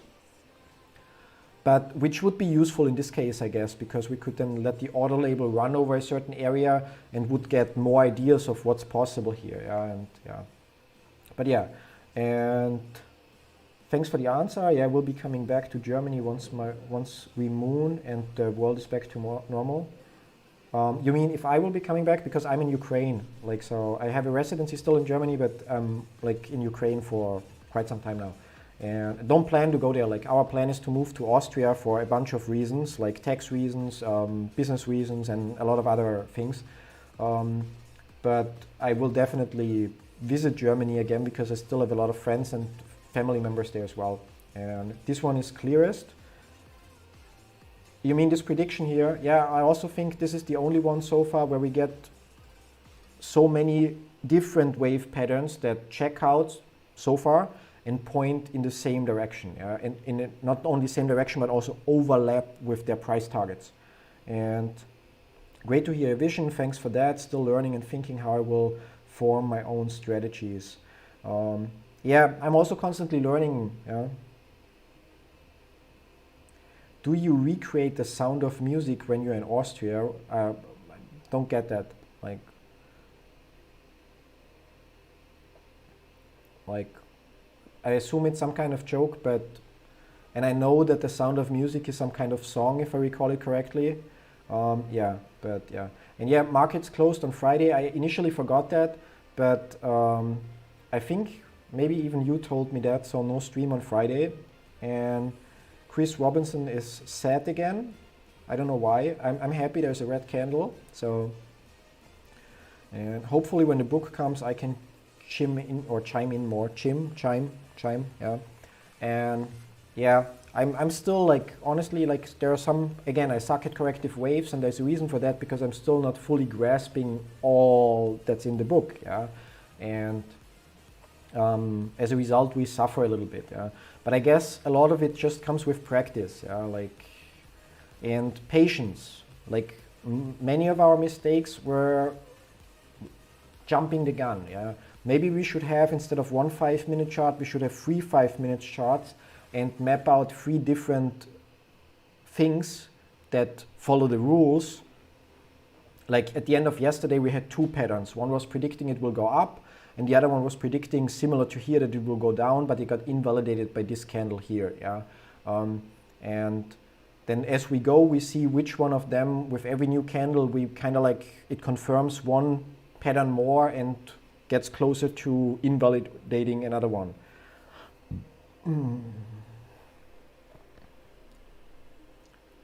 It's like, I mean, it's nice, especially if you combine it with other strategies or other methods. Yeah, like one thing we could do is, like, if we take something basic, we could say, okay, we can draw. Okay, I cannot because wrong thing. But if we take a trend line and we kind of like arrange that a little better, then we could theoretically, yeah, not perfectly, especially because it's now, yeah. But we could theoretically draw a trend line like this, yeah? And we could say every time it hits the trend line here, we buy. And if we draw a parallel through it, then we could say every time it hits the top, we sell, blah, blah, blah, and so on. But eventually we would have a breakout here. And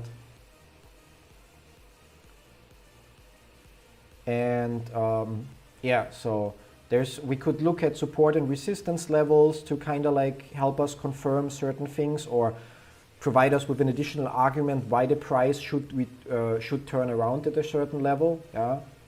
So if we look here, we had a top here in this area, and here as well, and then here as well. It went through, but then bounced and went lower. Yeah, which makes it likely that it will bounce, not guaranteed, but likely that it will bounce from here as well. However, we would have this trend line here, which would indicate that once it bounces till here, it might go up again, and so on. Yeah. So, and I don't know, I think no matter how you want to look at things, you can always find an argument that supports your theory. And with Elliott waves, while that is also to some extent possible, yeah, if you really start from the biggest chart and you work your way down, so like subwave, so wave of lower degree, wave of, like we're doing here, we have a wave pattern, and then we fit in the smaller wave that should fit inside, and then we try to fit in the next smaller wave, so of a smaller degree. So if you do that, you kind of cannot really, or you don't have that many options left to just confirm your bias. But eventually there is only one pattern that will be true, and yeah, and the more candles you have, the more, or the clearer it becomes. Ah, it's a movie. Okay, I thought it's. The phrase "Sound of Music" rings a bell, but I thought it was like a song or something. Yeah. And no, I'm not running around across the Alps singing. I'm usually driving an acceptable rental car and visit friends and family and enjoy the nature. Like in terms of like, yeah, my wife enjoys lakes and swimming and stuff like that, and I enjoy simply Austria the way it is. So. But yeah, no running across the Alps. Nope. Nope, nope, nope. And yeah, we don't have auto waves right now, but if we go here and we clear the 15-minute chart, so it's already cleared, okay, and we switch also to 5-minute. The different issue here is like, where do we start with auto waves? So let's say we start down here, yeah, and then it would say, I think before, and that's already one thing that, like, it doesn't go far back. So you see, it doesn't start with 0 here, but it starts with 1, and which would mean 0, 1, 2 down in the basement, yeah. But if we look at the recent area here, it would say that wait, what? 0. Yeah, so basically it already tries to label this here as an ABC, and so it kind of like tries to confirm this one. But we can give it a bias, we can give it an impulsive bias. Okay, I cannot, I would need to upgrade for that. Okay, good to know.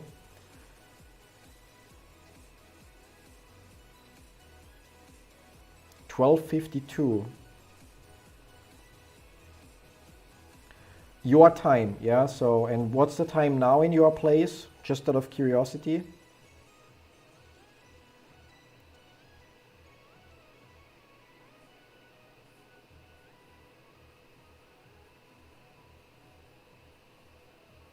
And also, which wave 2? The wave 2 that we currently have down here, or the wave 2 that we have in orange here?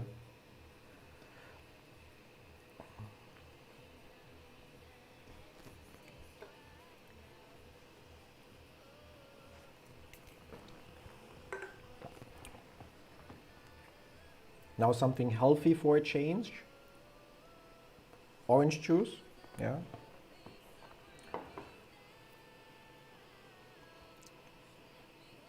In New York is like 6 hours different, so it would be like 16 something.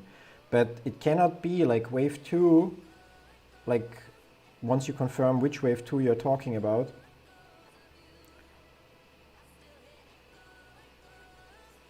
Yeah, that's like 6 or 7 hours difference to me, and which means it would be almost 5 p.m. or so. But the point is, this wave 2 here, if it's already finished, it could only be down here because that would be the lowest point. It cannot be finished here because we have another low here. And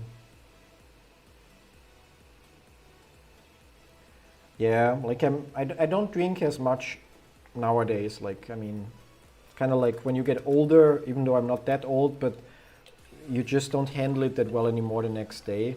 I hear it not every evening, but on often in the evening when I'm done with everything, I mix myself like a very light whiskey Coke. And yeah, the earnings dip was here, and then you have 1, and then you have, if that would be the end of 2, which we discounted because we couldn't label all of this properly. And so we decided eventually to come up, with your help, if I'm not mistaken, with this ABC pattern here, which makes sense. I mean, we're still, it's not that our labeling is invalid, it's just that this corrective pattern here, assuming that our labeling is valid. I don't see the link. Like, you should be able to, like, I enabled or I disabled the blocking of links, so I'm gonna double check on that, yeah. Or I can maybe wait, maybe let's check if there are some permission things. Put user in timeout, hide user, pin, blah, blah, blah, report, no. I don't see the link in the chat, so that's the problem here. Can you, yeah, it's like, although I changed the setting, it maybe it's only active in the next stream or something if I change the account. If I change the, where was it, community, yeah. So links are definitely not blocked, and yeah, so like, can you just share, like, don't just copy paste the link, but the link is something imgur.com or so / and then it's some random numbers and letters if I'm not mistaken, so just share the last part of that link. We look like we may break, whatever that means, on 1 minute chart. Well, so far our pattern still holds. Like, it's, we exceeded, or depending on how we label this, yeah. And again, I'm bad at corrective patterns, but we are nicely in the predicted area for our wave 2, or only went a little above. And depending on what happens from here, volume weighted average price. Okay. Okay, Ben Taylor says downward pressure, and so your volume, how do you pronounce that as a shortcut? Your volume weighted average price, VEP, yeah, VEP, yeah, VVEP, yeah, like I have no idea. Points in which direction? Where was it? We look like we may break, so like break what, up or down? Yeah. VWeb, yeah, gonna try that.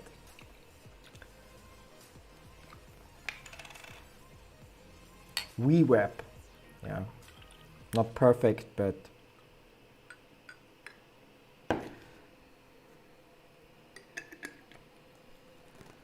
web like wasp without S, yeah. Gonna make a drinking game. Every time I mispronounce a word, you all have to drink.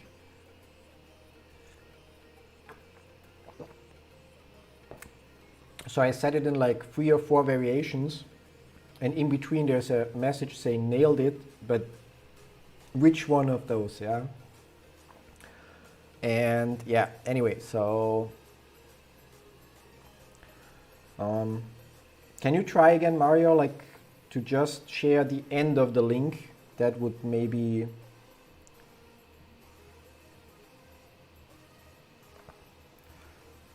So basically I get confirmation bias that other indicators are telling you guys that it might look like we're going down.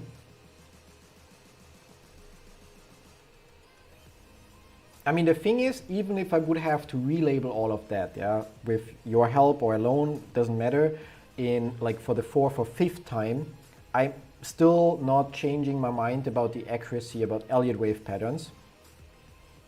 And the problem, however, is now on Reddit we have a post that says like, it was this one, that says like, okay, expect this to happen. We're gonna go up, yeah, and then we have an edit that says, oh, sorry, we were wrong, we're gonna go down, yeah, and if I now make another edit, oh, by the way, we're going up, it's like other people will not even bother to do their research regarding Elliott wave because they will not consider what kind of small time frames we are looking at. So, and yeah, but yeah, volume is light, even obvious. Just adding it to help, possibly confirm trends, yeah. Don't know who the hedges are kidding anymore with their fake drop in price every time they offer the dip. Retail and whales just eat it up. Guess when you have billions, anything goes. Yeah, I mean,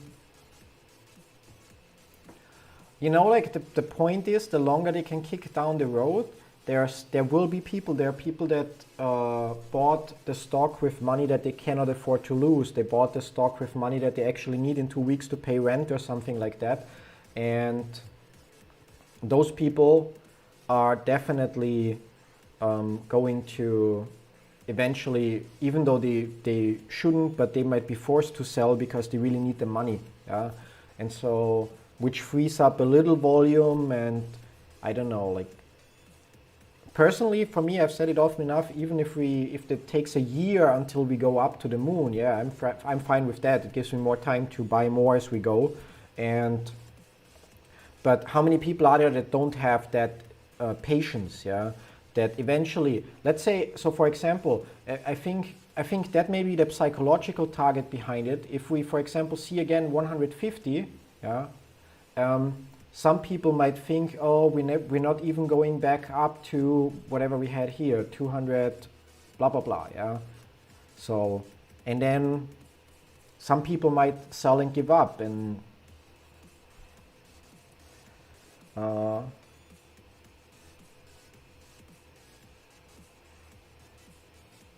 what you could do, you can open this post. I cannot share that on this screen, but if you go to Reddit, you should find the Elliott waves in GME and just post it as a comment there, because there you can obviously, there you can. Or again, like if we go to, I haven't used Imgur in ages, but if we go there, I'm just gonna upload a screenshot or something. Choose photo. Upload complete, and then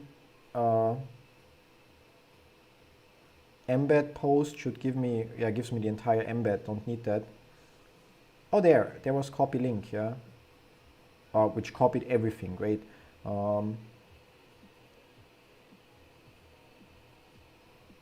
Yeah, obviously you can just, the number on the top here should do the trick, yeah. Let's see if I can access that without a user, yeah. So basically just the last part here, when it says imgur.com, whatever, slash, and then the random. Oh yeah, there we have it already. Oh no, Daniel just shared an example, yeah.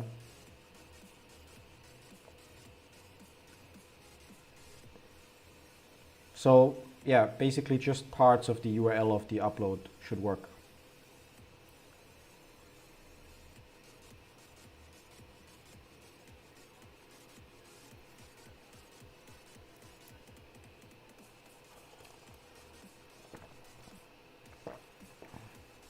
Oh, yeah, they're like,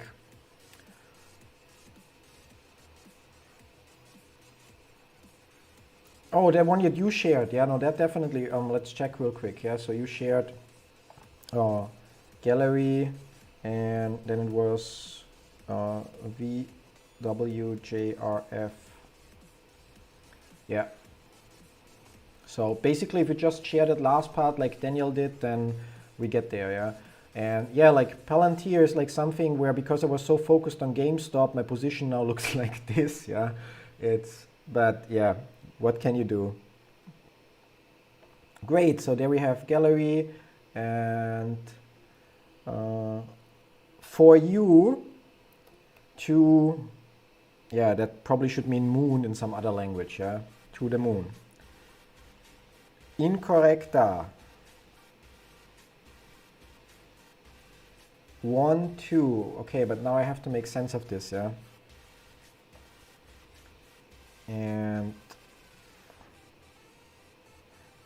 But that's not the earnings slow, or is it supposed to be?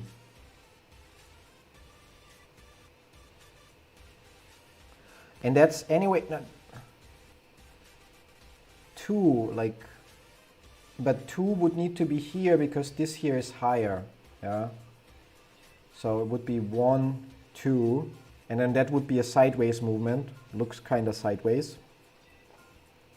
Or actually 2 would need to be here, down here, because this is higher, yeah, so it would be a zigzag. And then the question is, what's the date here, like, of this? Not correct, I'm from Spain, nobody's perfect. No, like, not judging anybody from where they're from, yeah. 02 incorrect, yeah, I mean, that much I understand, and then I can say una servicia, por favor, yeah. So the retracement should be to 61.8%. Well, options don't directly unless they are executed, which means people buy or sell stock then based on that. But it just causes the charts or the candles to move on the chart, which then help us to reach the areas that we predicted or invalidated or from the earnings dip. Okay, let's try to do that. Let's put that here. But the earnings dip is down here. So I'm kind of not seeing, because this here and there it goes higher up, like,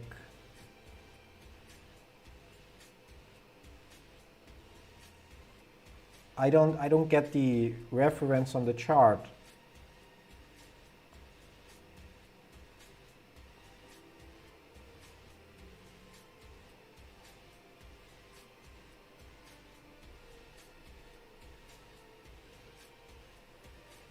And I don't think that that's, I don't know, that actually like 1, 2, and then whatever, but the question is still, where on the chart is this?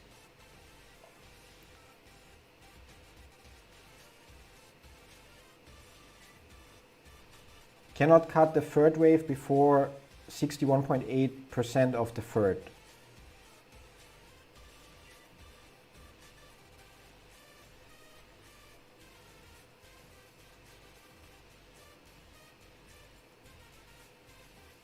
Zero to 2, so 0, 1, 2 is incorrect because we cannot cut the third wave. It's like playing, what's the game called, where I would act something out and you guys have to guess.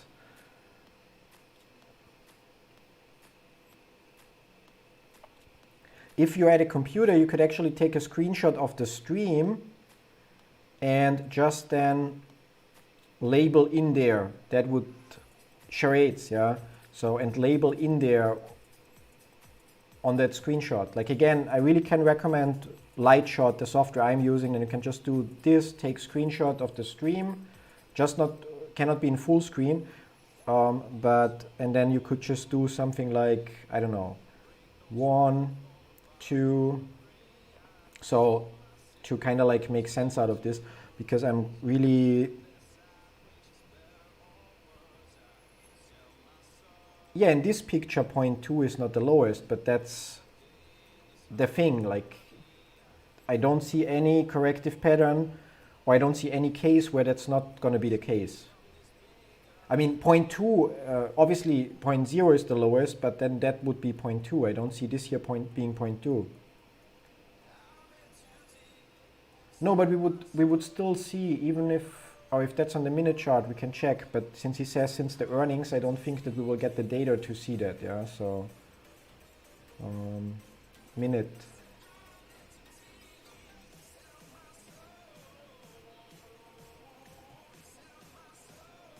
So it's a drop, up, lower drop, lower drop, lower drop, but still higher. So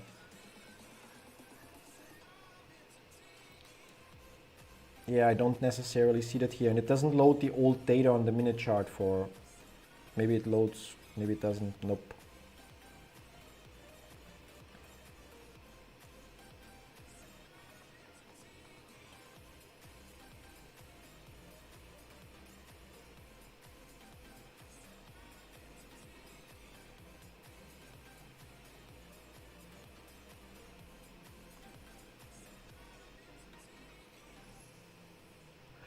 Yeah, it's like, it's really tricky. Like we're kind of like in a waiting spot to either see a drop, which makes it more likely that our labeling is correct, or to get our labeling invalidated again.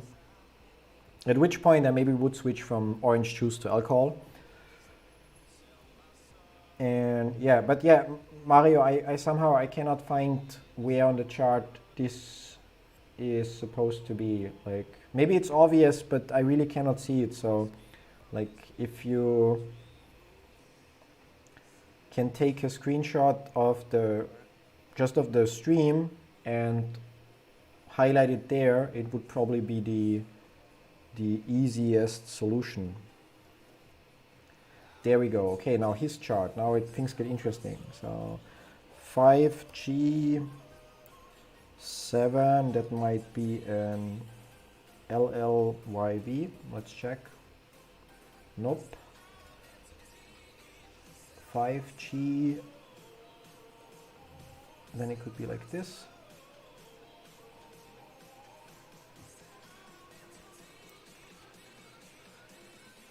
Yes, but that's what I drew before. I assume that's, okay, that's your screen, yeah? But, and there I see a 0, or S0. But that's what I added before, the trend, oh no. Oh, because the DUM, no, stays the same, so. Oh, your chart is this low here, or is it? Yeah, so you're from here, yeah? But the earnings low is down here, so that was not the earnings low. So what you are doing is basically from here you draw the trend line, like this, I guess. Yeah, let's see. Roughly. And what I did before was maybe also from here. I don't remember 100%, but I think I drew it from, maybe, did I draw it from here?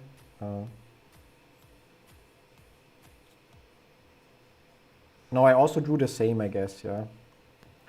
But yeah, but it's like what I meant before earlier, when like the price could theoretically, we would assume, because we can draw this trend line, that it goes down and bounces here, blah, blah, blah. But I don't know, like, yes, there are a few aspects that would make me think now, oh, we're gonna get another labeling invalidated.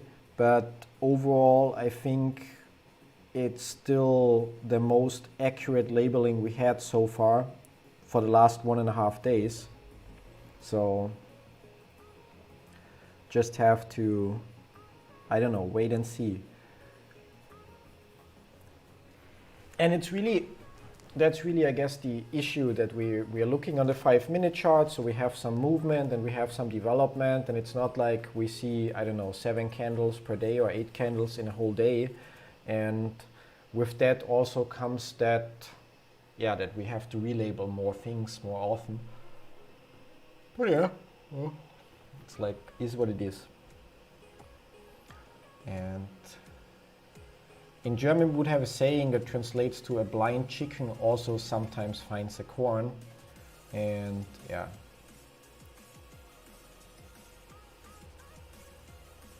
it would already be nice if the price either goes outside on the bottom of that orange box or on the top, like either way, so that we have some kind of like confirmation, preferably not obviously confirmation for our pattern, so by going down, but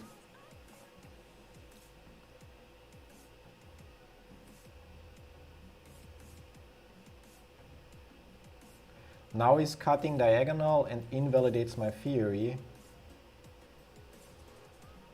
Yeah, which theory? Like, all of this is mostly made with your help, but I still think it stands so far.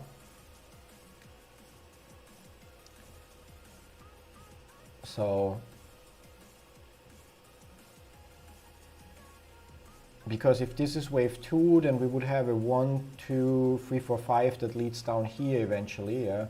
Which is going to be next to impossible to map out here, but theoretically it could be something like, and just gonna dip, project pattern forward. Yeah, like now it would need to go further, yeah, so this doesn't overlap with this here, so wave 1 would need to go further, so that wave 2 goes further, so that wave 3 goes further, so that wave 4 goes further, and then eventually wave 5 overlaps here. But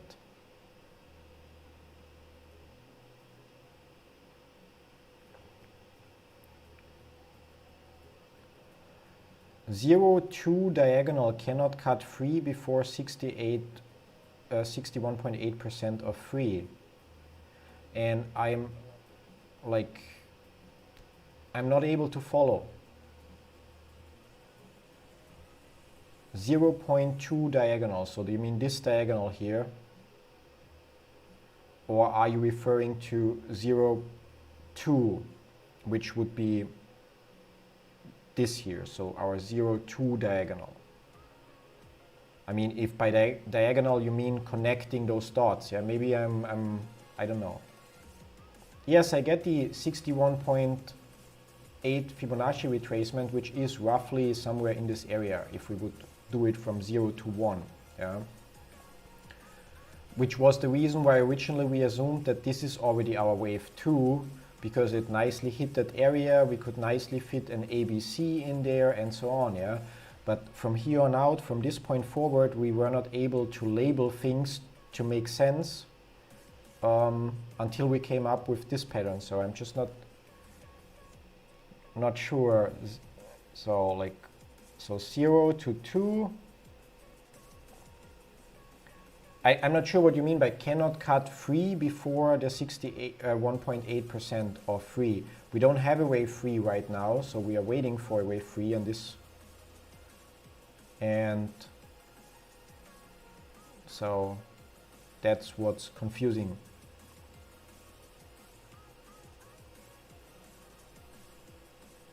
Yeah, I didn't draw a 0.2 trend line. So we didn't draw 0.2, or did we draw? Because we drew like, that's here is, we didn't, 0 would be here, and 2 would be here. Or our perceived 2, where we thought it is, would be here, yeah?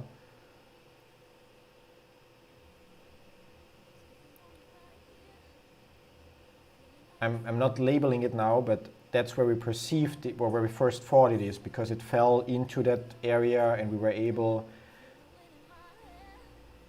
0 at 112 in dip, 2 at 176 before close yesterday. 100. Yeah, but I don't 0 before 0 at 112. We don't have a 112, we have 116 at that low. And then the 2 would be here. I don't see any pattern where we can ignore that this is a lower point and just randomly say our 2 is here. So maybe I missed something, like, but you would say like, okay, today we have the 30th, so the close would be here. Yeah, so we start here, and you would then label 2 at 176, which would then be likely this point here, yeah? And that's where you want to connect it, yeah. But I would not be able to do this like this, because that to me makes zero sense. So if that's what you mean, that okay, this is going to be 0, 2, and we go from here now 3, then so you also want to have this here as wave number 2.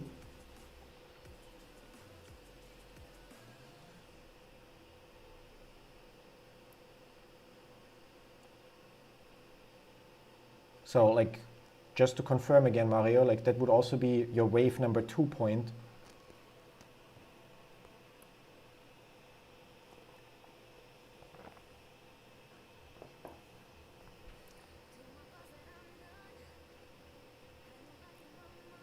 Yeah, but I mean, like, thank you for sharing, obviously, and I may be wrong. I'm not perfect in any way, especially with corrective patterns. But first of all, I don't recall anywhere that we could, or that a rule would allow us to place point number 2 here when we clearly have a lower point here. Second of all, this would then still be a wave 2, which means it still would need to be either so it would need to be a correction, but not a triangle. So we would need to be able to fit an A, B, C in there, where our C here wouldn't be lower, because A, B, and then our C doesn't even reach the point of our B. So like, I see multiple reasons why that is not the case. Like, if we put our 2 here, so if we put our 2 here where we had it originally, that we can, yeah, I'm going to refresh in a second, that we could confirm, because we can make A, B, C, but we just were not able to label this here all. Are you shitting me? We had 2, oh yeah, like, there we go. There our charts get invalidated again, yeah.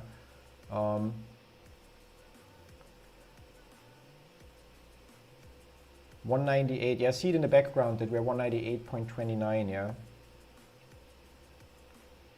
It depends of books, yeah, like, if you can point me, like, if you, either if you read the book online, or if you have it in front of you, if you can mention the chapter and the page, then I take a look, yeah, but I don't recall that anywhere that we could just say, okay, let's make this our point 2.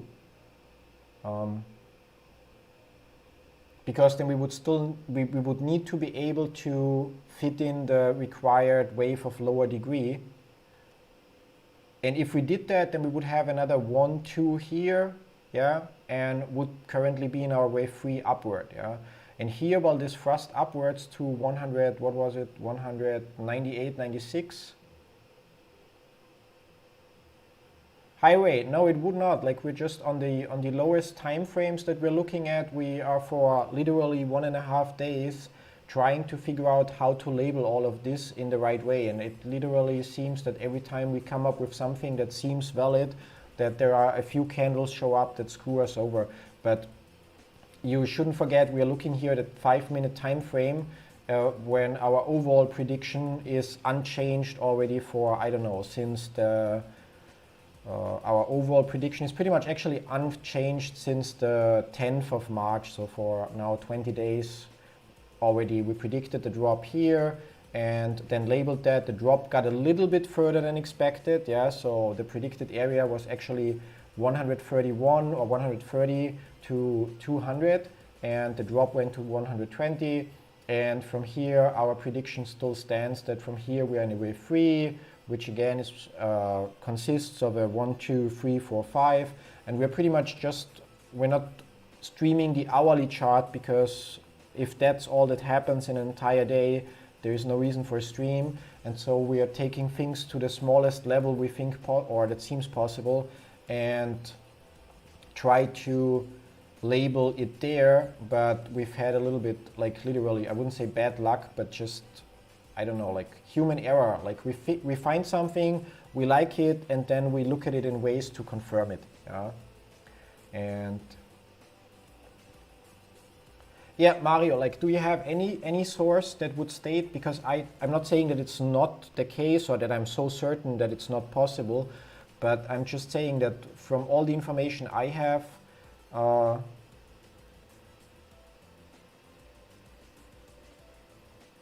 And from all the information I have, I cannot just willy-nilly pick point number 2 here because it suits me better, but I would have to put it here, or I would have to assume that our correction is not over, like what we did, and put it somewhere else for now until we fulfill the overall pattern. Yeah? And the target on the 60-minute chart, the next one is $1,300 roughly. Yes, that's the area of the next wave. And as part of that wave, we have subwaves, blah, blah, blah, and so on, but that's pretty much unchanged. It changed, I mentioned it in the post today. Our original prediction was exactly that we have the drop here into this area to 131, 201, and then the prediction was 1,900 to 2,003. Yeah, you can ignore the following predictions because they adjust as we move a little bit. And then we had the actual event happening. The drop was a little bigger, which should then be on, I think on this, yeah. So the drop was a little bigger, so not 130, but 116. And as a result, the target for this wave here changed as well to 1,300. Yeah. You can also ignore all the dates on the charts. So they are completely irrelevant. That could be today, that could be tomorrow, that could be in a year from now. But it's more about that this so far still stands. And yeah, like it's just a frustrating experience on the 5-minute chart for yesterday and today. And I'm an idiot. I have my screen for streaming here where I also see the YouTube chat, which is a different computer, but now I tried 3 times to move my cursor onto that screen and was like wondering why it doesn't work. Yeah, so Imgur and gallery and 7B GOXJ4, there we go.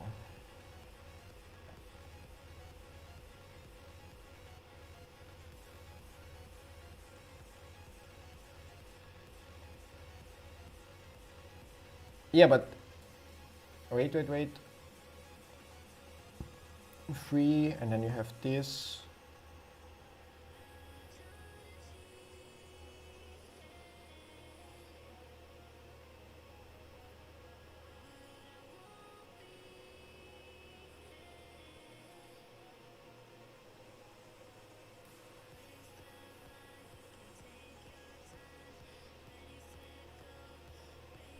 Ah, you mean you see it often that it's labeled like this?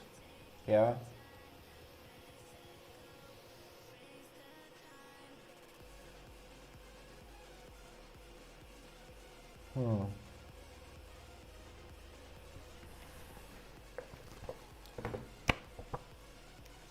It's gonna check the book.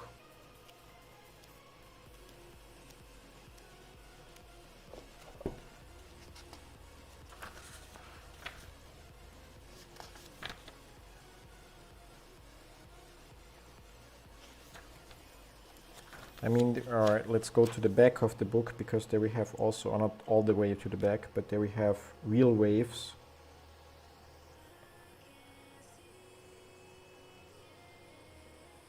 Hard to say. But then basically,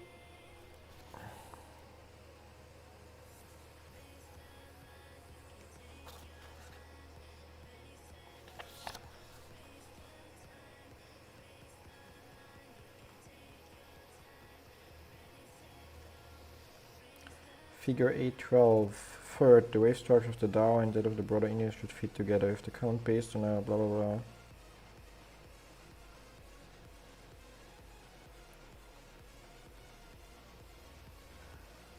Yeah, this book is also not from 1920, so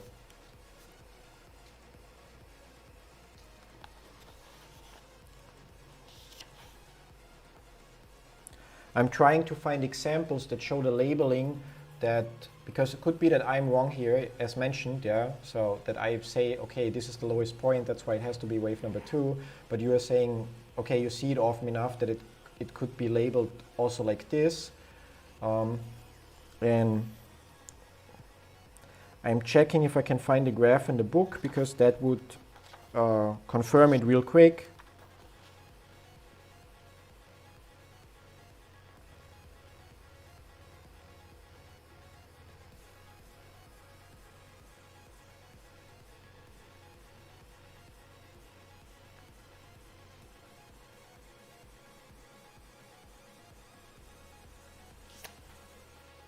And I wish they would have higher resolution pictures in there. Like I don't know, page 230 might have something that could confirm, but it's tricky because it's from, I don't know, whatever, like 1900, I don't know what. But there is a 1, 2, 3 where yeah, it's really hard to say, but where it's possible that the 2 is not the lowest point, but the last low. And yeah, those are theoretical ones. 1, 2, no, there's the lowest one. AB, ABC, 1, 2, it's the lowest one. 1, 2, it's the lowest one. Lowest one. 1, 2, lowest one.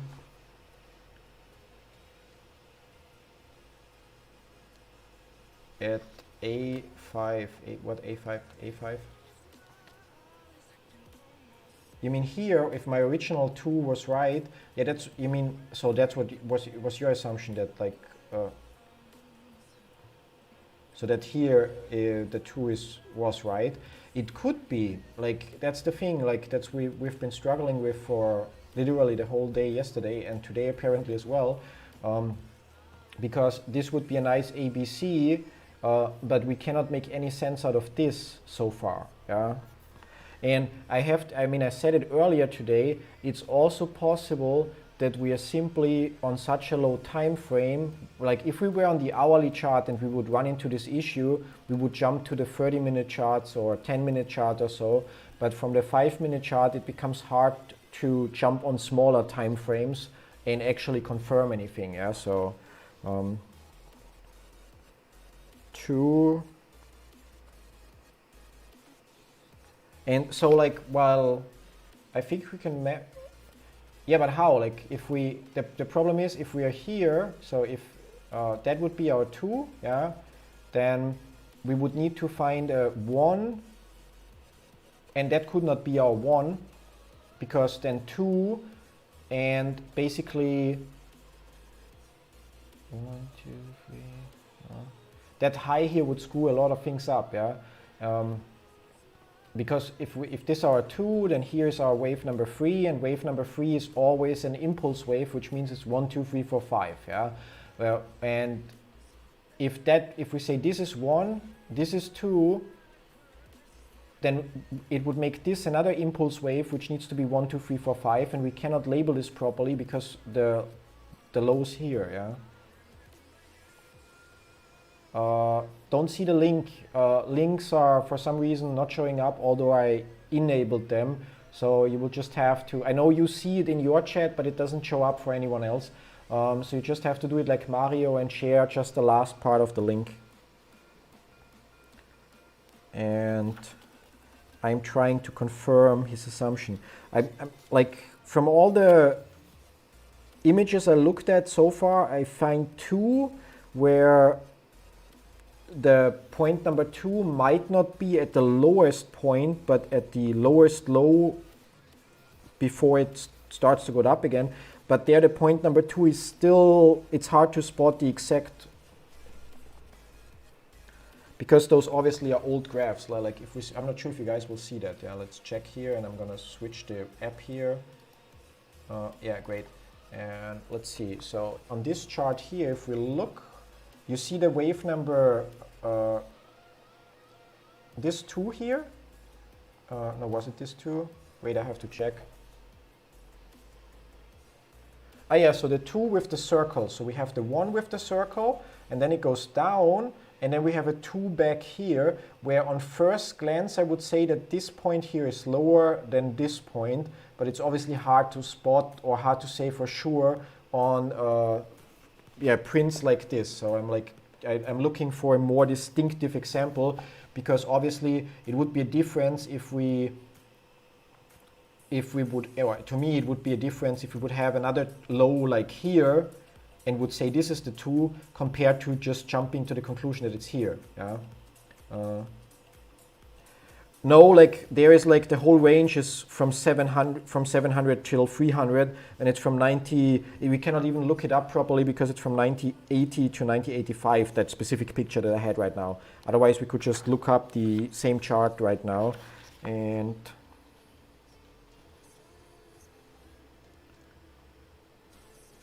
one, two, it's the lowest one.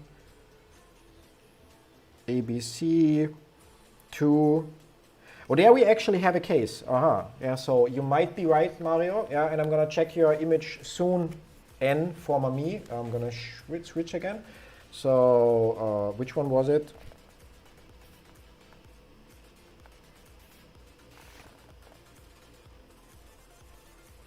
Yeah, so the big one here, so the one with the bracket, so we see we have 1, up, 1, and then it goes down, A, and then it goes up, B, and then it goes down again, C, and that's our wave number 2. So here the ABC, clearly the C doesn't exceed the A, which means we'll just have to look up zigzags again, yeah, like, and we're just gonna quickly look at the, this one here, HH6PT3G. So yeah, so I learned something new today. Thank you, Mario. Okay, no, then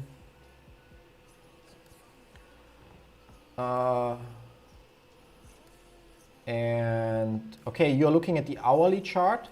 That's the low from the earnings. And from here you go 1, 2. Yeah, that's the same that we have, just with the difference that this here is wave number 3 and this here is wave number 4, starting from 2009 or so. Yeah, but yeah, so like other than that, it's like literally what we have on the hourly chart. Yeah, so here we go up. It's not labeled from here, but basically because then this is another. So your 1, 2. Oh yeah, you have 1, 2, and in there you have your subwave 1, 2, and then 3. And hourly chart we have the same 1, 2, and we're currently in this wave number 3. So all of that is still the same. And within that wave number 3, we are within another 1, 2. And basically we are only looking at this small area here. That's where we are fighting, like literally, or overall from the earnings, that area. But where we have the problems, it's actually just this area. So like a very, very small area of the overall chart that honestly has no impact so far on our overall prediction. Yeah, so that's the funny part. Yeah. Yeah, thank you for telling me. Yeah, so well, you saw what I meant. So here's the image that you have. Yeah, so where you have 1, the high where we had the buying restrictions, and then 2, and then wave number 3. And on our monthly chart back from 2000, I don't know, hit me on the head, yeah. It's wave number 3, 4, and which means we're in wave number 5 here, but completely not that much relevant, let's say it like this. And we have the same situation here, so from the low from the earnings, 1, 2, 3, which is what we have on the hourly chart here. Low from the, no, the earnings low was here, sorry. Wait, going back. 350. Okay, that's not from the manipulation, that was actually before. So here we have the low at 38.50. We go up, just confirm, 38.50. Yep, so that's from here, yeah. Yeah, so, but we have the same. So you have 1, 2, 3, 4, 5, yeah. My 3, 4 might be slightly different, but same. So then 1, 2, and we're in wave number 3, which is what we have here in this color, yeah. So 1, 2, and wave number 3. So, and that's basically identical. And within that wave number 3, where you have 1, 2, we also have already for days already 1, 2, and are currently waiting for this 3 here to form.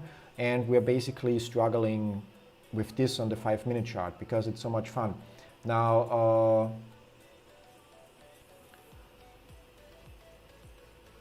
And yeah, so basically you're looking on a higher time frame and we are looking only at this on 5 minutes. So that's what makes the challenge for us. And what else do we have? So the books are modern, not Elliott's. We had that, yeah. So yeah, I wish I could save my progress, but it's okay. We can relabel it anytime. I can take a screenshot of the chaos that we have right now, and sorry.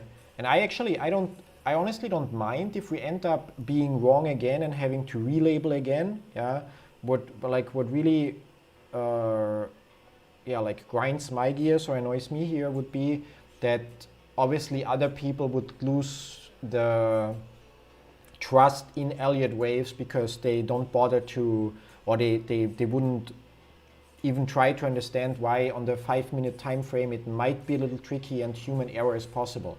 So I'm still not, so while I see that sometimes the 2 is labeled differently, but for this to be true, yeah, so for this to be true, we would need to still be able to fit a corrective pattern in there. Yeah, so there still would need, and to be fair, in the example that we had in the book, I forgot the page, yeah, but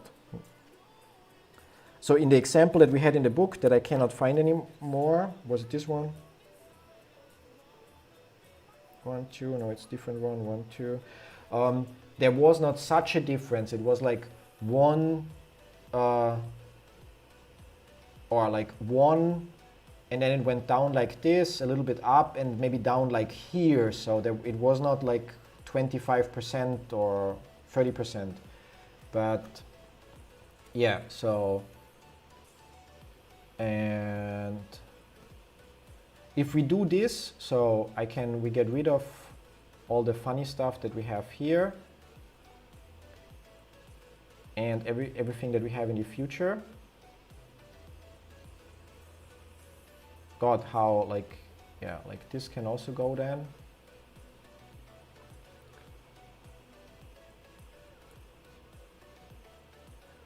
Like the first problem, as said, that we have, we would still need to be able to fit a corrective pattern in here. So we still would need to be able to fit, for example, A, B, C in here. Yeah. So, and obviously our prediction for area number C is not even remotely reached in that case. But so we can maybe, let's see,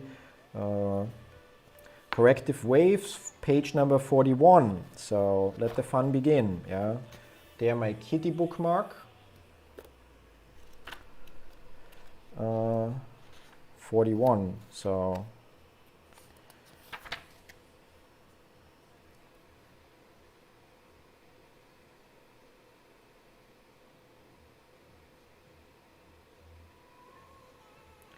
figure 122 and 123. Yeah, so we assume, yeah, no, the bear market correction takes place in the opposite area. But a single zigzag in a bull market is a simple free wave decline pattern labeled ABC. The subwave sequence is 535, which is pretty much what we have on the cheat sheet, that a zigzag splits up in an impulse, 1, 2, 3, 4, 5, another corrective pattern, ABC, and another impulse. Yeah, and occasionally zigzags will occur twice or at most 3 times in succession, blah, blah, blah, particularly when the first zigzag falls short of a normal target. Yeah? In this case, each zigzag is separated by an inverting free, producing what is called a double zigzag. See figure 126. 126. So the bottom, yeah, switching back again. By the way, I appreciate that everybody, or most of you, are so attentive and throwing your ideas, and that we are working our way towards figuring this out together. So the bottom would be up, double zigzag. So that's how it could look like, which might be, I'm not happy with it, but might fit. So switching back. So basically what we would say is like our first ABC would be this one. And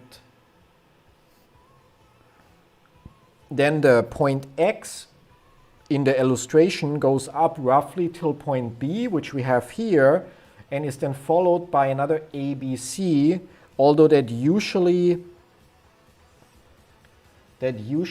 retraces further, so I don't think that adds up here. So because that would then be like this, A, B, and oh yeah, no, stop that, forget that, start over, delete.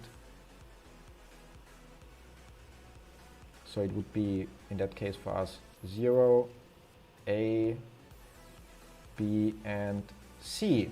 Yeah, so, and here, that is okay, that is not okay. So, because, and that's the thing with the, so, yeah, like I see in the background, we had 198, so in the top, but again, switching there. So if we look here, we see that the second zigzag, while we have that push back up that goes, that goes till the area of point B, overall the second zigzag still creates a big retracement, yeah?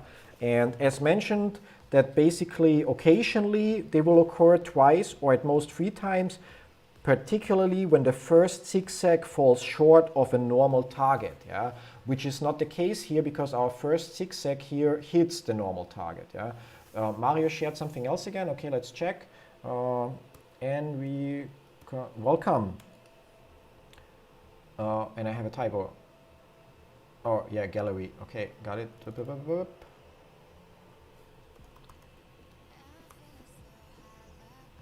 Okay, gallery. NV 9. Nope, I think you have a typo.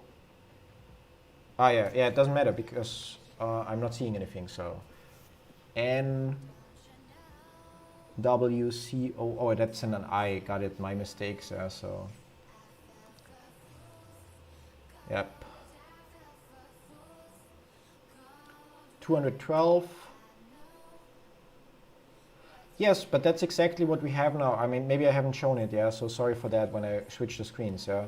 But that's exactly where we would fall short. So if this is A, need to move the C first. So if this is point number C, and this is point number B, and this here is point number A, yeah, then it would need to split up. Actually, yeah, we already had that labeled out like this, but then again, our predicted area for point number C would be further down. And let's check. I mean, maybe I'm missing something. Original labeling, blah, blah, blah. We definitely, we can split this up at 3 as 3. 1, 2, 3, 1, 2, 3. We already fit a 1, 2, 3, 4, 5 in there if I'm not mistaken. So could it be that it's in that the subwave sequence is 3, 3, 5 as shown in figure 129? Since the first wave A lacks sufficient downward force to unfold into a full 5 waves as it does in a zigzag, the B wave reaction not surprisingly seems to inherit. Wave C in turn. But okay, so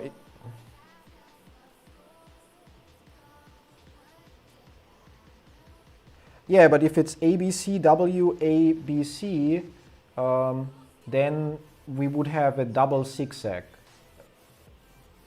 So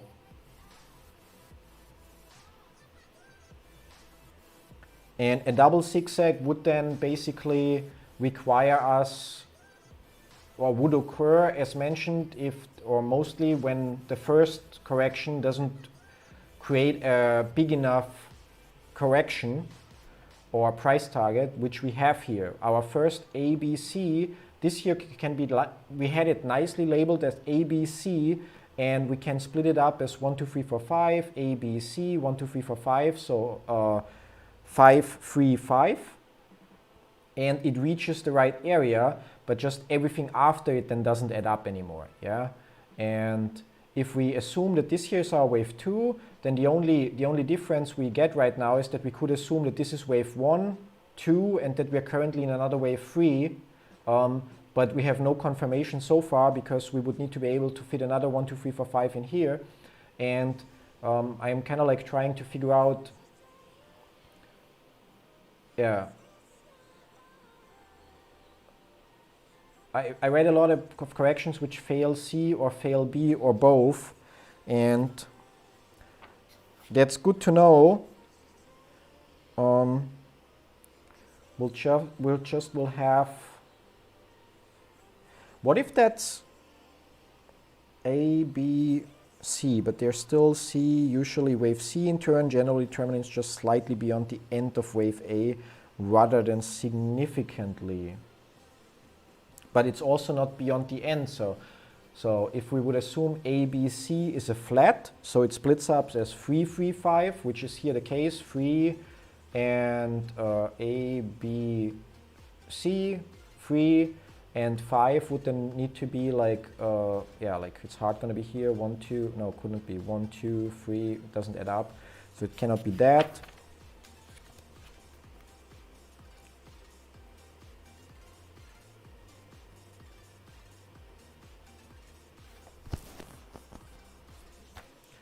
Yeah, B is at the tippy top. Which B?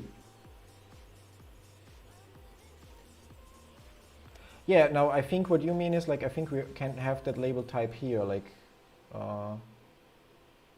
so he labeled it with W, but basically we could use this corrective triple, yeah, so it's would instead of A, B, C, no, it lacks one letter. It's also not A, B, C, D, E because it cannot be a triangle.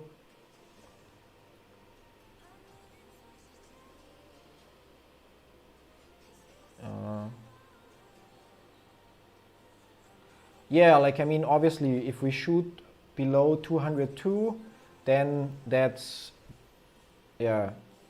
So 202 is where we know for sure that what we had with the downward labeling also is wrong. But I think we already have enough signs that it's wrong based on that the price almost nicely bounces off that line on the way up and so on. And I just would like to understand like what the heck, yeah, so.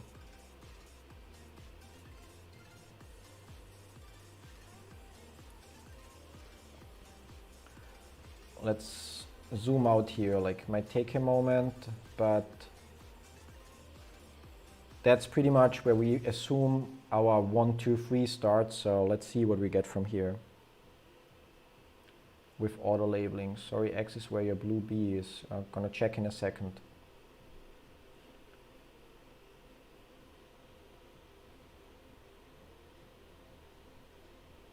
So auto labeling also says that 2 is here, and then it comes up with this labeling.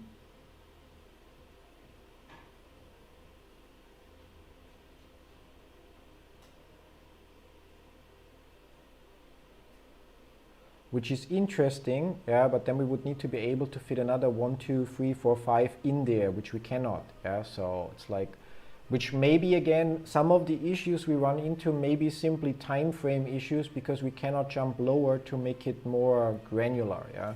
But so you said his X is where my blue B is, yeah. Yeah, what he would have is A, B, C, X, A, B, C, yeah, but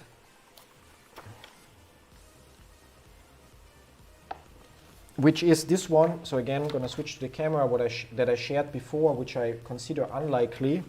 So which would be the double zigzag. So you see double zigzag up, where then while the X goes back to the level of the first B in this illustration, but after that the last C terminates below the first C. So it goes further down. And it's mentioned in the book. So again, in case of those double zigzag, it's mentioned that it will occur twice occasionally, or at most 3 times, particularly when the first zigzag falls short of a normal target, which is not the case because this A, B, C fits the target perfectly. But it doesn't say only if, it says particularly, yeah, so it's possible. Producing what is called a double zigzag, blah, blah, blah.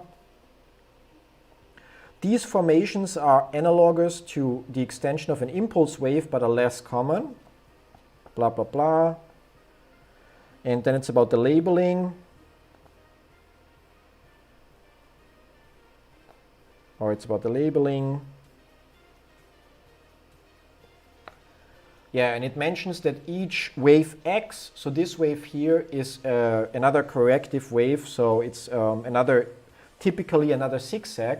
So this here should be nicely labeled as ABC as well, which would work. So I'm just going to use the labels that we have. So, wrong, B, just to roughly get it right. Yeah. So that works. That we could do that. Yeah, but it would be nice to have like an indication in terms of profit targets. But the two examples that are here in this chart or that are in the book for A, B, C, then, oh, there are more of those. A, B, C, X, A, B, C. Okay, there it's, yeah.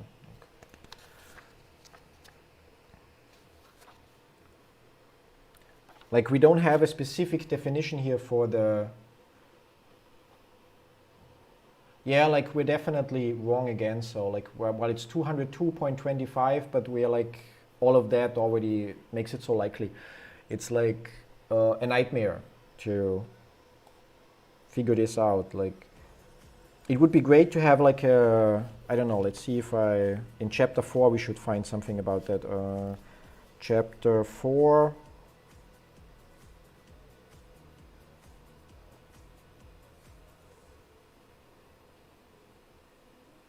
Or 86 might help. Yeah, let's check there, 86. So. Okay, wave rules.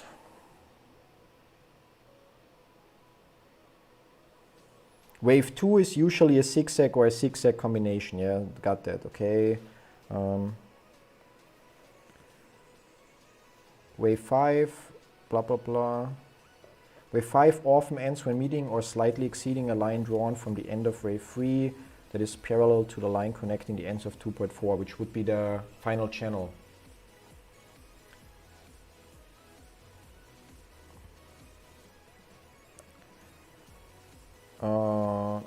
Wave 1, 3, or 5 is usually extended, so one of them, blah, blah, blah, doesn't help. Diagonals, we don't have a diagonal here. And zigzags. A zigzag always subdivides into 3 waves. Wave A always subdivides into an impulse or a leading diagonal. So all of that we have on the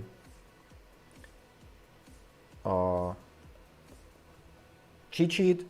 Guidelines. Wave A almost always subdivides into an impulse. Wave C almost always subdivides into an impulse. Wave C is often about the same length as wave A, which makes this here a perfect impulse. A, B, C, and the waves are same length. Yeah. Wave B typically retraces 38 to 79% of wave A, which is the case here. So that's why the areas match up. If wave B is a running triangle, it will typically retrace between 10 and 40% of wave A. If wave B is a zigzag, it will typically blah, blah, blah. A line connecting the ends of wave A and C is often parallel to a line connecting, yeah, so if we connect this here and that here, it's a parallel channel. So like, none of this helps, like,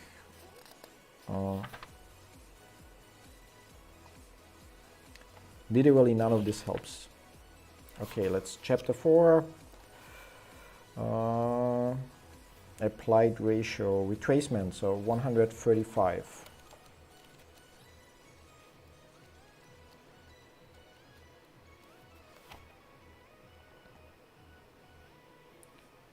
Yeah, but that's 3 to 4. Figure 4.2. Sideways correction tends more often to retrace 38.2% of the previous impulse wave, particularly when they occur as wave 4 as shown in 4.2. Yeah, but that's not the case here. We're in wave 2.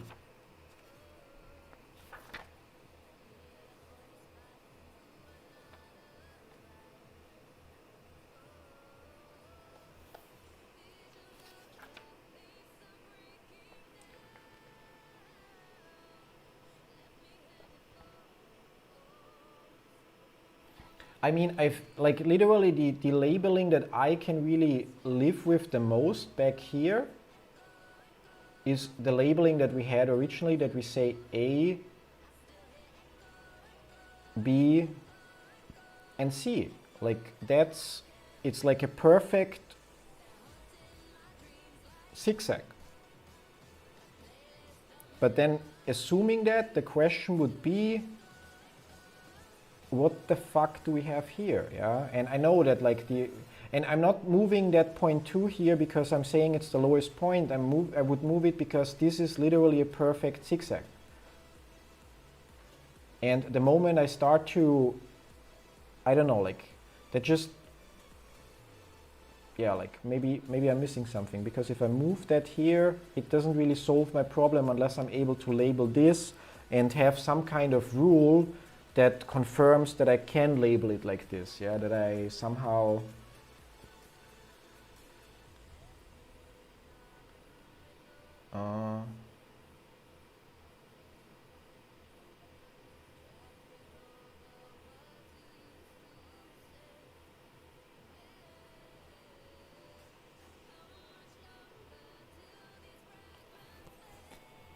so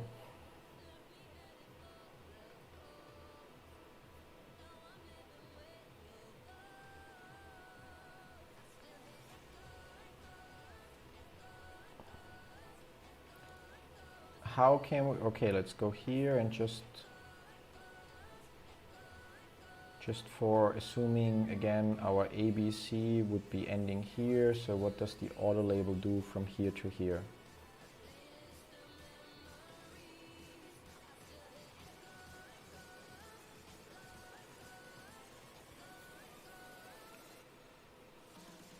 So it paints a corrective pattern. 1, 2, that would be a leading diagonal, which in our case couldn't be the case because we are looking at wave 3. Yeah, but I cannot run the auto prediction from here, but even if I do that, like I don't see, if we do that from here, then, oh yeah, then we wouldn't have a corrective pattern. Then what we would have here would very likely be 1, 2, and our predicted area for price 3 would be 200 something. So, and even if we would subdivide it to 1, 2, 3, 4, 5, it would still turn that into a wave 1 and that into a wave 2, and then that we would need to be able to fit another corrective pattern in here, which we probably could, an ABC, although it's not a nice correction, so not as perfect as this one, but it's still like, the question is, how do I get here? Yeah, that's the one issue that I have. And when we look here, if I just let it label from here, it comes up with a huge leading diagonal, which would be okay, with the exception that, I'm not sure if it's mentioned in the book here as well. I think it was page 84.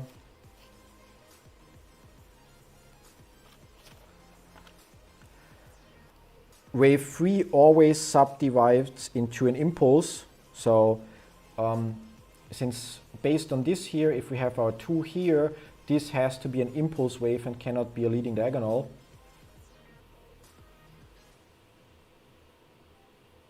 And oh, I missed the messages, yeah.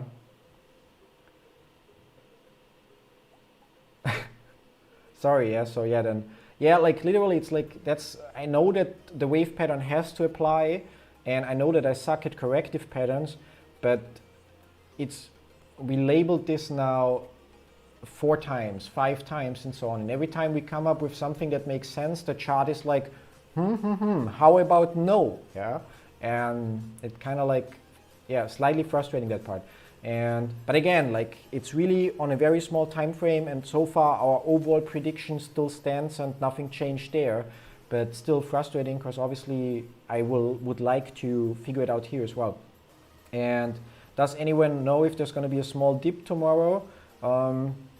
Well, we will know, we may know once we figure this out, but the way it looks, nope. Like the way it looks, our previous labeling was wrong. Our initial labeling was also wrong, but at least pointed in the right direction. So likely no. And yeah, like so yeah. But the point is, so Mario, get your shit together, Chris. Yeah, like I have my shit together. It's like simply trying to figure out what rules apply to get this labeled properly. Yeah. So if I label it like this, Mario asset, yes, I can just put the 2 here and then say this is 1, 2, and we get a predicted wave number 3, and likely I'm able to confirm this wave 1, and likely I'm able to confirm this wave 2, but it doesn't solve my problem that I have no rule here. So like that, yeah, like that's the part where I am a little bit thrown off course, yeah. And the auto label feature is pretty much, the auto count is pretty much useless because it would start here with a leading diagonal, which would be great and would make me happy in so many cases, but wave number 3 can only be an impulse and not a leading diagonal. So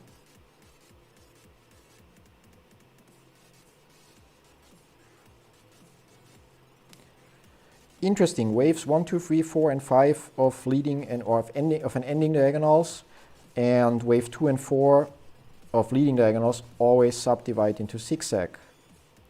Wave 2 never goes beyond wave 1, wave 3 always goes beyond wave 1, and wave 4 never moves beyond the end of wave 2. So while there is the intersection, it's like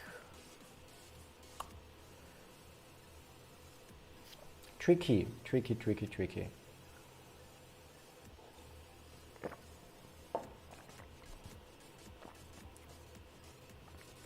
I'm open for ideas, by the way, so like, or I appreciate every kind of input that we have or that anyone has here regarding this area, like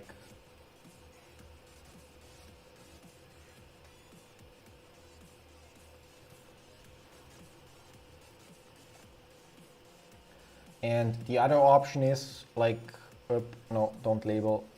But if we move that wave 2 back here, then how could we label this here as an impulse wave?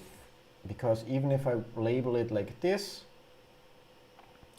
then I would still theoretically need to be able to label this here as 1, 2, 3, 4, 5. And I just don't see, maybe there is a way, but let's look very close.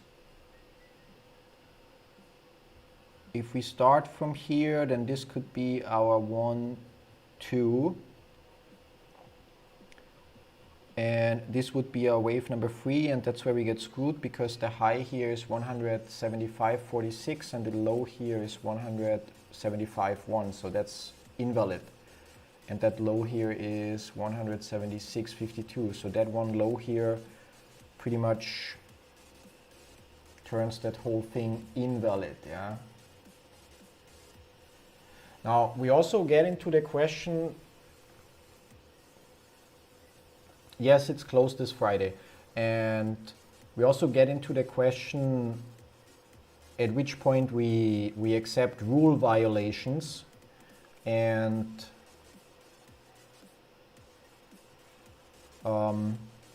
yeah, I like really don't want to.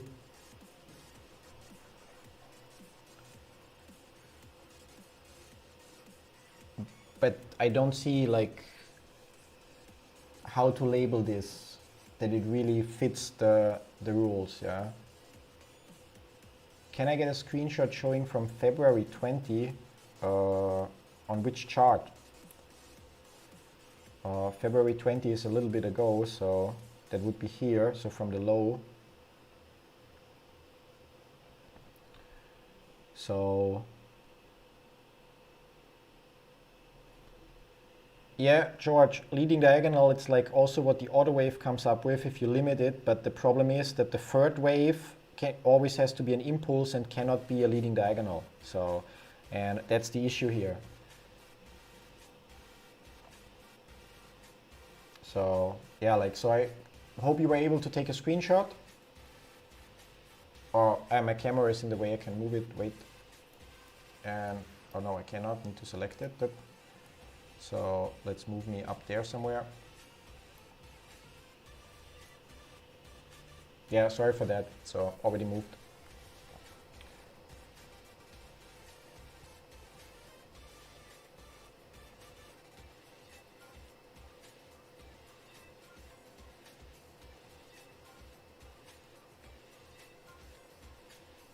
I think that this AB's, I know there we have this huge dip here, so that has to be an A, and so never mind. But yeah, I hope you have the screenshot. So the problem is if this would be a wave 1, so like from here 0, 1, then this could be a leading diagonal. Or if it would be a wave 5, but because we have our 0 here, 1, 2, and this makes this here wave 3, and wave 3 has to be another 1, 2, 3, 4, 5. And oh yeah, no, you're right. Stupid me. Stupid me. Yeah, like of course, because if we, and that's where the wave degrees obviously play an important role. Now, while we have the 1, 2, and the overall wave is a wave 3, which means the next smaller wave has to be a wave 3 and an impulse, which would be in our case the green one. Yeah. However, the current orange one, which actually will be, let's check if it's the right degree, wave degree, orange, yeah. The orange one is, however, obviously a wave number 1, yeah, and can therefore be a leading diagonal. Now, I may not have it labeled perfectly, but which it means that the violation here is okay, yeah, like screw me, like literally. And now unlock. Yeah, now up, yeah, like so, which means here we would be, yeah, that is already locked in. So our next prediction for this wave 3 would be, let's check if we can get like some confirmation here, because ideally the prediction for this pattern here, although it will go out of bounds, no, not yet, because ideally we get this to overlap, so it's likely that this 1, 2, 3, 4, 5 is just another 1, yeah. But that we will see once we get there. So, and here now, that wave 2 has to divide again in another 1, 2, 3, 4, 5, where theoretically we could connect 1 and 2 and just see how things play out. Yeah, so it would say that this is wave number 3, that could be wave number 4, and our wave number 5 price target would be there. Like that. Seriously, that was the... I know I said it like 3 times before that we are...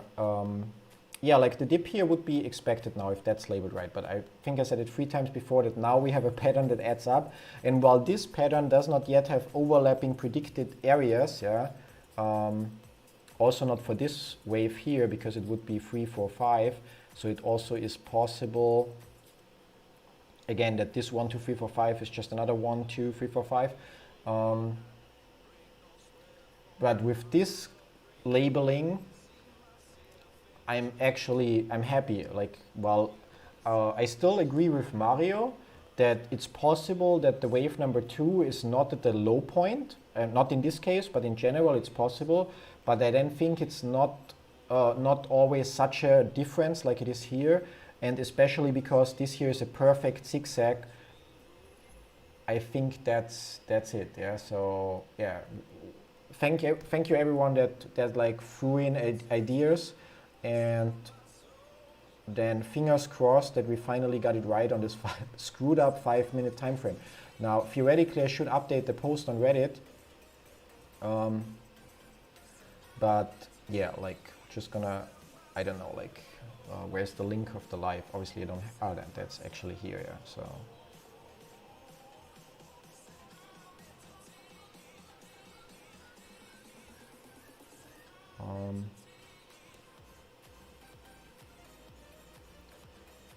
That should be comment S. No, that would be safe. Okay, what's the shortcut for strike through?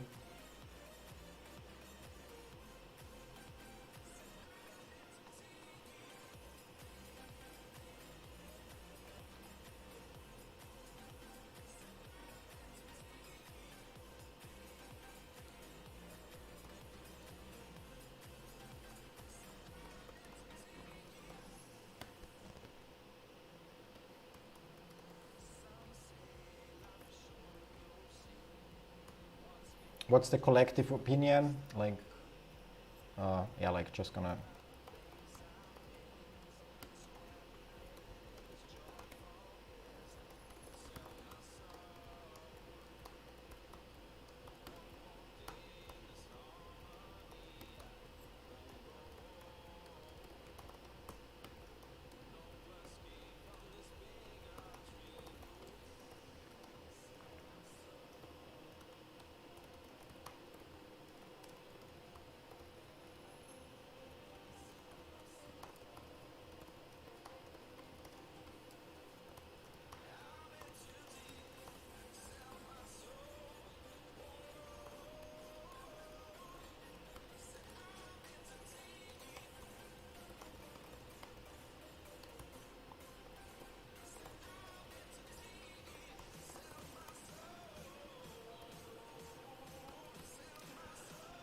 There we go. Yeah, that post is dead, yeah, and it for sure will lead to some people losing belief in Elliott waves, but it's, yeah, like, I think it's mostly really, I don't know, like not having the full pattern, and or it's like, actually it comes down to human error, because even earlier today, thank you again, George, yeah, but even earlier today, once we suddenly had this wave up here, so that our 1, 2, 3, 4, 5 doesn't make sense anymore. I think that's where we started it. Let's go back and check so that I don't go back and check. Where was the post there? So our early assumption today was this, and we had our 2, and we had 1, 2, 3, 4, 5 as leading diagonal for a subwave, and 1, 2. So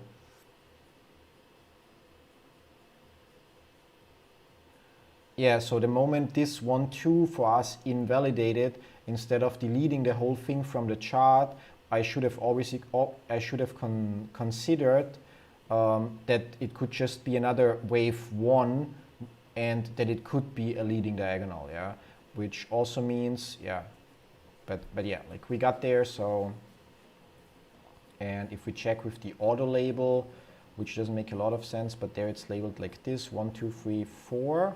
Although that, let's check low, 176.31, 100. Okay, it's slightly higher, so that labeling would also be possible. 1, 2, 3, 4, and then 5. Yeah. So.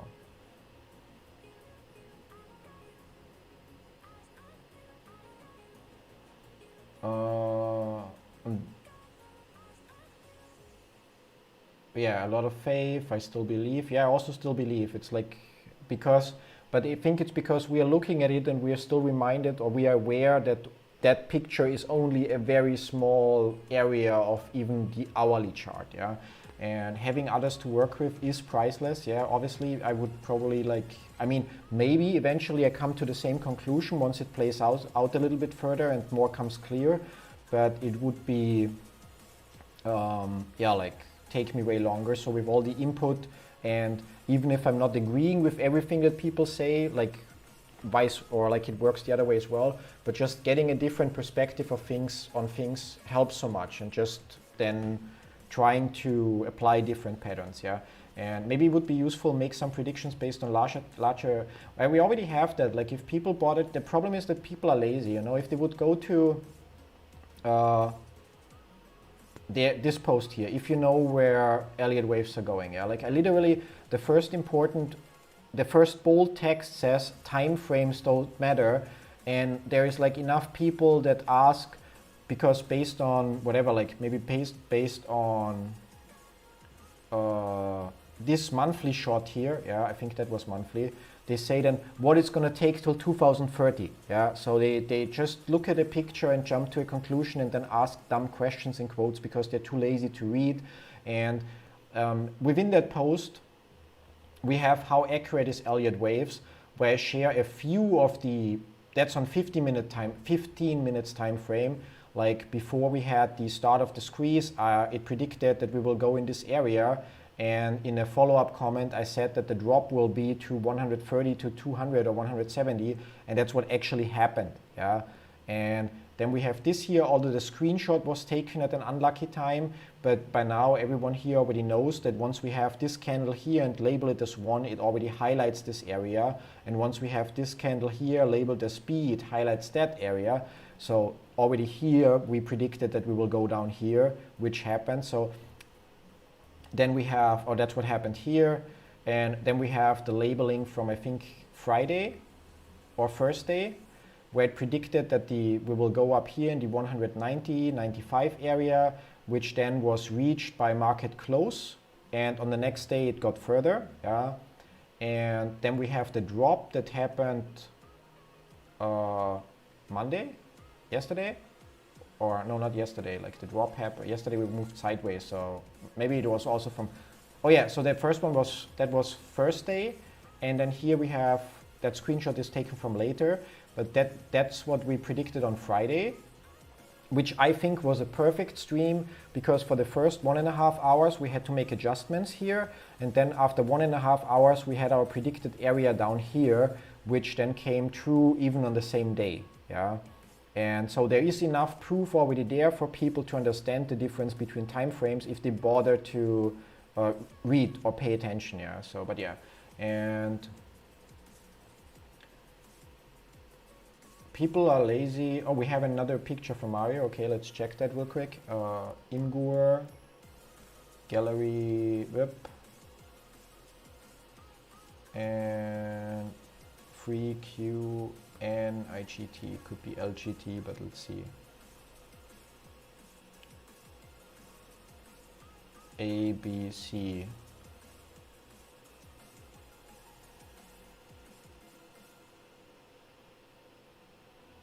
What? Wait, what?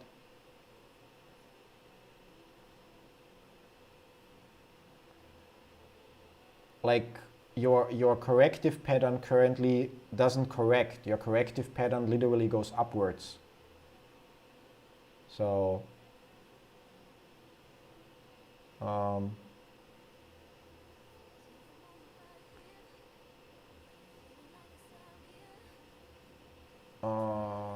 I try to follow with, so wait. People are lazy and they're investing money they shouldn't be. Yeah, in many cases, like but it's a mindset thing, and I was nothing better. I'm not judging here and say people are idiots or something. I burned my share of trading accounts. I jumped the gun. I was too lazy to do research and so on, yeah. And I think it's part of the way. No, I don't have to use 5 minutes time frame only, but the problem is I think maybe we can switch to a 15-minute time frame, but the problem is for example, if we would work on the hourly time frame, that would be, where do we start here? So that would be our progress for the entire day, and nothing would change. Our prediction for the last 2 days still stands here, yeah. So that wouldn't be very exciting, I guess, yeah. So maybe 5 minutes is the wrong way to go. Maybe we should switch to 15 minutes or 30 minutes. We can discuss that. Maybe it makes sense, but maybe we would have run into the exact same issue, because in the end we still have to fit wave patterns in there that currently that didn't want to fit until we had more candles to make sense of it, yeah, and looked at it in different ways, yeah. Are we currently working on the bigger wave 3? Well, currently we are working on the bigger wave 3 that is part of a wave 5 in my labeling. Yeah? So we are within that wave 3, and of that wave 3 we have the 1, 2, which means we are within this wave 3 of this wave 3 of the overall wave 5, and within this wave 3 we are also within wave 3. So we are within wave 3 of wave 3 of wave 3 of wave 5, and then within that one, that would be this. So we are now also within another wave 3 of a wave 3 of a wave 3 of a wave 3 of a wave 5. And yeah, that's where we assume we are. Now the orange labeling here is just roughly, may not be the right labeling, but yeah, let's move on quickly with the comments and then we see. Curious to see what happens to the chart during the third bridge interview. Like the way we are now, well, it should go up. Yeah, like people just want a quick buck and not willing to risk holding for a long time. Yeah, I mean that's also when people ask me for dates, it's like because I believe in my overall labeling, but besides that, I also believe in GameStop as the company. So even if there is no squeeze at all, I'm confident to hold and even buy more and then make profit long term with that. Yeah. What time is the interview? That I don't know, but it should be somewhere today. Nuns with Guns, you are learning that is providing value to us all. Iron sharpens iron. Before you know it, you will be helping everyone new and the whole prediction too. Ape stronger together. Yeah, I think we are all learning from what we're doing here. It would be nice if we would have gotten it right in the beginning, because it would serve for more confirmation bias, and not in terms of a negative way, but it would strengthen the belief that people have into Elliott waves. But yeah, like if we get it wrong parts of the way and some people are not understanding that we're really looking very close here and error happens when we try to do it in real time, then it is like this. Yeah. At 4 balls, 30th March, blah, blah, blah, 20 London, 50, so 21 my time, which means it already was. Or 22 my time, which means it would be right now. I think it's happening right now. Yeah, so that's what Charles says. Apes indeed strong together. Also, I noticed with the retweet from Home Alone, he mentions NFTs. I wonder if GME will do this. I know Dolphin mentioned NFTs, if I recall, the stock and their stock jumped. Interesting, yeah, like would be another way for them to add another revenue stream or area. Yeah.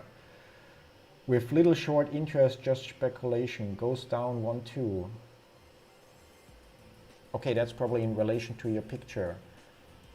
Yeah, it goes down like here, but your A, B, C, your C doesn't even come close to A. So it's not that it doesn't exceed it, but it doesn't even come close. And so like, I think that in that case to say this here is wave 2, and therefore if we try, yeah, so then this would mean A. So, while also not perfect, while often but not always they would be the same length, but we can fit an ABC pattern here, whereas if I try to fit it ABC or ABC, then I'm actually not correcting, I'm suddenly moving in the overall impulse direction already. So, and up, and look, selling the news with GME, yeah, like always, buy the rumor, sell the news, yeah. And message retraced.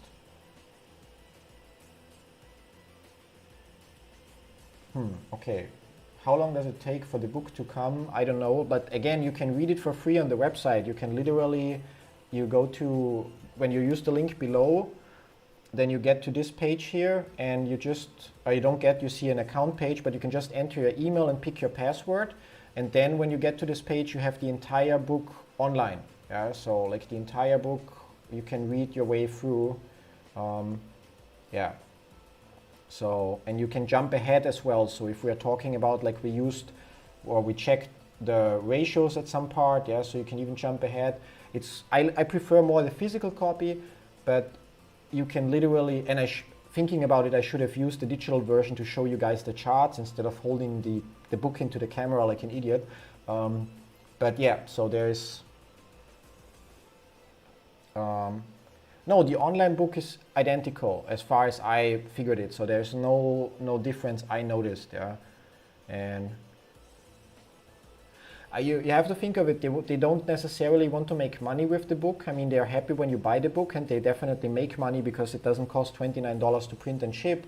But they want to get you to fall in love with Elliott Wave, and then ideally get you to sign up for their monthly subscription of the Traders Classroom, for example, where Jeffrey Kennedy shares predictions with you. Yeah.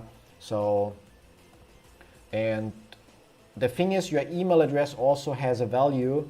It may not have a value to you, but the moment they have your email address, and as long as you don't unsubscribe from their newsletter, they can keep sending you articles and so on, and small videos that show true predictions to then point out again, sign up for the Traders Classroom. So yeah, but it's not that so Andrew says, didn't you say that the guy who runs the Elliott Wave website may do a video? Ask him to solve this. So the guy that runs it, I don't know who runs it because that's a company, Elliott Wave International, but the guy from that company that runs their Traders Classroom, called Jeffrey Kennedy, might do a video. Like, I'm fairly certain that he will, but I don't know when he gets to it, and it's not that he's on my speed dial list. So it's really more or less luck. My original post about Elliott Wave got their attention. They reached out to me, and I proposed that, hey, why don't you get Jeffrey to make a video, because it would really get you a lot of new signups and users and so on. Yeah, and now I'm waiting for them to create it or don't create it and let me know so that I can share it with Reddit. Obviously without any like financial incentive for me, but really just to spread the word about Elliott Wave theory. And my motivation or my agenda was, if he makes a video, I get confirmation that my labeling is correct, or I get labeling that I can just take over as a starting point. Yeah. However, if he or when he makes a video, he will not do it on the 5-minute time frame, but it will be, I don't know, the hourly chart, yeah, or maybe the daily chart, and like a broader prediction. Yeah. So, but yeah, so here we would have, like, again, like we will jump to a higher time frame. Because here our high is 192.68, and here we are already at 194.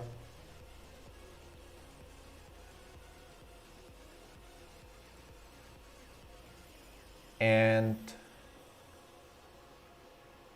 yeah, like, unless like applying the same trick that solved this problem here, unless this here is another wave 1, in which case I could label a leading diagonal in there. Yeah, that's like, because this now cannot be a wave 4, because, or it could not be like this, because it would, oh no, it still could be, yes, we're still above. So 193.3 and 192, so it could still be like this. Yeah, so it's not super nice, but that would still fit. But it likely will go a little lower and invalidate this, because that's what the chart does, waiting for how I label it to then figure out how the candles have to appear to invalidate it. Yeah.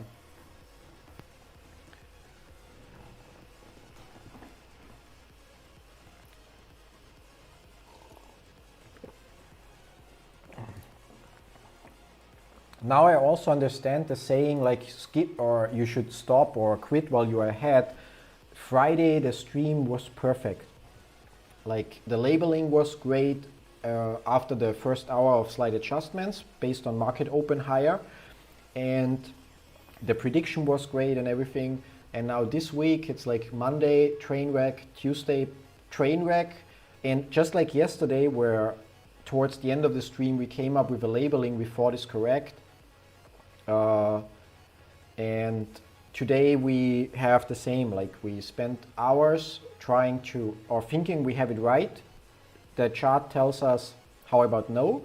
And then we relabel, we think we have it right. The chart says, okay, thank you for your bet. Let's see how I can take your money. And yeah, and so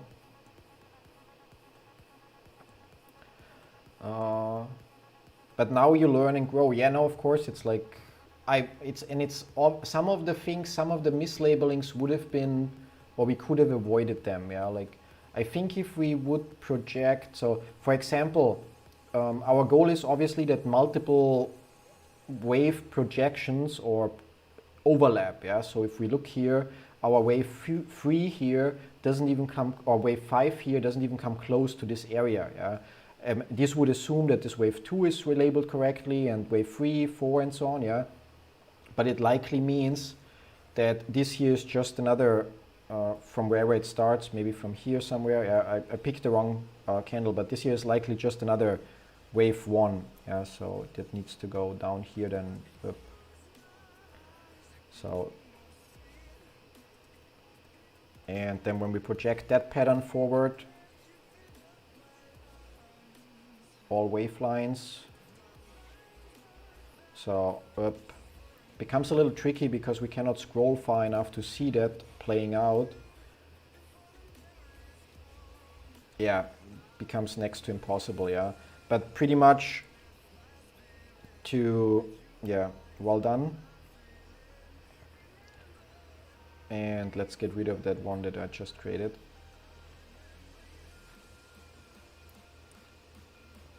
Now, yeah.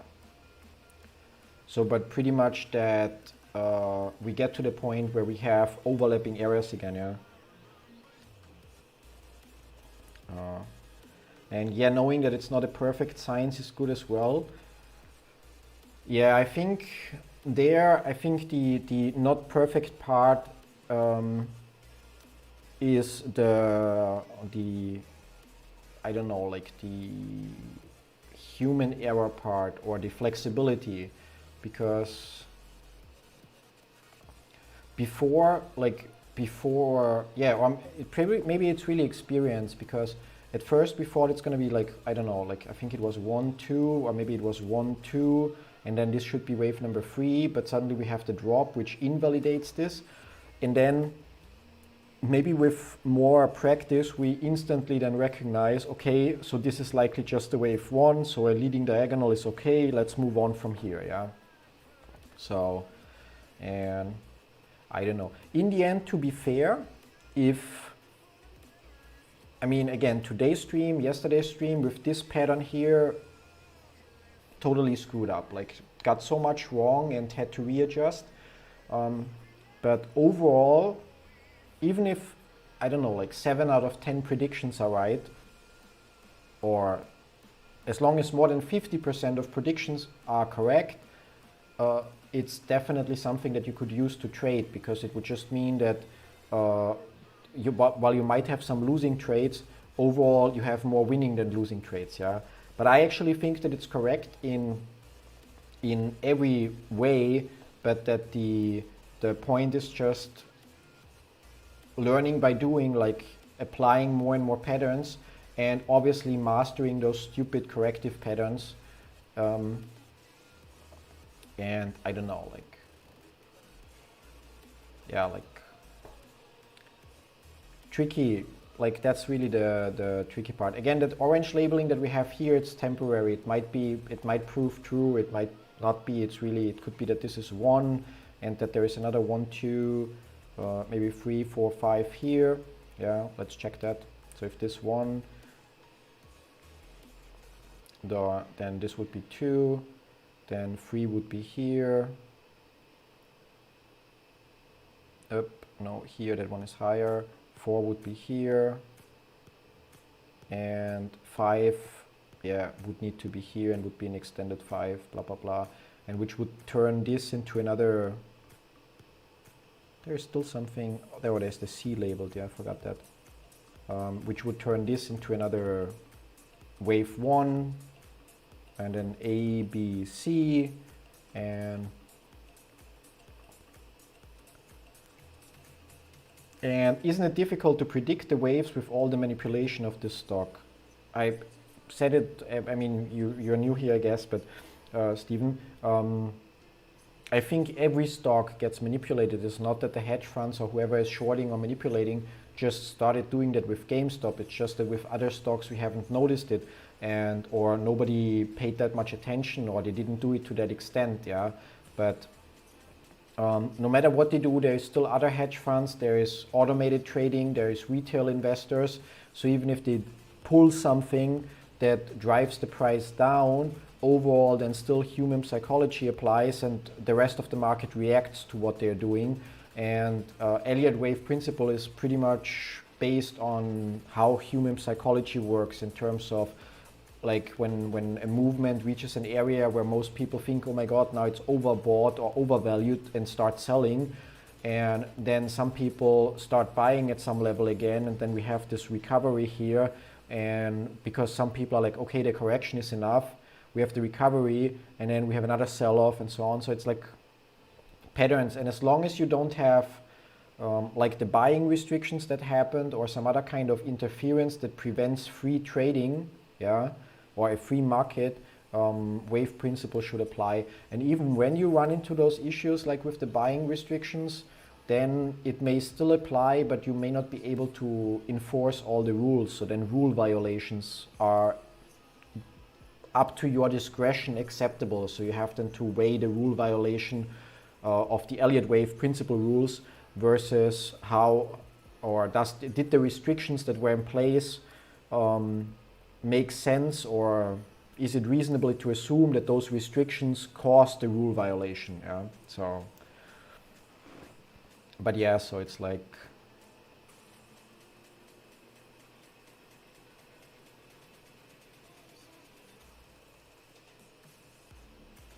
yeah, so because I don't know if everybody sees the chat. So Elvin says, if you know you, Warden Elliott, yes, I know him, and we'll have a stream together either tomorrow, I think, or on, I don't know, another day of the week, on Thursday, yeah, since there's not that many days left in this trading week. And where basically I will stream, he will stream, but we will also have a Zoom call, and we will share our predictions as we go. So he will, based on he uses option chains, if I'm not mistaken, for his predictions. And we basically will just have a call and talk about, he will say where he thinks it's going, and I will, based on Elliott wave, say where I think it's going, and we'll see how that aligns. Yeah, that's why it's also very important that, or to me it's very important that those things make sense and that we follow the rules, so that I have some kind of prediction of where things are going. Yeah? And yeah, so if you know, Warden Elliott on Reddit, he explained the anatomy of a pump and dump. It's a whale or a hedge fund initiates a price jump, then retail FOMOs, so they have the fear of missing out and also buy, and then they dump it and retail panic sells. But it's not only that you have a whale or a hedge fund, you also have this, and especially in the crypto markets, you have pump and dump groups, which are usually paid groups. So it's kind of like there is thousands of users, they all use the same exchange, and there's the founder, which is obviously the mastermind, and then other people have to pay, and depending on how much you pay, so he buys, for example, let's say Dogecoin, and then if you paid the highest price or the highest tier or whatever, he tells you first, okay, you should buy Dogecoin, and then depending on what you bought, or what price you paid into the pump and dump group, you get the information sooner or later, so with a small delay. Then those thousands of users also start buying Dogecoin, yeah, and then again, depending on what price you paid into the in the pump and dump group, I don't know, let's say the boss of that group sells first and then gives the information further, like again, depending on how much money you gave that guy, you get the information first or later, and obviously the last people in those pump and dump groups are then the backholders. Yeah, but yeah, yeah. So there's still, yeah, like, so still retail psychology going on through all of this, and that's also like, I mean, the whole, if we think about the whole dip that we had here when the buying restrictions came into place. that's retail panicking. They look in their app and it's, oh my god, I cannot buy, I can do nothing, I can only sell, oh my god. And they don't, again, people don't bother to do research, and maybe they would have realized, oh, there's buying restrictions, why? And maybe they would have figured out, oh my god, that doesn't make sense, I'm gonna hold.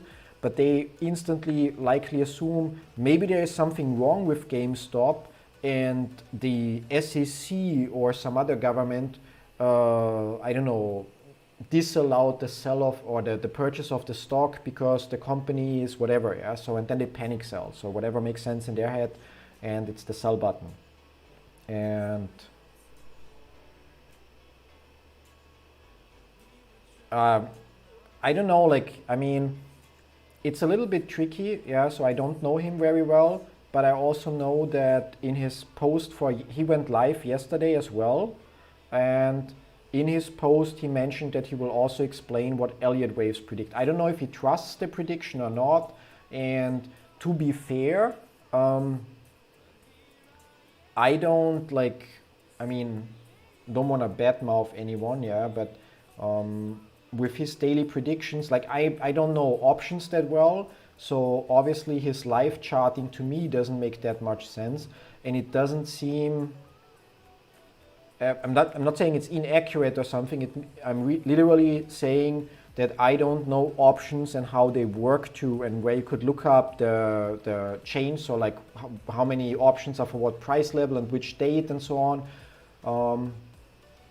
So that to me, in terms of, it doesn't make a lot of sense, or it doesn't make that much sense, that I just don't understand it, yeah. But if we look here, so let's check. I mean, we got it really wrong today, yeah, but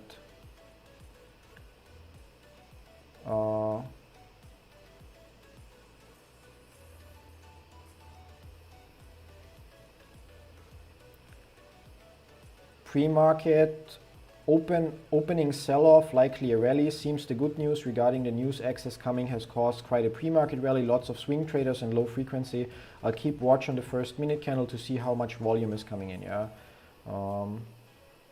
Volume ramping up, yeah, and then 195 to 100 pullback,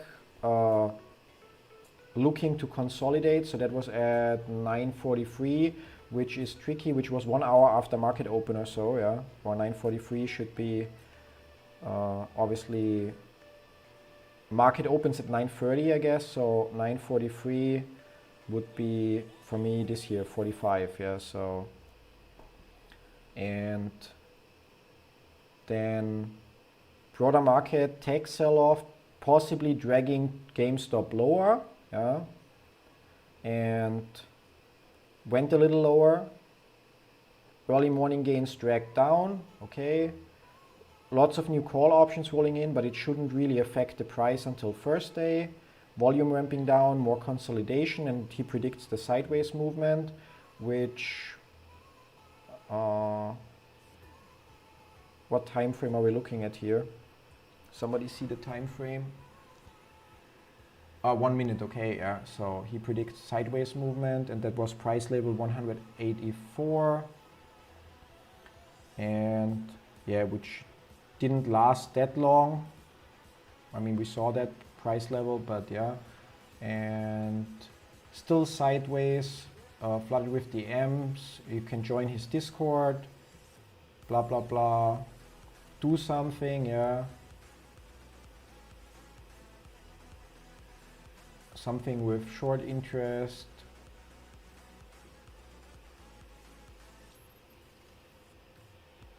And then here reversion, yeah, reversal. Okay, so their prediction.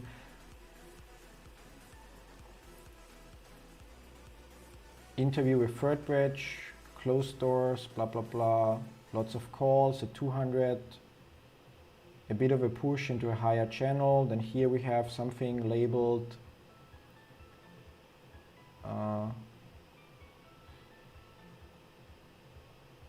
and like labeled upwards movement with sidewards. So basically saying, okay, we go up to the high that we had here and then sideways, yeah. So which, I don't know, like one can interpret the way one wants, I guess. And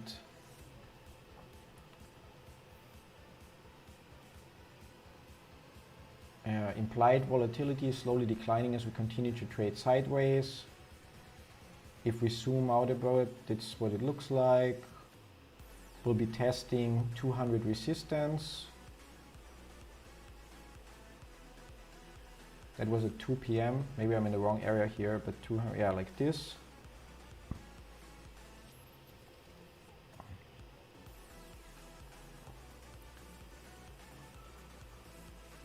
Ascending channel now. I think like skimming through this, all of this makes sense. Then here, what would we have? Head and shoulders at 311, and what's this? Like still 1 minute. And that was 195. So, and that was, yeah, like time zones are like horrible. But basically this should be this here, I guess, yeah, where the prediction of Warden would be up and down again, yeah. I mean, haven't mapped that out now. So yeah, like, I mean, it contains a lot of updates. I think there's the difference here I mean, we will see that once we do the live together, but while he basically provides a lot of information about the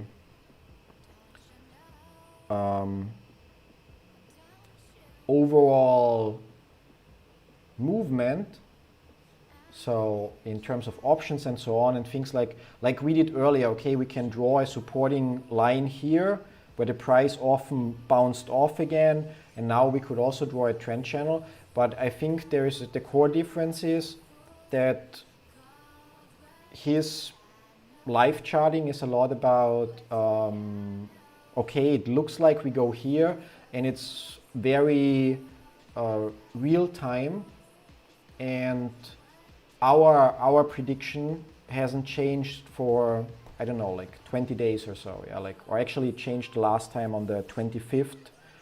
Got a little bit adjusted, but the overall prediction stands already for, I don't know, like a while.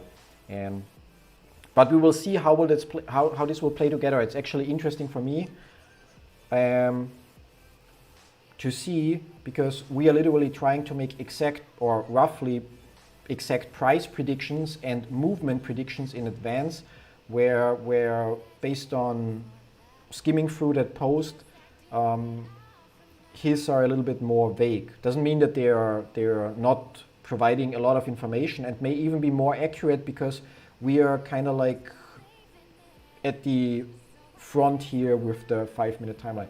Now, I think for the people that just joined at the end of the video, yeah, like last time, yesterday I did that, and today I will do that as well. So once the market closes in 20 minutes or so, we will summarize our current opinion based on what we have. And yeah, so yeah, we don't have an absolute price target for the squeeze itself. There, my original post, north or why 10,000 is just a step along the way, still stands in my opinion. And yeah, and this is also a good idea. And then we have, thanks to Mario, another sorry, like this.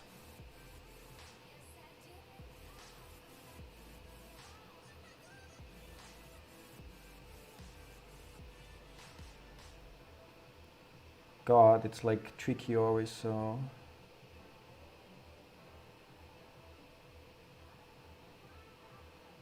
Are you using TradingView for the charting or so, or can you also switch to candles? Or take the screenshots with something else visible, like a price point for reference? Like, I mean, I get that you try to put wave number 2 somewhere here, and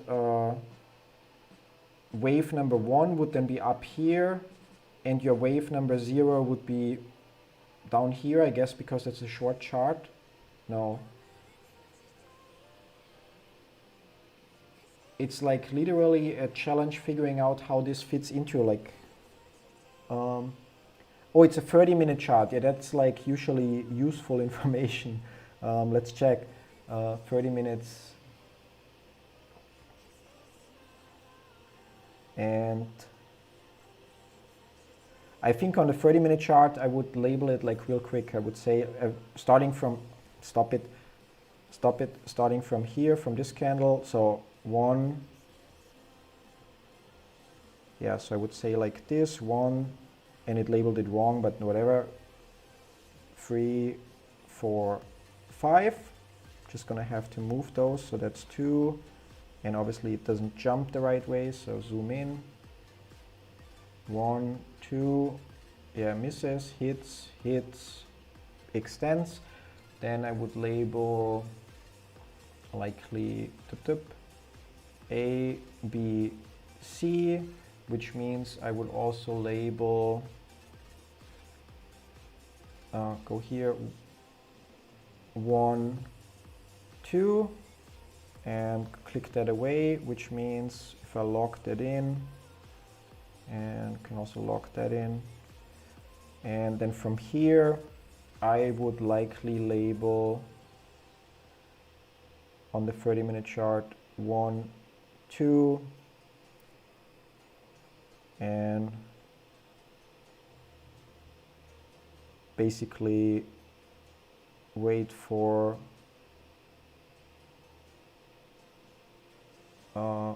wave number 3, and I think this part here is like so here would be the earnings for you or not, yeah, so, but no, the earnings for me are here. So this low would be the earnings low, and then you would have 1 and your 2 you still put back there, yeah. So you would still label it like this then, yeah. Which is the same, so for me it's the same problem like on the, and I'm not saying that you are wrong and I'm right, definitely not, but from my perspective, like this, it's the perfect correction, and we're with that here in a new wave. Yeah, but I can also, that also makes sense here, what I have here, for example, like, so if you look at this, so I'm not insisting that your labeling is wrong and mine is right. I'm just saying that for me this makes more sense. First of all, I have the perfect 1, 2, 3, 4, 5, where we pretty much only have an extended 5th wave because of the gap. And then we have a perfect zigzag as a corrective pattern, where we, yeah, in this case fall slightly short of the price target, but it's still, both waves are almost identical and blah, blah, blah. And yeah, no, I definitely, like, I appreciate every input because it provides different perspectives and helps spot mistakes. And from here on out, on the 30-minute chart, it's easier than on the 5-minute chart for us because we would have wave 1, it predicts wave 2, and our next goal would be wave 3, which means we would have a subwave here, of course, which would in that case need to be an impulse wave because it would be wave 3, so wave 1 within that wave 3, so, and that would be logically, or the only way to label that would be to start with this. And up. Or 1, 2, 3, is that higher? 197, and that's lower, 194. Stop it. So this here is 184.2, and that's 184. So, I mean, theoretically, from here, if I really want to overdo it, I could even, I don't know, 1, 2, no, then 3 would be not the, 3 would be the shortest, so that doesn't work, okay. Never mind. Delete pattern, yeah, so. And then here, even on this,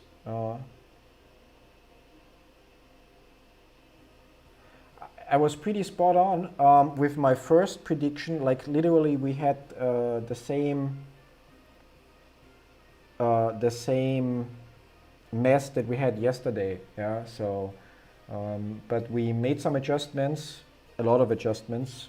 Actually, we went back to what we had earlier because now that we had more candles on the chart, eventually things started to make sense.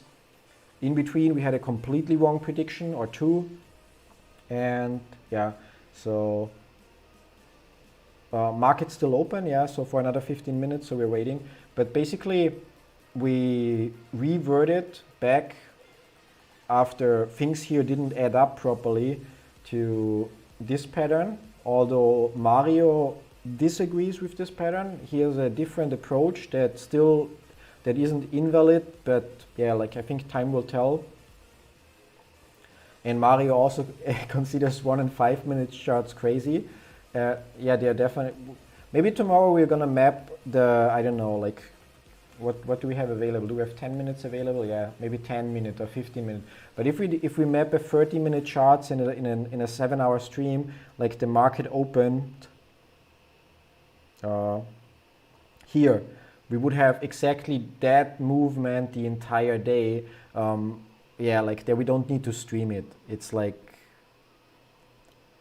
I mean, seriously, like we could literally talk about everything else but GameStop for the entire day because the movement would be so insignificant in most days.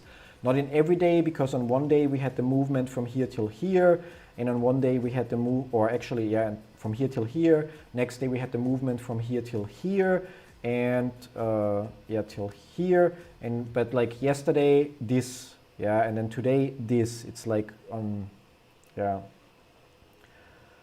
I was wrong too, yeah, like, yeah, like we all were wrong. Like it was a collective effort, and I blame me, who is now using the username N.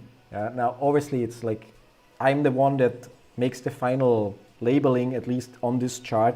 So I'm the one to blame that we got it wrong. But yeah, so our overall prediction is still the same. Like I cannot say it often enough. Like on the boring screen or on the boring time frame where nothing moves, we still expect to go in this area as wave number 3, and we just have a lot of problems in this small area, yeah, which is, it's really important to understand that all the relabeling that we're doing is literally in this small piece of the chart. So it's like, yeah, insignificant, becomes significant once we have it properly labeled because it confirms bigger waves, but getting things wrong on this time frame, it's like, yeah, happens. But I think, so even it really doesn't matter what does predict for fifth wave in 30-minute chart. Which fifth wave? Like from where, starting from where? Like from,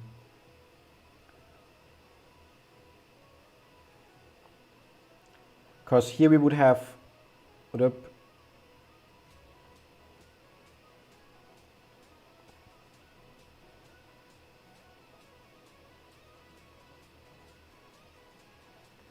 so like we have like multiple wave 2s listed here, yeah? So if I project all of them forward,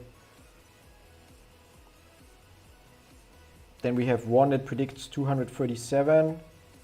This one here is 230, so same area.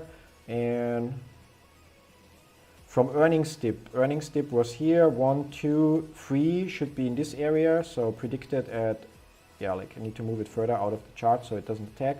So 3 would be predicted here, which obviously influences then 4. And then from 4, 5 would be predicted at 580, 690. So 580, 690 roughly here. Yeah. But yeah, like depending on where we hit our 3, if it's here or here, it moves our 4 and also moves our 5. So so like depending on where our 3 is, our 5 also moves accordingly. In our 4. Nowhere. I'm born in Austria, in Carinthia, in the southern parts of Carinthia, or in the southern parts of Austria, which is Carinthia, and grew up there. Although I lived 3 or 4 years in Germany as well before I moved to Ukraine. So I'm currently in Ukraine. And although I still have a residency also in Germany, so it's a little international, yeah. And yeah, so I think so. Esiman or Esiman or however you pronounce it. I think we had a lot of accurate predictions already, but we really screwed up here multiple times because first we had it labeled like this, and then we started labeling the 1, 2, 3, 4, 5, which today got invalidated here, and we didn't come to the conclusion that this could be the part of a bigger one and label it like this, like we have it now. So we came up with other labeling patterns by assuming that this here is some kind of bigger A, B, C correction. And yeah, like today we really got it wrong. So maybe yesterday we already got it wrong, but today we really topped it. So we basically at some point came to the conclusion that we're looking at this A, and it would be a nice prediction. B, oh, it didn't set the 0 right, yeah, screw me.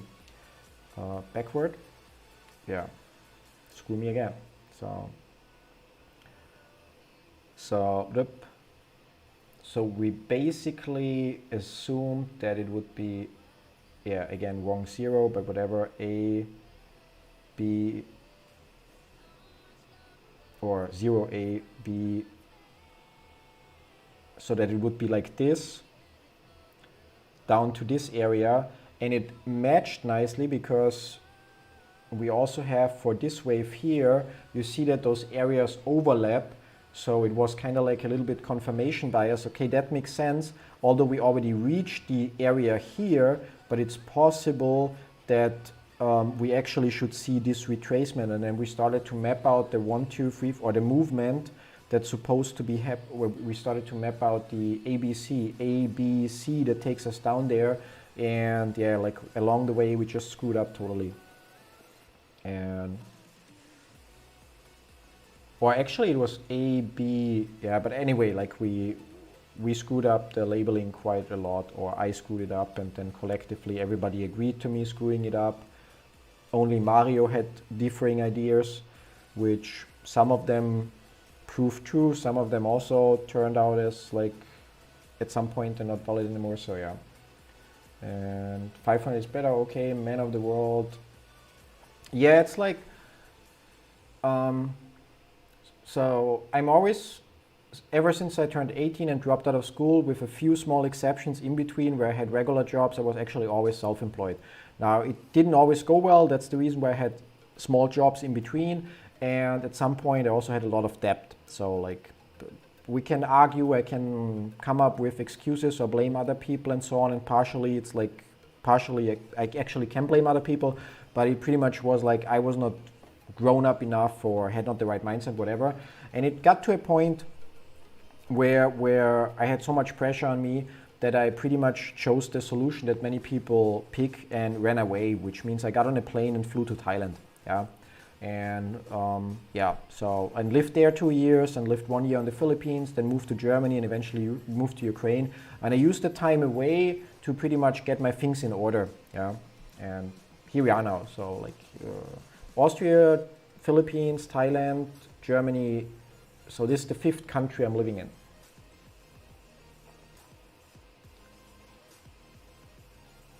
Would you consider yourself a part of the FIRE movement, financial independence, retire early? I don't know, my goal is not to retire actually, like, so, I'm actually, while I have a bigger vision of what I want to achieve in terms of what I want our businesses to achieve, and I'm like our software business, I mean in that.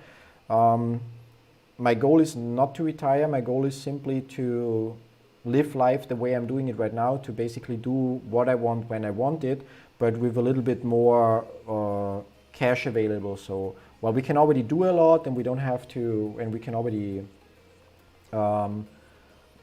pretty much buy more or less what we want. I'm not talking about like buying a Tesla or stuff like that, but you know, like we don't have to consider if we can afford to, I don't know, go out for a lunch, dinner or something like that. We don't have to really consider if we would want to buy some new hardware or stuff like that. So we're doing quite okay, but obviously can always be better. But basically I imagine my life should stay the way it is. with some exceptions. Maybe at some point we move into an even bigger apartment or work more remotely instead of working from home. But the level of freedom that I have now, combined with running a bigger company to what we are running now. So we hired our first employee a month ago, and it shouldn't be the last. Yeah. So, but I wouldn't.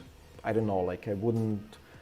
I think the time of sacrificing in terms where my lovely wife and I sacrificed our time and didn't treat ourselves with anything because business went first, that is already past us, and now it's for us, it's more about just growing things further to, I don't know, like, yeah, like build an empire more or less, yeah. And no, it's possible that I said that, like, because our, like, again, like things changed a lot today, which really was an annoying journey.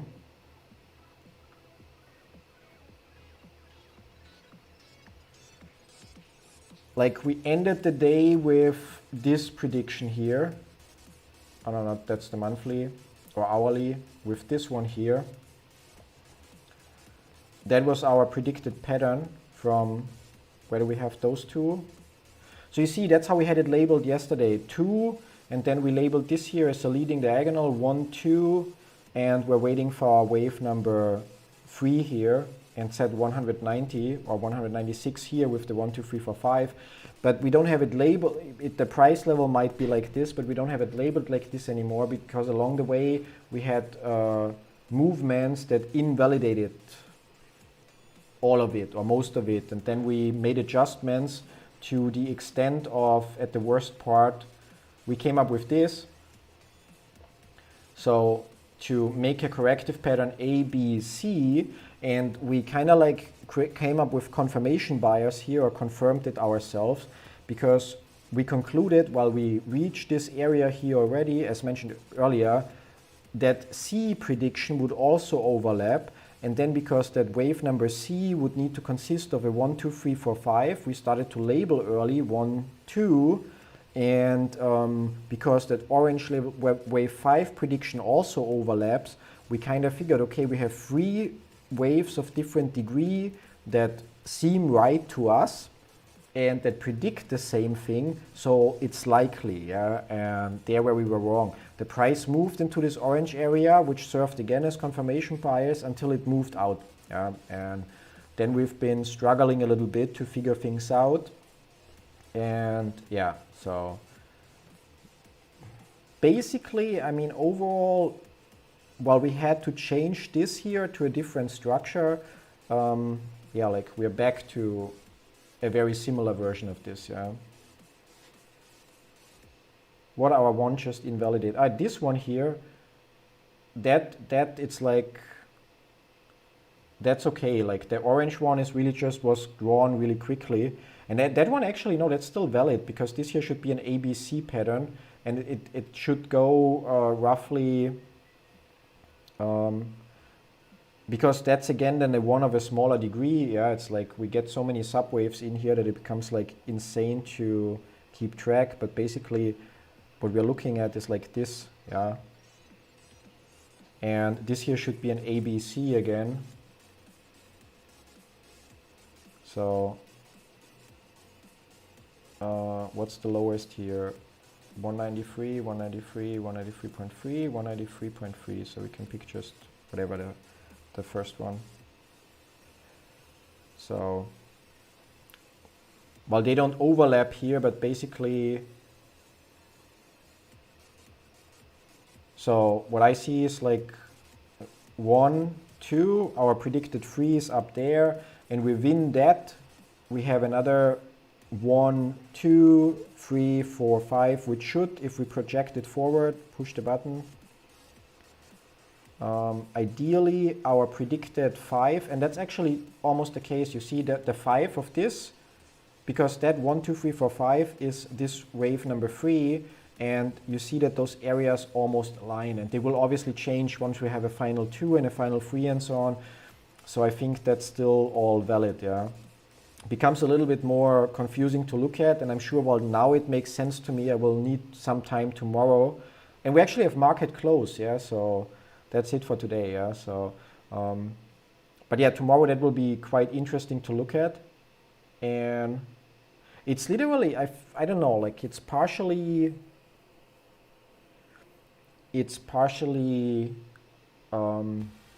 human error, and then being so fixated on one idea and try to confirm it, and then again jumping the gun. I think the mistake that we made here is, while we had this AB which pointed here, and we had the area for wave 2 that overlapped, but I think I jumped the gun here by labeling 1, 2 and predicting it forward and say, oh, it also falls in there, it's highly accurate. It's like, yeah. And thanks again for streaming, followed for the whole day. Appreciated everyone in the chat for pitching in.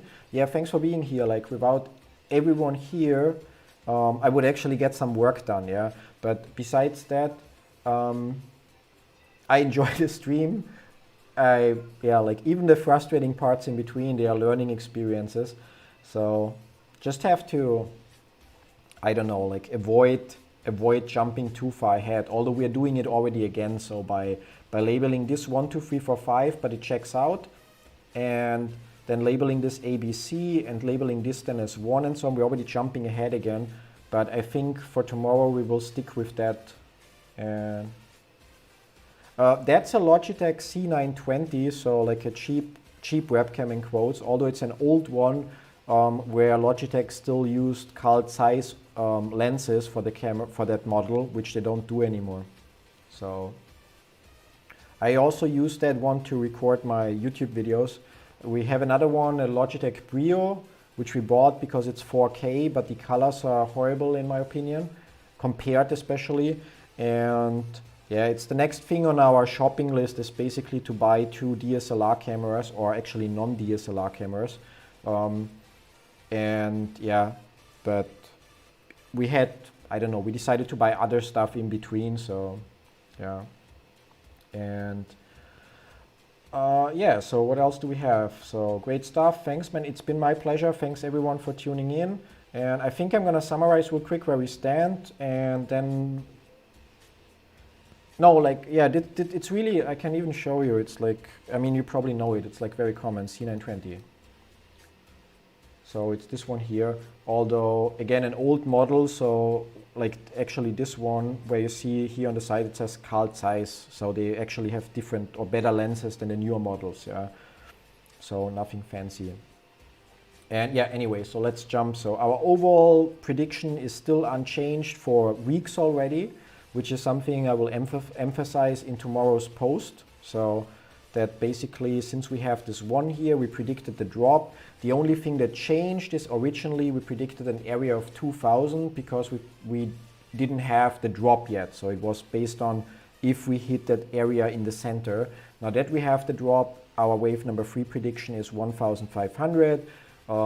Once we hit that area somewhere, we will know a more accurate wave number 4.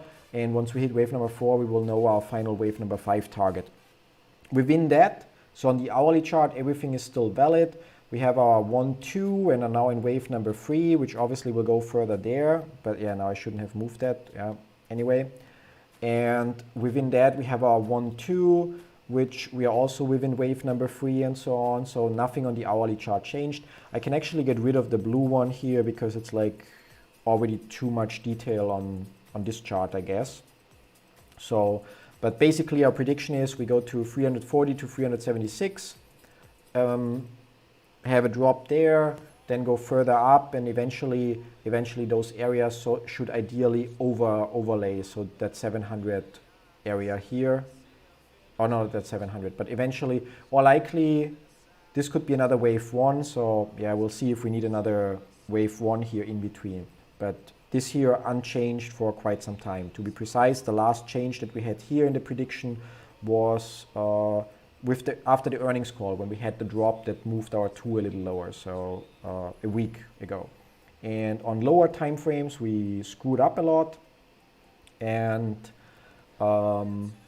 human error, jumping the gun and labeling things too soon and so on, which we are doing right now again. So while we have those predictions here, and ignore the aftermarket candles. They will disappear tomorrow, but right now they show up. So right now the most accurate prediction that we would have would be that we have a drop now, so finishing this ABC zigzag. It could stop in this blue area, which would be okay. If it would be a perfect zigzag, we would see it going to the 188 area here, and from here we would then basically go up. So because that's our wave 0 in blue, so we would go here and then go up to 220, 226. If we look on the higher degree, which is our green wave, similar area that we are about or supposed to hit. So yeah, that's where we stand now. Yeah, the original price target also still stands. It's just that we don't have it mapped out on the monthly chart because we currently don't have a monthly chart. Yeah, so it's literally the only thing that we are playing around with, and that's really the one thing that I need to emphasize or cannot emphasize more often. Like, this here is our hourly chart, so it doesn't even contain the 3, 4, 5 that we would have on the monthly chart. And in this chart, we are literally looking at this area here. Yeah, so on Thursday, we looked at this area. On Friday, we had this. Yesterday, we had this. And today, we had this. So in 7 hours, we basically play around with those few candles. And we just do it more or less under the microscope and try to label the waves of the smallest degrees. And we try to obviously do it in advance. And yeah, sometimes you miss, sometimes you hit when you look that close. Yeah. No, like as always, there are no time predictions. So I cannot tell you if we will see this tomorrow or if it will on Thursday or on Monday. It simply is that the way we now for the, I don't even know, third, fourth time or so, we actually went back to a previous labeling, so a version that we already had, since we now can make sense of this. Yeah, so I cannot say the when, I can only say that we will go there, yeah. And even if this turns out to be wrong, so the orange and the blue, and maybe I have to relabel the green one again, so even if that happens, my overall prediction, I'm by now, like, based on dealing with this area so often, I would say what stands definitely is this area here, 340, 376, so this 1, 2, 3. Yeah. While I may have to relabel the green and orange and blue part here a couple of times more often, depending on what happens here. This is the one thing, like this is the smallest level I'm confident in. Yeah. So hope that makes sense. Yeah. And yeah, that's pretty much it for today, I guess. Yeah. So I will write a summary of today with like an explanation. Hopefully people understand that we're literally looking under the microscope and trying to apply patterns as soon as possible without waiting a lot of confirmation. Yeah, it's been my pleasure. Actually, really enjoyed it. I thought I will get some other stuff done today on the side and that it will be boring. I hoped our labeling of yesterday actually holds up, which it didn't. But yeah, our overall labeling, again, is still unchanged. So thanks everyone for tuning in. And last but not least, regarding the webcam, yes, I'm happy with it. I have it for I don't know how many years already, like for 5 years or so, or longer even, yeah. And it's like really great. In comparison to that, I don't have it here on this profile, but the Logitech Prio, so the 4K webcam, which costs like 3 times as much almost, or twice as much, actually sucks in comparison, yeah. But yeah, so we are eventually, it's the next thing on the list, like cameras. Actually, there are 2 more things. First, some plans for the corners, because we have a second camera with a different angle, and then better cameras, yeah. But yeah, so thanks for tuning in. See you all tomorrow. I hope you downloaded your copy of the cheat sheet. Again, link in the description below, and it's free. And another link takes you to this book, which you can either order a physical copy if you really want to for $29, or you can just read it for free online. So without anything missing, it's the same book. So Yeah, don't forget, if you haven't already, please also hit the subscribe button. I think we're still short a few subscribers here on this channel. And yeah, see you tomorrow, hopefully, and have a great, I don't know what time it is at your place, but for me, have a great, or from my perspective, have a great night. So see you then. Bye-bye. And there we go.